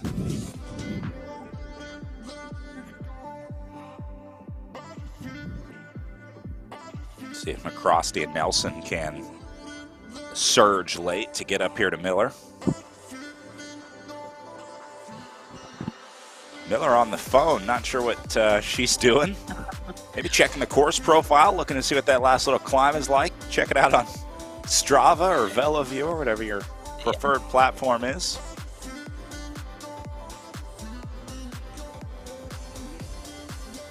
VeloViewer has definitely been a gift to cycling. It's amazing the amount of information that's available to riders now. And I think this is maybe the next iteration of that, the ability to ride those courses in real, pre-ride them as opposed to just look at the climb, the ability to jump on there and ride a course. Again, on RGT, you can upload any GPX file you want. Anybody can upload any course, and it'll render that into a virtual world in about 24 hours. So if you're headed to a race the next day, if you're looking at a race a week out, anybody can go upload those GPX files, practice the final climb, practice a portion of the course that you're not sure about. It's an excellent way to prepare for an upcoming event if you have access to those GPX files. If you've done it before, you have that saved. You can always go back and re-ride your favorite rides as well. So it's a great training tool for riders preparing for the in real life rides.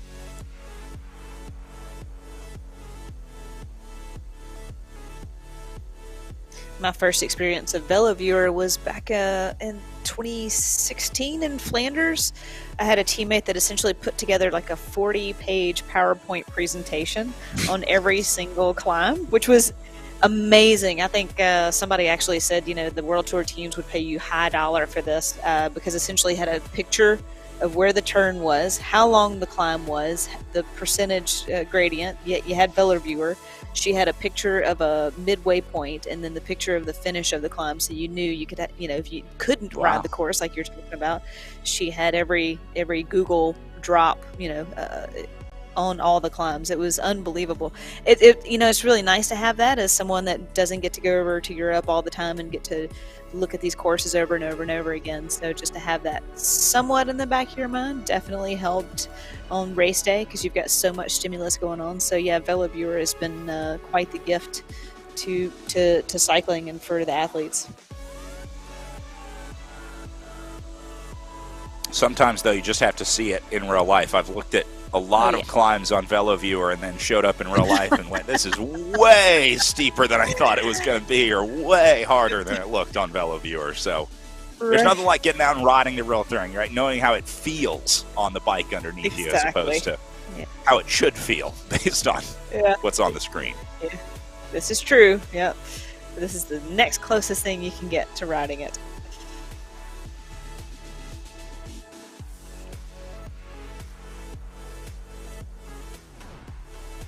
It seems the McCrosty fan club has left.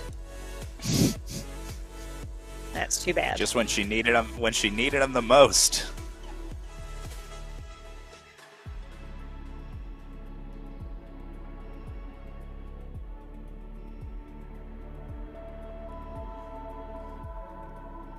So McCrosty and Nelson locked in here. They've gotten rid of Baker.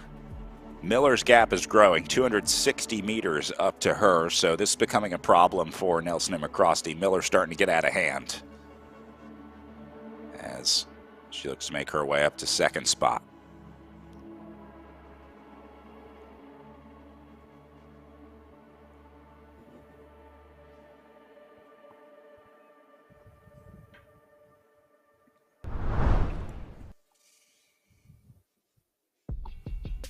All right, Godby inside 2.3K to go. That means she's on the final climb of the day. You can see it starting to kick up on her RGT gameplay screen in the bottom right. She's got a little bit of rest right now with a slight downhill, and then this will kick up for last couple kilometers of racing. So Godby about to be on her way in.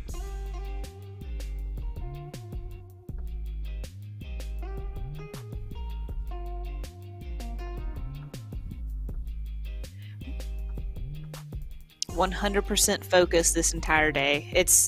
That is very impressive. I mean, she when she could have kind of checked out or sat up, or she has definitely taken every advantage of taking this course and racing it to its full potential.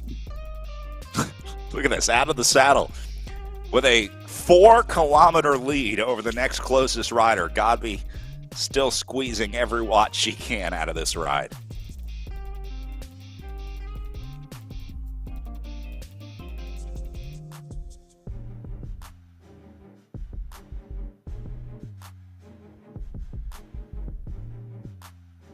And now onto the 16% gradient. Oh, yeah.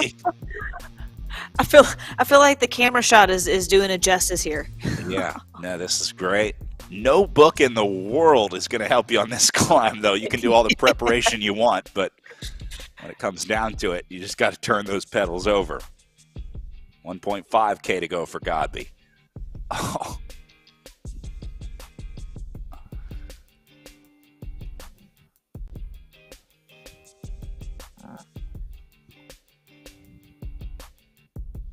Keeping the cadence steady as well. Relatively big gear that she's pushing. I mean, I know she's got a lot of resistance on the trainer underneath her, obviously, but this could be spun out more if she wanted to.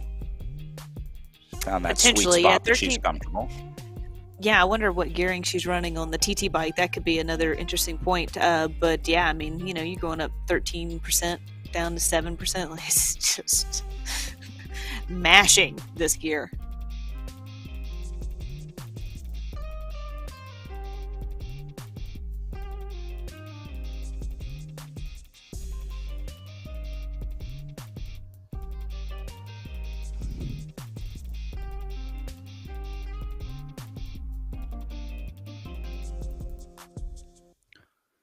Coming up on 1,000 meters of climbing, she'll have gained almost a kilometer of elevation by the time this one's over. And meanwhile, the battle still unfolding between McCrosty, Miller, and Nelson in the race for second. So we're going to get a 2-for-1 finish today in the women's race. We'll watch Jackie Godby roll in, see if we can grab a word with her, and then behind her will come the Kim Miller solo move, followed by Nelson and McCrosty as Miller continues to put time into that group, going up to 350 meters now. She was at 250 last time we checked in. Meanwhile, Jackie Godby can now see the Flamme Rouge indicating 1K to go. With the red arch. And yet, continues to push out of the saddle like a true champion.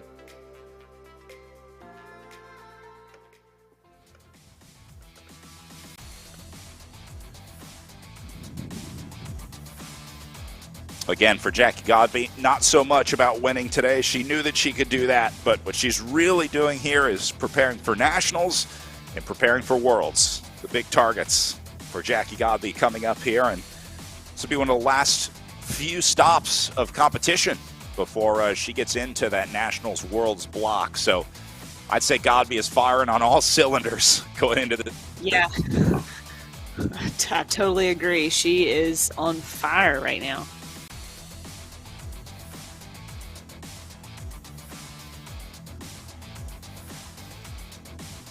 The last 100 now.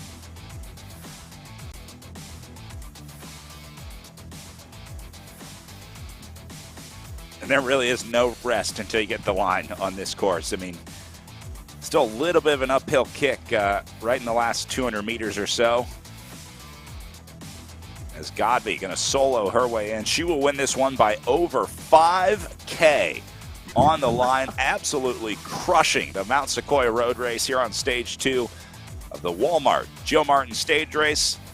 Jackie Godby will widen her GC lead and looks like widen her lead in the Echelon Racing League as well as she goes in the last 150 meters.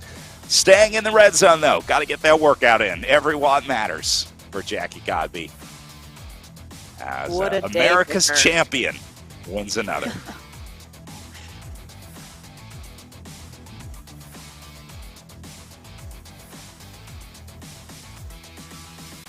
I half expected a rider to shoot out of nowhere onto our screen and try and hit Godby at the line, as we've seen happen before, but she gave herself a nice, comfortable lead over.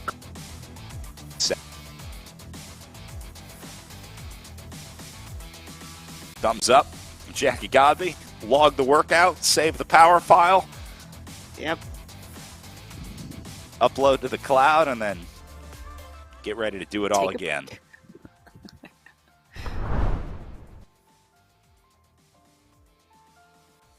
Miller will be your next in with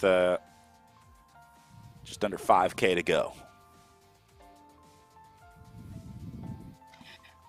The way that Miller's riding, I think she'll be able to hold off McCrosty and Nelson. But yeah, this is a good ride for her as well. Just be out here solo also for the last half of the race, essentially.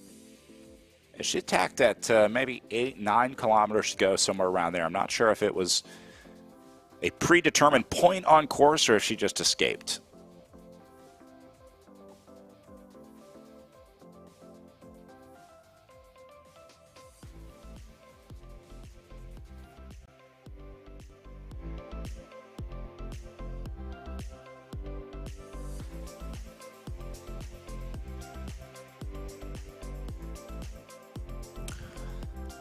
So now we also have to watch and wait to see if Nelson or McCrosty will attack one or the other, or if they just sprint it out. If this comes down to a 2-up sprint to the line for those two. They have 4.4K with Miller just under 4 at 3.9K.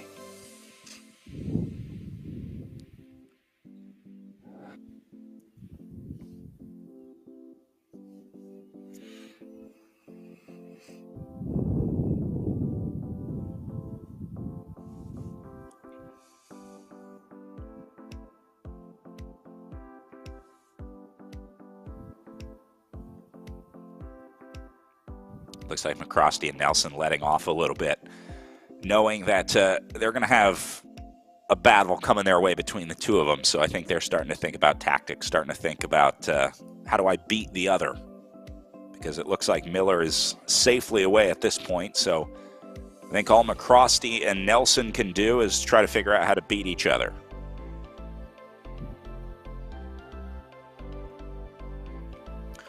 So again, 3.8K to go for them. We will keep an eye on that and keep watching. Meanwhile, sounds like we have a race winner, Jackie Godby, in our SIS interview room with Emma Watson. Let's go over and grab a word with Jackie and Emma.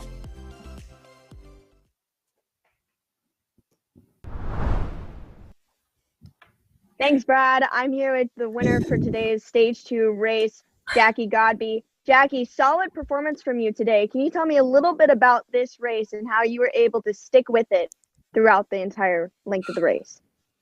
So, last night we talked about how in these longer stage races, sometimes it turns into a TT.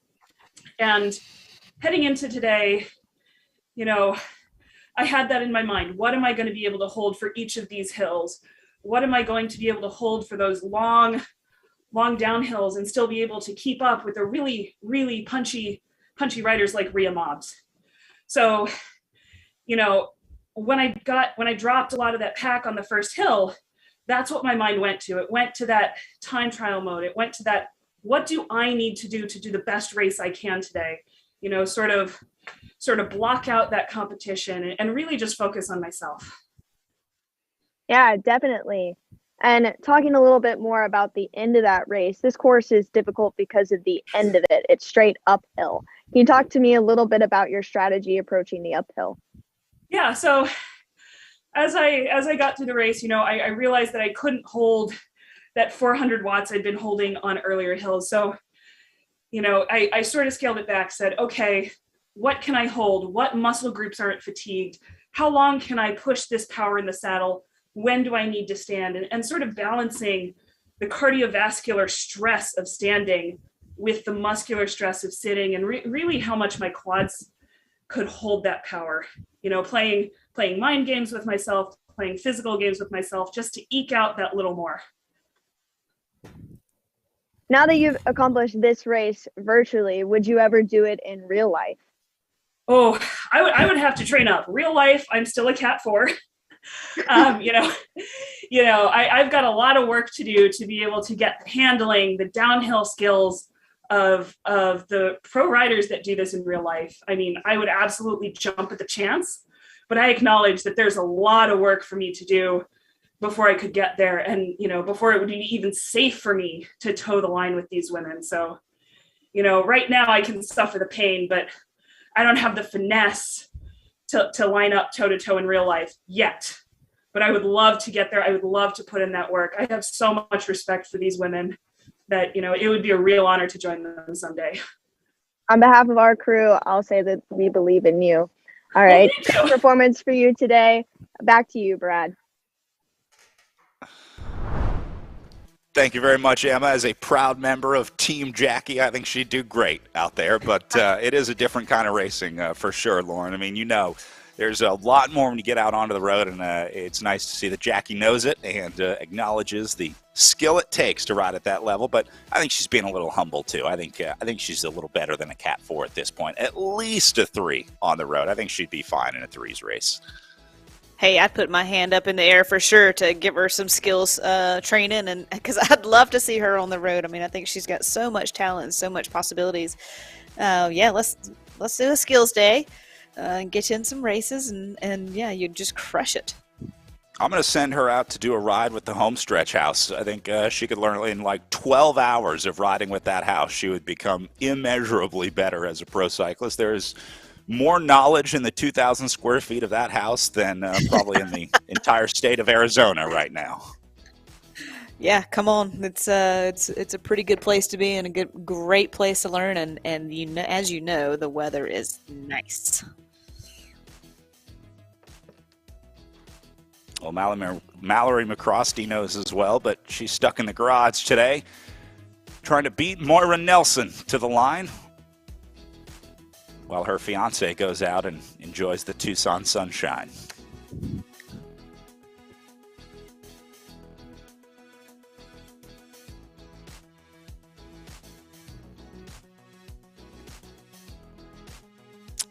Through the switchback.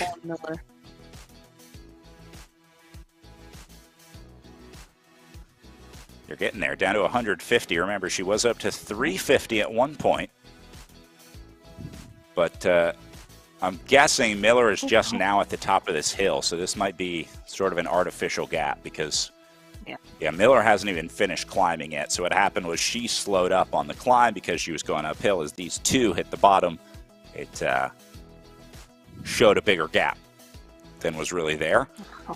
Nelson opening a little space. These two are both pushing really, really hard on the trainer. McCrosty trying to hit another gear. And Miller out of the saddle. Camera. No.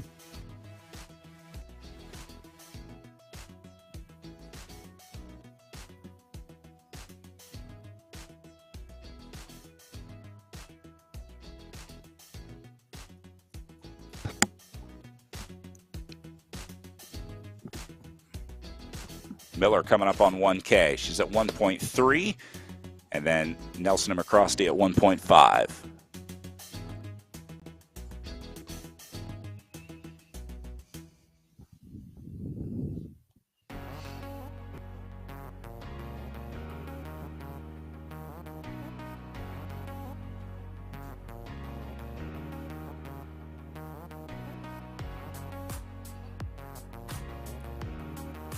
Goes Miller coming up to the 1K to go marker.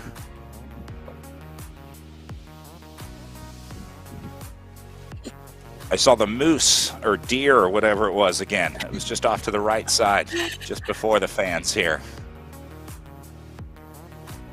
There's the 1K marker. With our ZMS live stream flags, big shout out to ZMS Streams providing all of our cameras here in the Echelon Racing League. All these incredible shots that you see tracking the riders all over, always knowing what's going on. Damon does an incredible job streaming and covering these races, so big thank you to Damon over in the UK. And a thank you to Mark behind the scenes as well, our director today, hanging with us, doing a great job. It is racing these is tough, but listening to Lauren and I for this long is maybe even tougher. So, Mark, we appreciate you. Thanks for hanging with us. God bless you guys.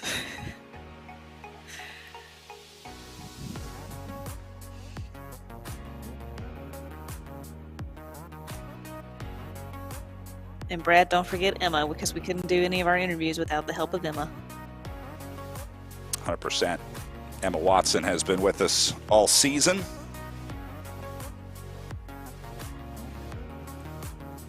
And Emma has become quite the virtual racing expert herself. You heard her talking about getting Jackie Godby out there in real life, saying, we believe in you. We're Team Jackie.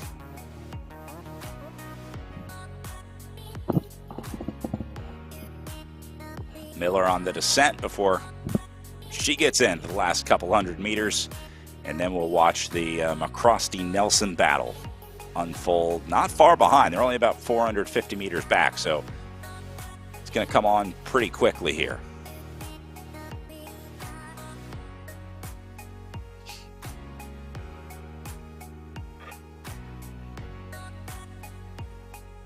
Miller coming up on 150 to go.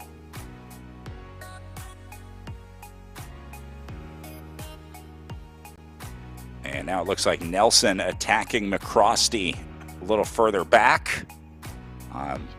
Watching the gaps as Miller finishes up here. We'll let her get across the line and then go try and pick up that Nelson-McCrosty battle. So Kim Miller in and done for a second place ride, which all things considered, looking at the field today, is an impressive ride. She can be happy with that for the Beast Mode Rose team. And then it looks like Moira Nelson will hold on for a second and Mallory McCrosty going to go third. But there is your silver medalist on the day as bronze makes its way into the line now on the wheels of Moira Nelson.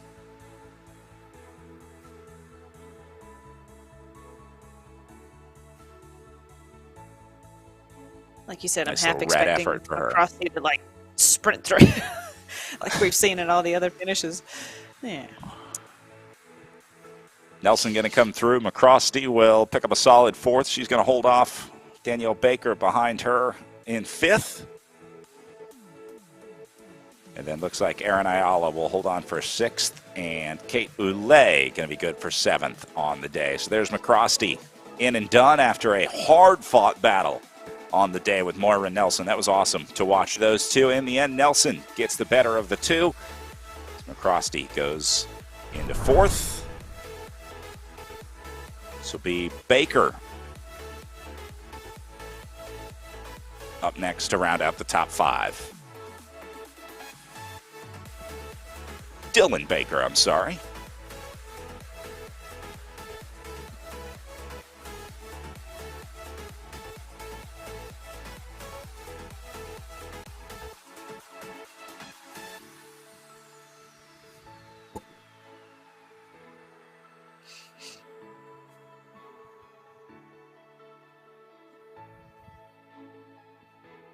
Then a little further back, one of our favorites, Erin Ayala. Yeah. A little bit harder day for Ayala today, but yeah, hopefully she can rally for tomorrow.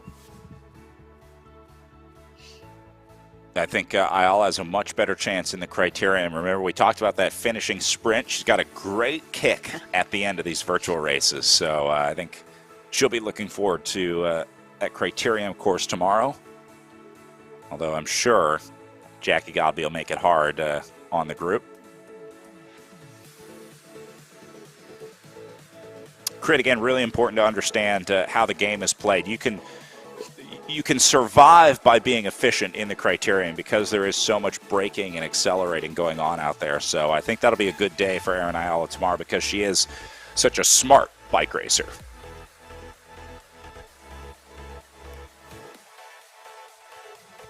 Yeah, definitely knowing the game and how to navigate the corners when you can pedal, but your avatar's not putting out any power. So yeah, that'll be a crucial aspect of tomorrow's race.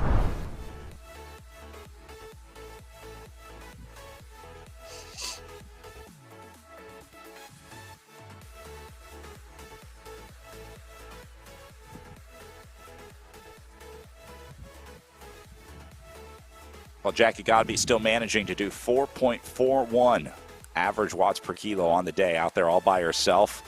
Kim Miller rides with Nelson and McCrosty for a good portion of the day before attacking at about 8K to go for a 3.54 average watts per kilo. And then Nelson and McCrosty in for 3 and 4, and Dylan Baker in for 5th with the Project Echelon Racing team. But man, the ability for Godby to push herself in that solo position at 4.41 watts per kilo for just under 2 hours on the trainer. Oy, oy, oy, oy, oy. But one thing's for sure, Jackie Godby's in good shape here.